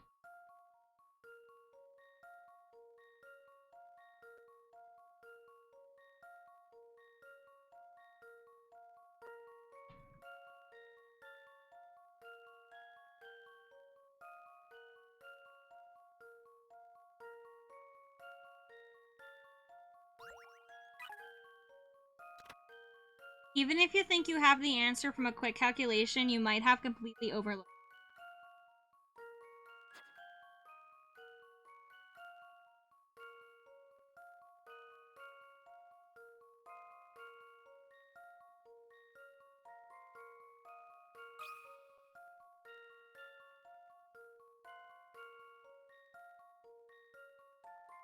So it's 37?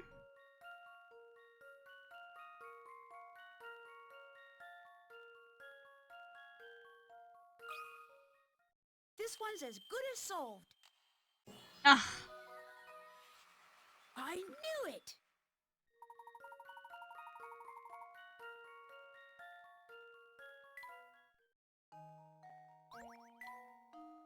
Alright. Do checkerboard really quick. 52, checkerboard.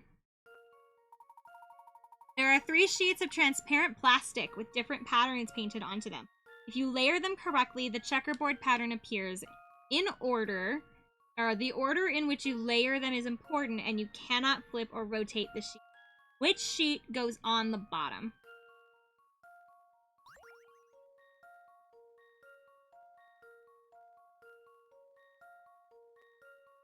B.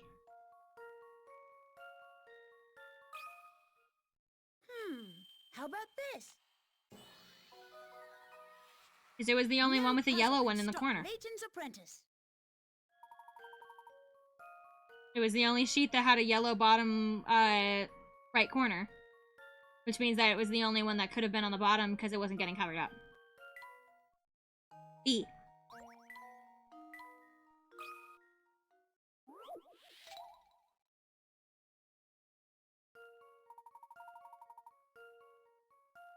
A hidden message is revealed when one of the blocks A, B, C, or D replaces the box marked with a question. Tap the letter that corresponds to the correct block.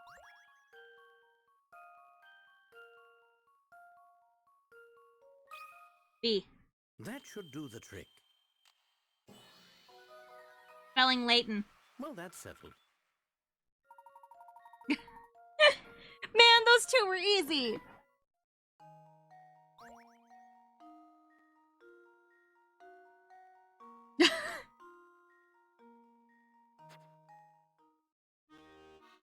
Okay, we need one more puzzle. Does the cat have another puzzle for us? It doesn't.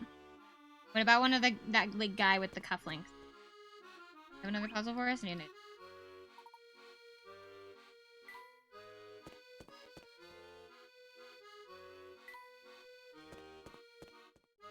What about you?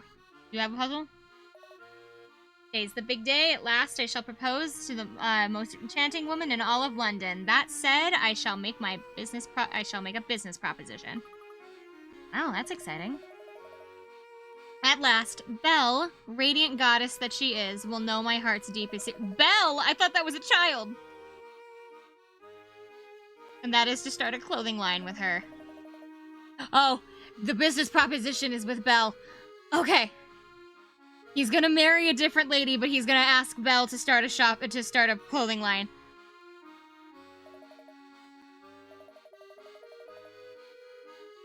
Okay. I was super confused for a second.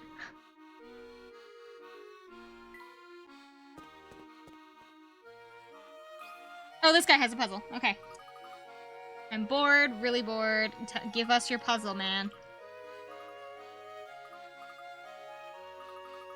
We were about to have a really scary situation there with Belle.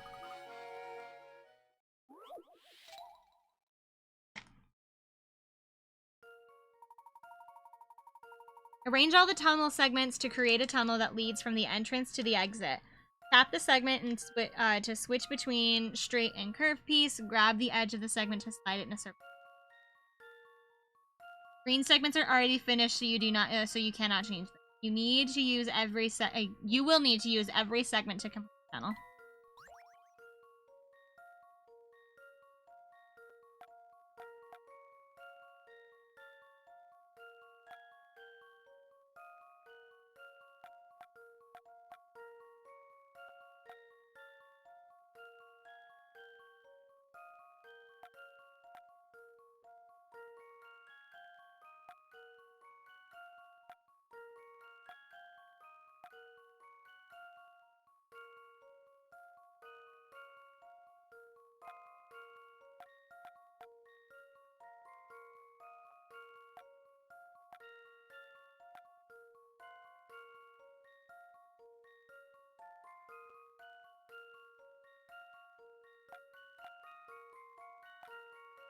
What is the game that has is it BioShock?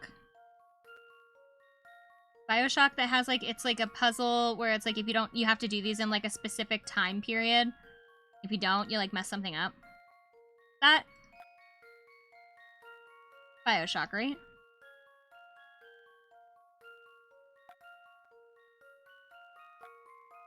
I'm pretty sure that's BioShock. Where you're like underwater. Here's my answer. You have to like connect I don't remember why, but it was like there was a bunch of puzzles that you No were supposed to puzzle can do stop Layton's apprentice. that you had to like, or Soma. I don't think it's Soma because I know it's a game I've played and I don't own Soma, which makes me think that it's BioShock.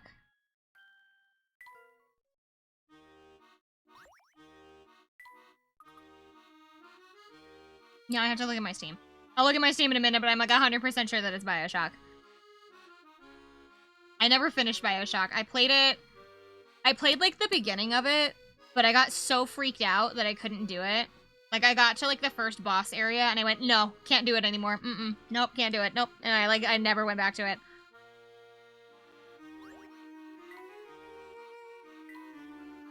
The thing is that I don't even think that the game is that scary. It's just that I really can't handle like hospital kind of situations, and the first boss like area is like a plastic surgeon. So like the entire area is hospital themed.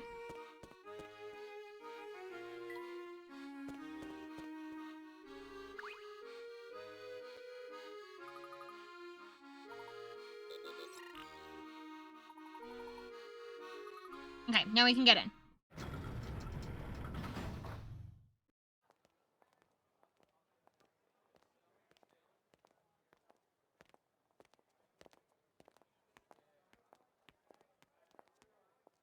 Just down this road is your future self.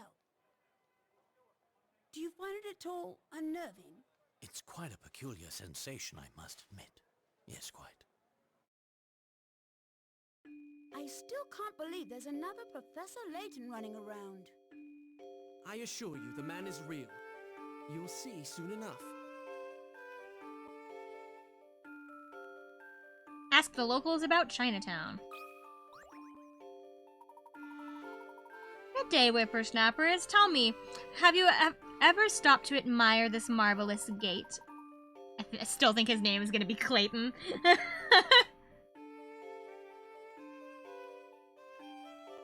Magnificent structure was constructed to welcome a lucky spirit into the... It is a breathtaking piece of art, isn't it? Tell me, sir, are you familiar with this part of town? Stuff raid. My emulator crashed my PC second I was about to click the raid button. Oh no! Oh, I'm so sorry. Well, welcome in! Here. Here, hold on. It's lovely to meet you.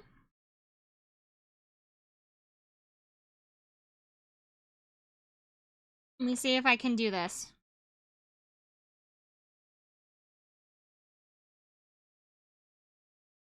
Oh, never mind. Someone beat me to it.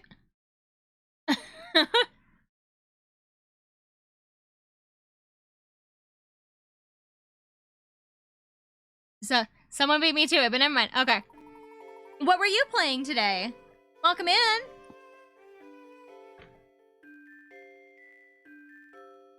You underestimate me. I had to move some stuff to get to my keyword because I have all my food like from dinner still. Like my plates and stuff are kind of like in the way. Hi, welcome in. My name is Summer. I'm Summer Rain. It's lovely to meet you guys. I'm also playing Unwound Future. It's just us tonight. Oh, cool. I can't believe your emulator crashed What system are you using your emulation through, if I may ask? I'm gonna say the word and we can do it.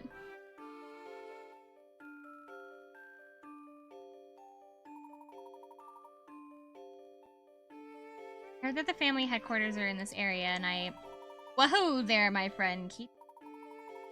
Though the fact that may be common knowledge, it's not the kind of thing that one discusses in public. It crashed 3 times tonight. You're using Decime. But, so, are you using Decime on its own, or are you using like a program to run it? Because I'm using a program to run Decime. I am using, RetroArch.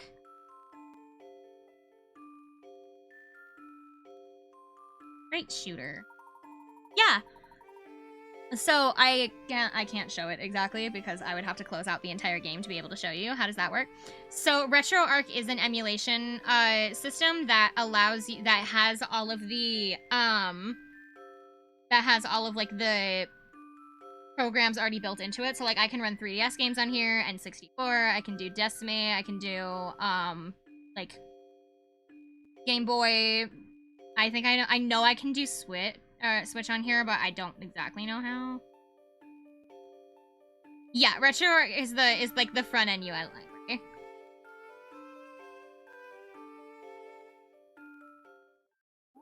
I would highly recommend it. It's a really good system. And and I've never had it crash on me.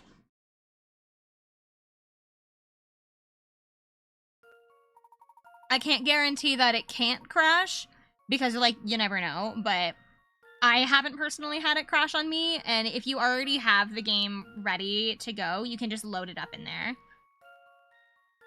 Mame is the older one. Ah. When counting on his fingers, this eccentric man counts in the order you see in the picture below. When he counts 1 to 5, and he returns to his thumb and continues counting in the same order, starting with 6. If he continues counting this way, which finger would he land on at 763? Circle the correct fingertip.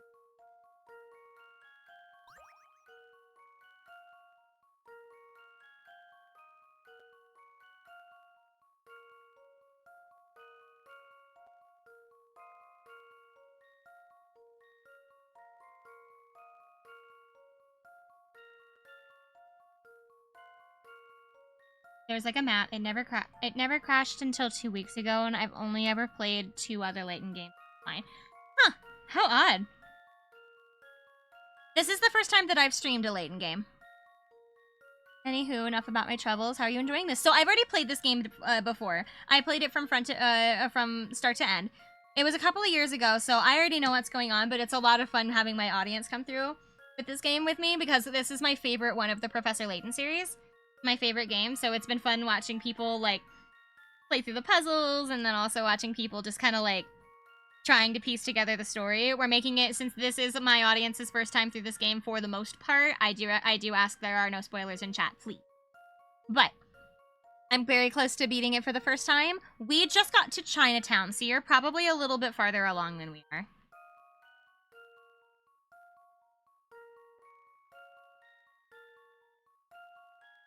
I think it's this one.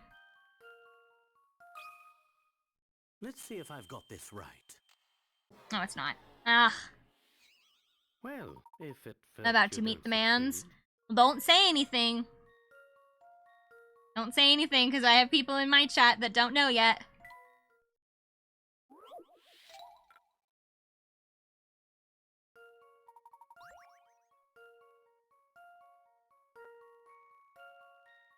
This one, then?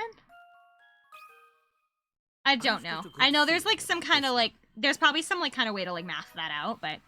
Few things satisfy The like a plot twist puzzle drops are solved. really wild and mild-mannered, like, in games. Yeah.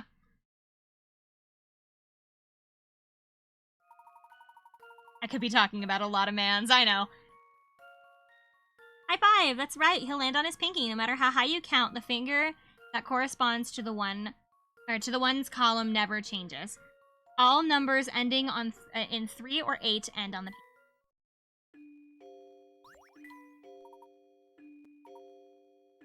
Oh, I should be reading this. Sorry.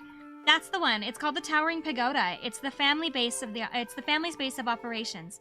The power isn't, the person in charge of the place said my god. The person in charge of the place is said to be more monster than man, and he wears a hat just like yours. But enough of that unpleasant topic. Have an enjoyable stay in Chinatown. Good day.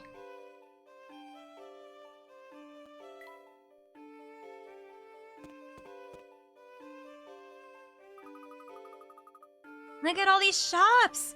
And it smells like something amazing is cooking here. You've taken a liking to the neighborhood. Let's ask a few more locals about the area.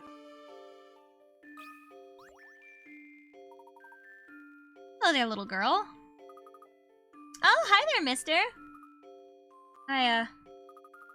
And hiya right back to you. Oh, that was nice. I do so love a good greeting, don't you? Well, you'll always get a proper greeting from us. Because it's what a good gentleman does. Sorry, I'm getting a call. From... Scam call. The world would be a nicer place if more people said hello like you two. People in this town are so... uncouth. That's what my mom always calls people here. Oh, do you live around here? Yeah. My dad moved out here and my mom brought my mom along. My mom, scam call moment, yeah. But I think our move was a terrible idea. Dad hasn't come home once since he started working here, and all Mom does is complain about it. What's he doing at work that keeps him here all the time? Beats me. All I know is that when I grow up, there's no way I'll become or marry a mechanical engineer. Your father's an engineer. Mm-hmm. Dad moved here after his old company got bought. Isn't that unbelievable? Can you imagine buying a whole company? You'd have to be super rich. Would? You know, there's this great puzzle about a rich man my dad told me once.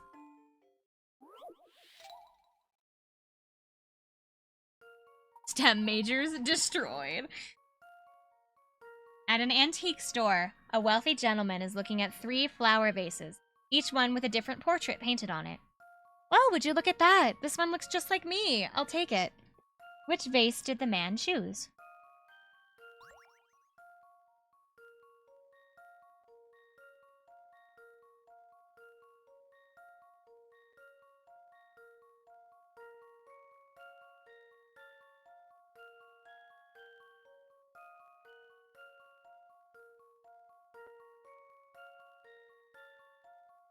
B? How about this? Oh, it's A. I guess it's back to the Compare the drawing vase, board. compare each vase to the gentleman's appearance and see if you can find anything in common.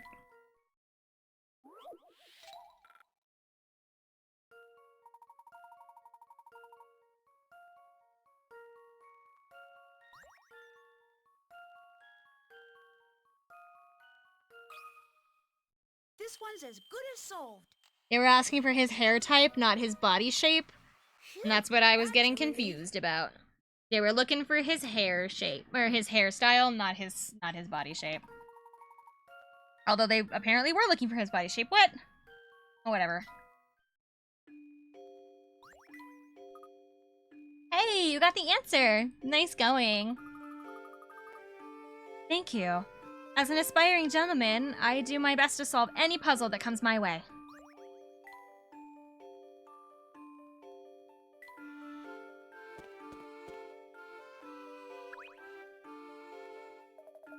Well, look who we have here. We met on our way to the Gilded Seven Casino, did we not? Nice to see that I made an impression. Let me guess, you don't want to let us through? There's no need for that attitude. Keeping those out with no business here is my livelihood, you see. Can't fault a fellow for trying to make a living, can you? Perhaps not. But we do have business here. We've come to meet with Layton. That very well may be the case. Unfortunately, I simply can't let you pass. And why is that? We've started our business. Because my employer, Mr. Layton, is out at the moment. Hence, you have no reason to enter the building. And you're quite sure he's out and about right now. Well, I didn't just lie to you, if that's what you're insisting. The boss has stepped out. He's away. Gone. Not here. But he could have gone. Well, wherever he is, doesn't sound like he's up in the towering pagoda right now. Professor, I propose that we do some sleuthing. I'm sure we can track down Layton yet. Agreed. Let's ask some of the people in the area if they've seen my exclusive counterpart.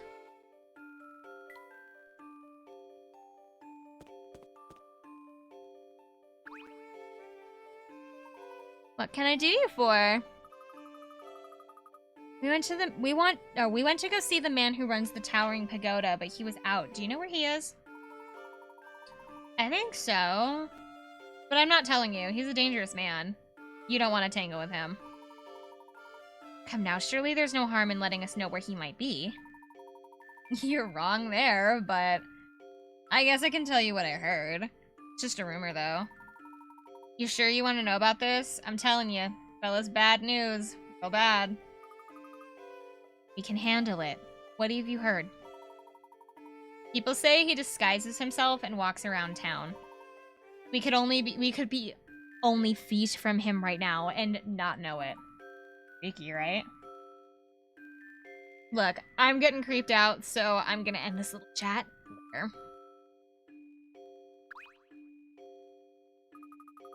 Hello there! How are my two favorite gentlemen doing? Oh, she didn't have any information for us. I didn't ask this guy. Oh, he's got a puzzle, though. Hello there. Is this Chinatown? Listen to yourself, young man. Like all sentient beings, I exist everywhere, and... Well, that's very nice. Now, if you really wanted to ask me where our physical bodies are located, I'll tell you. This is indeed Chinatown. Here you can find exotic goods and rare wonders from all over the world. But these things don't interest me. Material objects are mere dust flecks in the universe canvas. Something tells me I picked the wrong person to ask for directions. You've only just started to make your way in the world, young one. For you, many of life's greatest puzzles remain a mystery. For example, this one. Who broke it? Number 64. Who broke it? Not mad, I just want to know. One of these people broke the mirror, or broke the window. When asked about it, they gave the following statements in order, starting with A. A says, I didn't do it. B says, A is telling the truth. C says D is lying. And D says, I swear it wasn't me. The person whose story sounds fishy is the culprit. Who?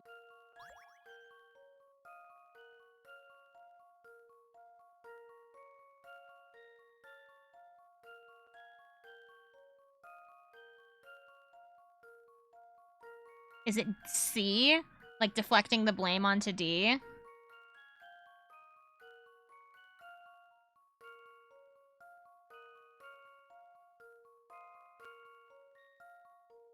Is it C, deflecting the blame onto D? Here's my answer. Yeah. Phew, that's a relief. C is indeed the culprit. He said that D was lying before D had even spoken. That's not how I figured it out, but it was the only one that wasn't confirming whether someone was telling the truth. Yes, that's it. Seek the answers to your own questions. That is the root of individuality. Only by doing this will you find the true value to be had in the infinite moment we call the present. Thanks for the compliment. I have to go now. Goodbye.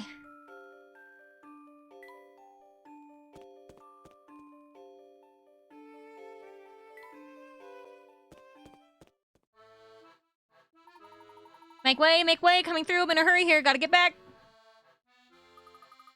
Goodness, little man startled me. Who would have thought such short legs could move so quickly? See how he raced out of the shop? Sure did. He was sprinting. In wet pants and shoes, too. He was carrying 2 armfuls of books to boot. He must be a big customer here. Maybe the woman behind the counter knows something about him? May I help you find something? Actually, I was hoping that you could tell us about the man who dashed out of the store just now. Oh, that would be Dr. Avogadro. Dr. Avogadro.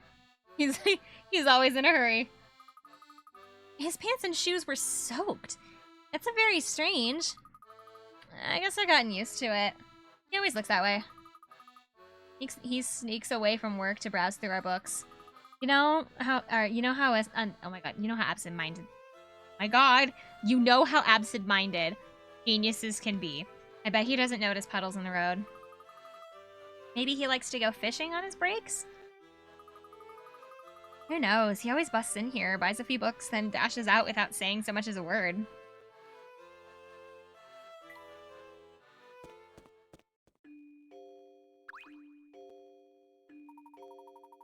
What's this? What do you want? Can you say I'm in a hurry here? Oh, I think I upset him. You can't just go running up to people you don't know and expect them to chat with you. Can't help it, Flora. How else are we supposed to find leads for our investigation? Well, some people don't like to talk to strangers. Hey, if you two are just gonna keep standing there squabbling, will you at least get out of my way? I got places to be, and I don't appreciate you stopping me. Oh, but you don't really want to run around like that, do you? Like what? With your pants and shoes all wet and squishy? It seems awfully uncomfortable. There will be time for drying later. I have to go now. Enjoy your little row. And there he goes. He might have stayed if you hadn't upset him from the get-go. Hardly blame me for that. Flora's so cute. She is cute. Oh, it's this guy again. Hi there. Oh, good day, miss. My name is Hazel. It's lovely to meet you.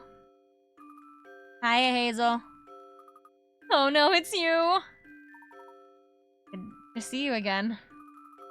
You were using that cute girl as a decoy to lure me out of hiding. I knew it. I knew something was funny about when she started chatting to me out of the blue. Why? Why did I stop to talk to her? Now you got me right where you want me. I gotta get out of here. Whatever did I do to get on that fellow's bad side?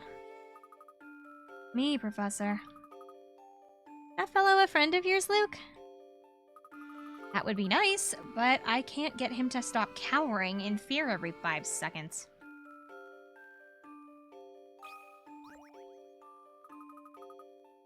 Hello there. My name is Paige. What's yours, miss? Laura. How do you do, Paige? Not so well, I'm afraid. I've had this puzzle on my mind for days, and it just has me positively stumped. I know we've just met, and this is terribly forward of me, but would you mind taking a look at it? Number 75, create the chick. Okay. We'll look at our pieces here.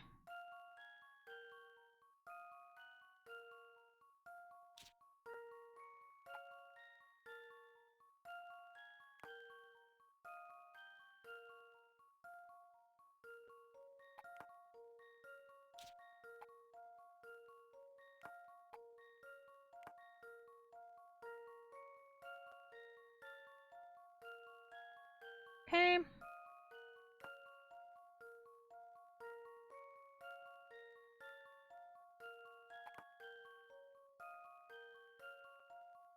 Well, this one definitely has to go here.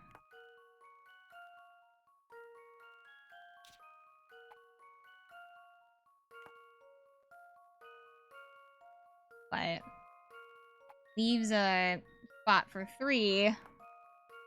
Oh, wait. No, it doesn't. There we go.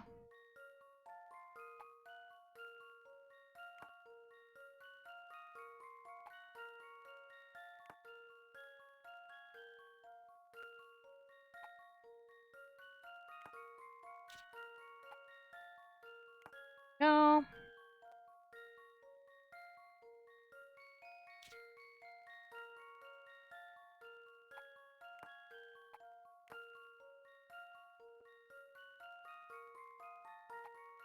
Here.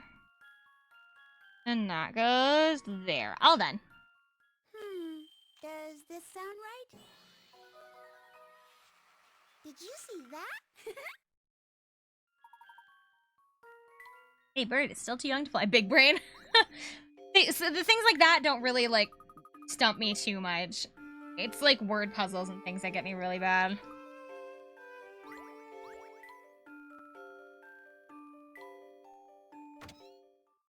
She's so proud.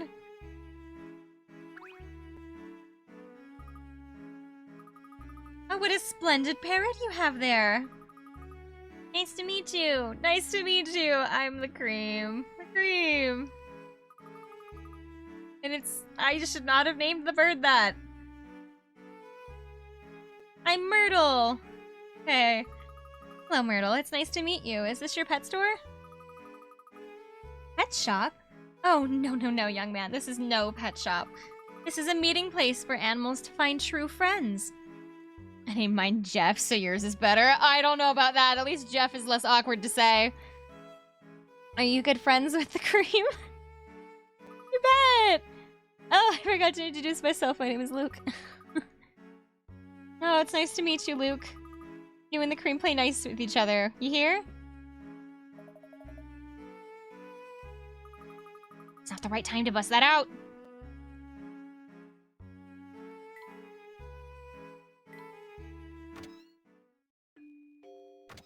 It's so embarrassing. Tell me, Luke, does anything about this room strike you as familiar? Actually, now that you mention it.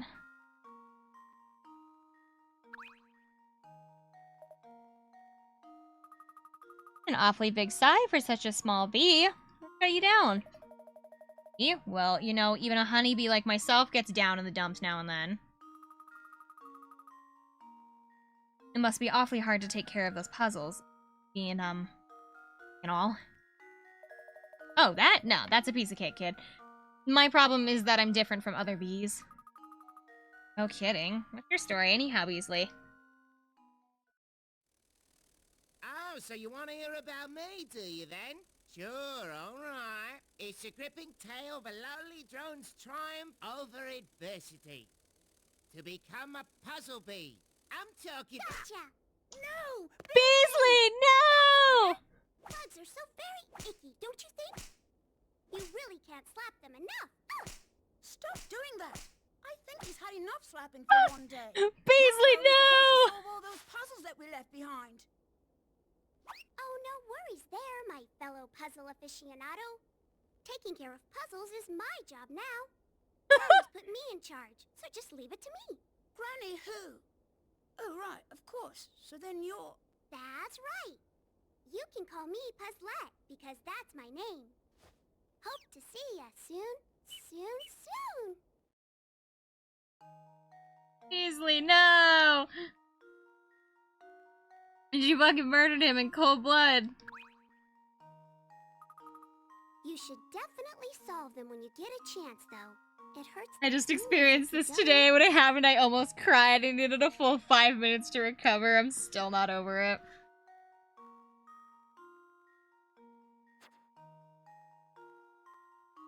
Okay, Puzzlet, it was lovely to meet you. You've murdered our friend. It's time to leave now. After that lovely bout of murder, we decided to leave. It was so ruthless.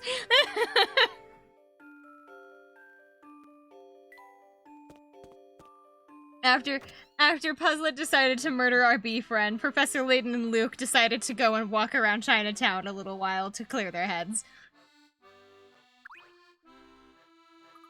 Welcome to Pepper Noodle Palace. What'll it be? Sorry, but we're not here to eat. We just want to know if you can tell us anything about the fellow who runs the Towering Pagoda. Aw, we can't interest you in a bite to eat? Alright then, now what were you saying? We would like to meet the man who runs the Towering Pagoda, but he seems to be out at the moment. Has he been to your restaurant? I don't think so. I mean, I don't even know what he looks like. But his lackeys come here almost every day to slack off. Horrible tippers, by the way. Now that I think about it, there's a good chance the man you're looking for never comes here. I mean, would you loaf on the job in a place where the boss could come and bust in at any moment? You make a good point. That's very astute of you. Flattery's nice, but if you really wanted to say thanks, order some food next time you come in, okay? Anywho, we're getting close to where I'm at the end, and it's late for me, so I'm gonna head to bed. Okay, it was lovely to meet you. Boss? Look, I'm here because I don't want to talk, because I don't want to think about the boss you follow. Besides, you're not going to find him in a hole in the wall like this. He likes more upscale joints.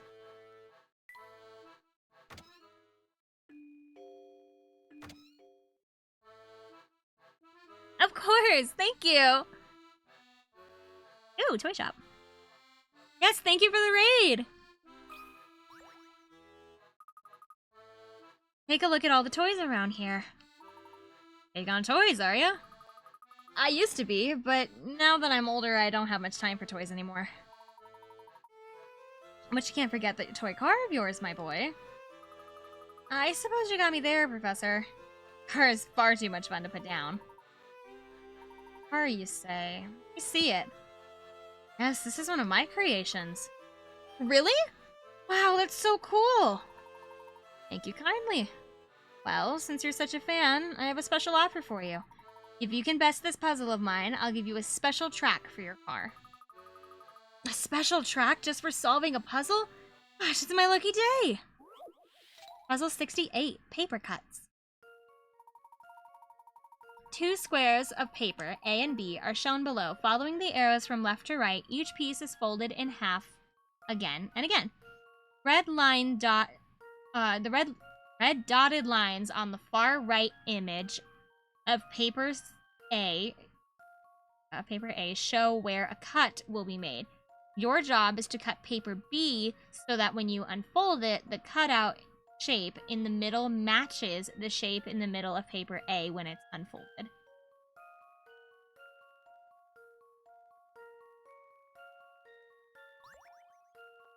Draw a cut you need to make for the rightmost.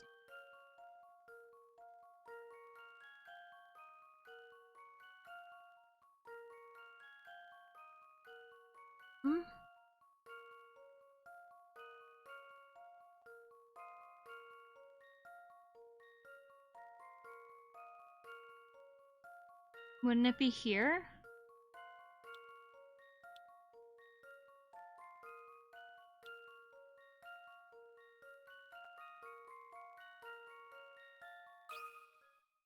Here's my answer. No? I don't know what to say. It might be easier to grab a few pieces of paper, try and figure it out that way. I mean, I guess I have a sticky note here.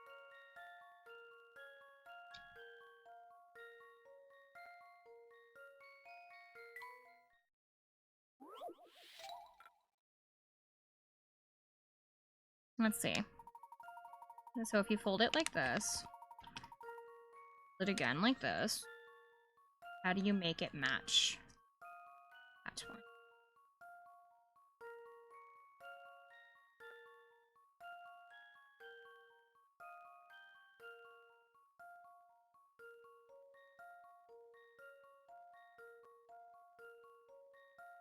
Oh, I think.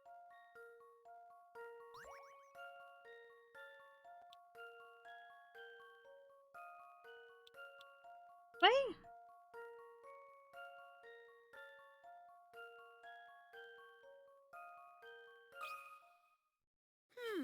How about this? No. Ugh. Let me think this through again. Might be easier to grab a few pieces to try out yourself. If you're thinking that should have worked, perhaps you're making the size of your cut too big or too.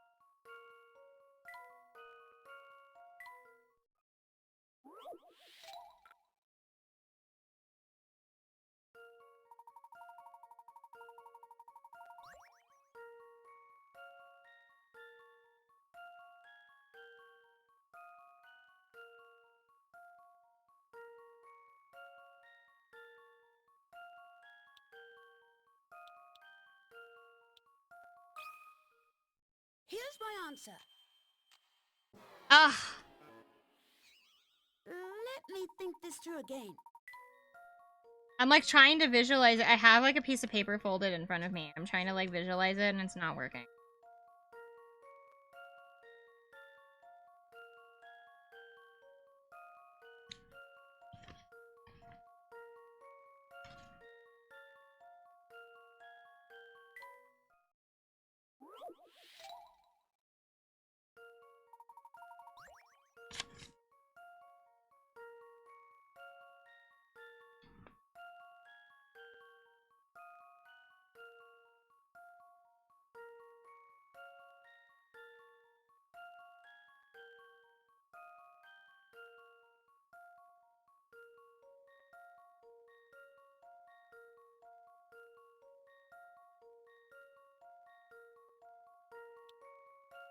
Because I did this already.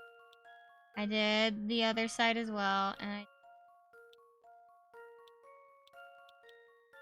didn't try this one, but I don't think it's right. That makes an L.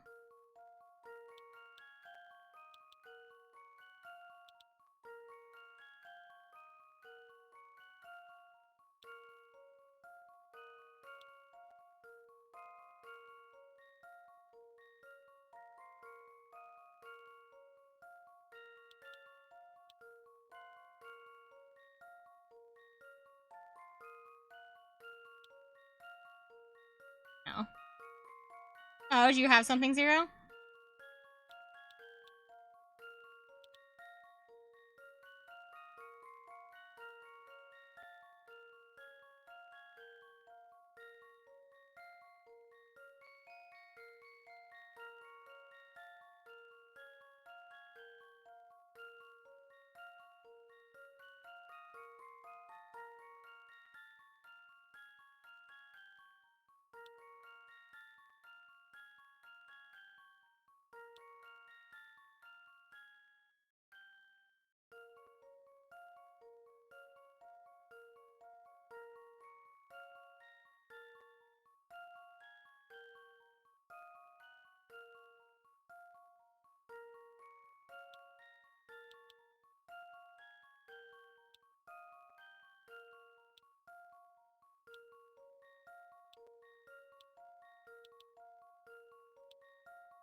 Here's my answer.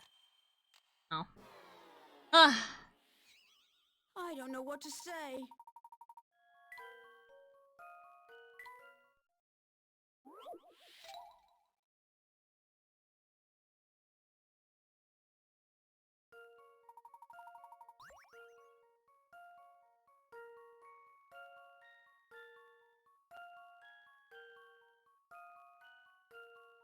I'm folding this piece of paper in my hands, like I'm trying to figure it out, and it's just not working.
I'm stupid.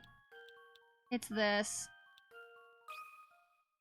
Here's my answer. No. Let me think this through again. Triangle shaped?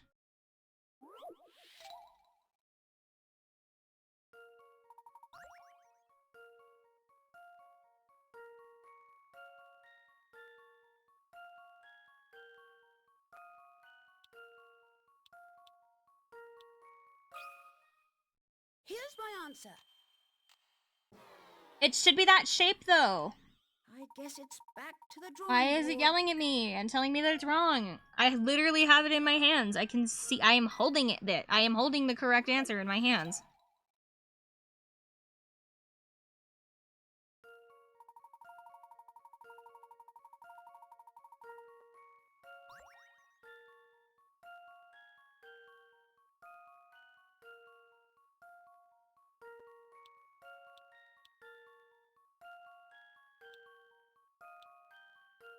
This should end up being like this.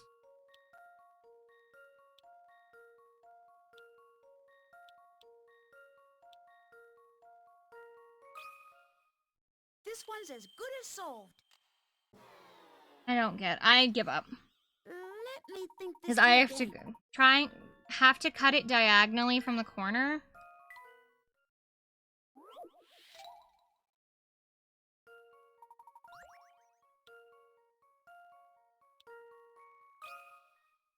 This one's as good as solved.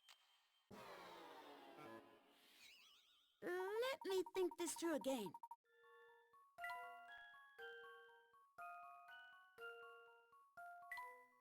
Bottom left corner. Oh shoot, I went out.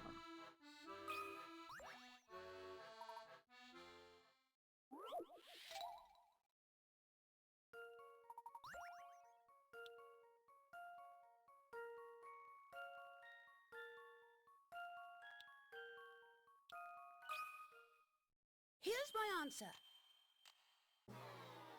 Nope. Let me think this through again. Closer to the corner? What do you mean? That was the corner.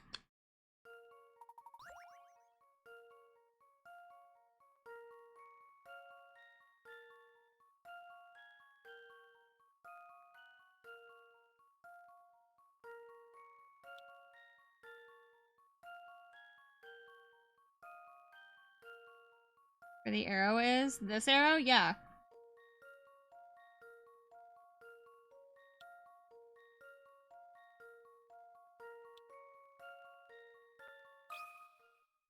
This one's as good as solved. Ugh. I knew it!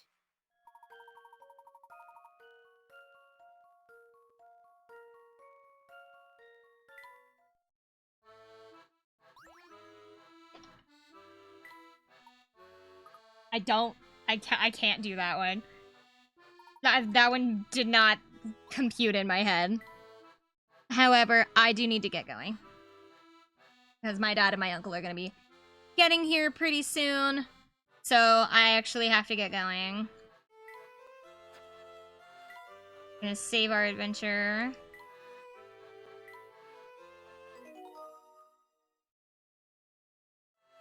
Now my dad and my uncle are going to be getting here pretty soon, so it's family time. So I gotta head out. We will pick this back up possibly tomorrow, but I'm not entirely sure. I know I'll be here Thursday.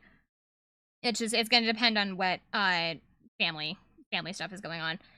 So we'll pick this back up on at least Thursday, but it's entirely possible I'll be back in the next couple of days. I will see you guys later, and I'm gonna set up the stream pet for next stream.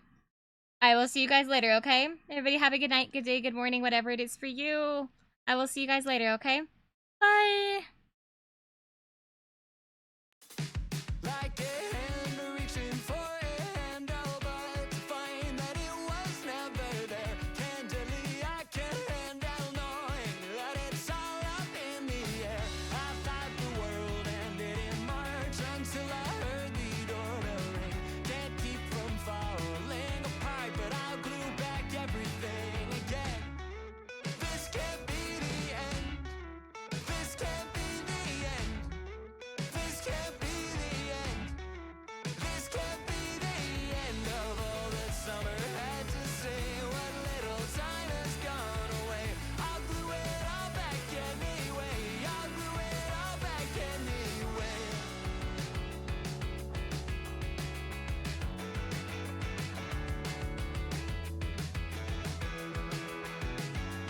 like the wing of a sparrow or a plane drops down a couple feet again to catch the wind that still remains, but I'm left breathless anyway. I thought the world ended in March until I heard the doorbell ring. Just me here standing in the dark, but I'll light up everything again. This can't be the end. This can't be the end. This can't be the end. This can't be the end of all that summer had to say. What little time has gone away, I'll glue it all back anyway. I'll glue it all back anyway.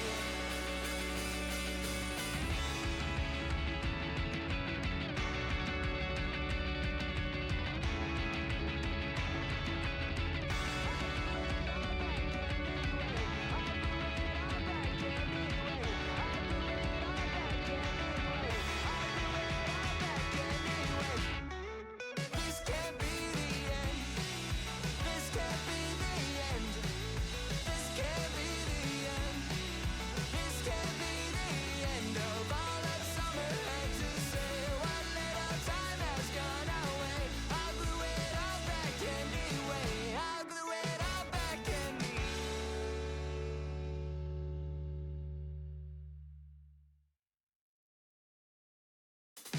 Like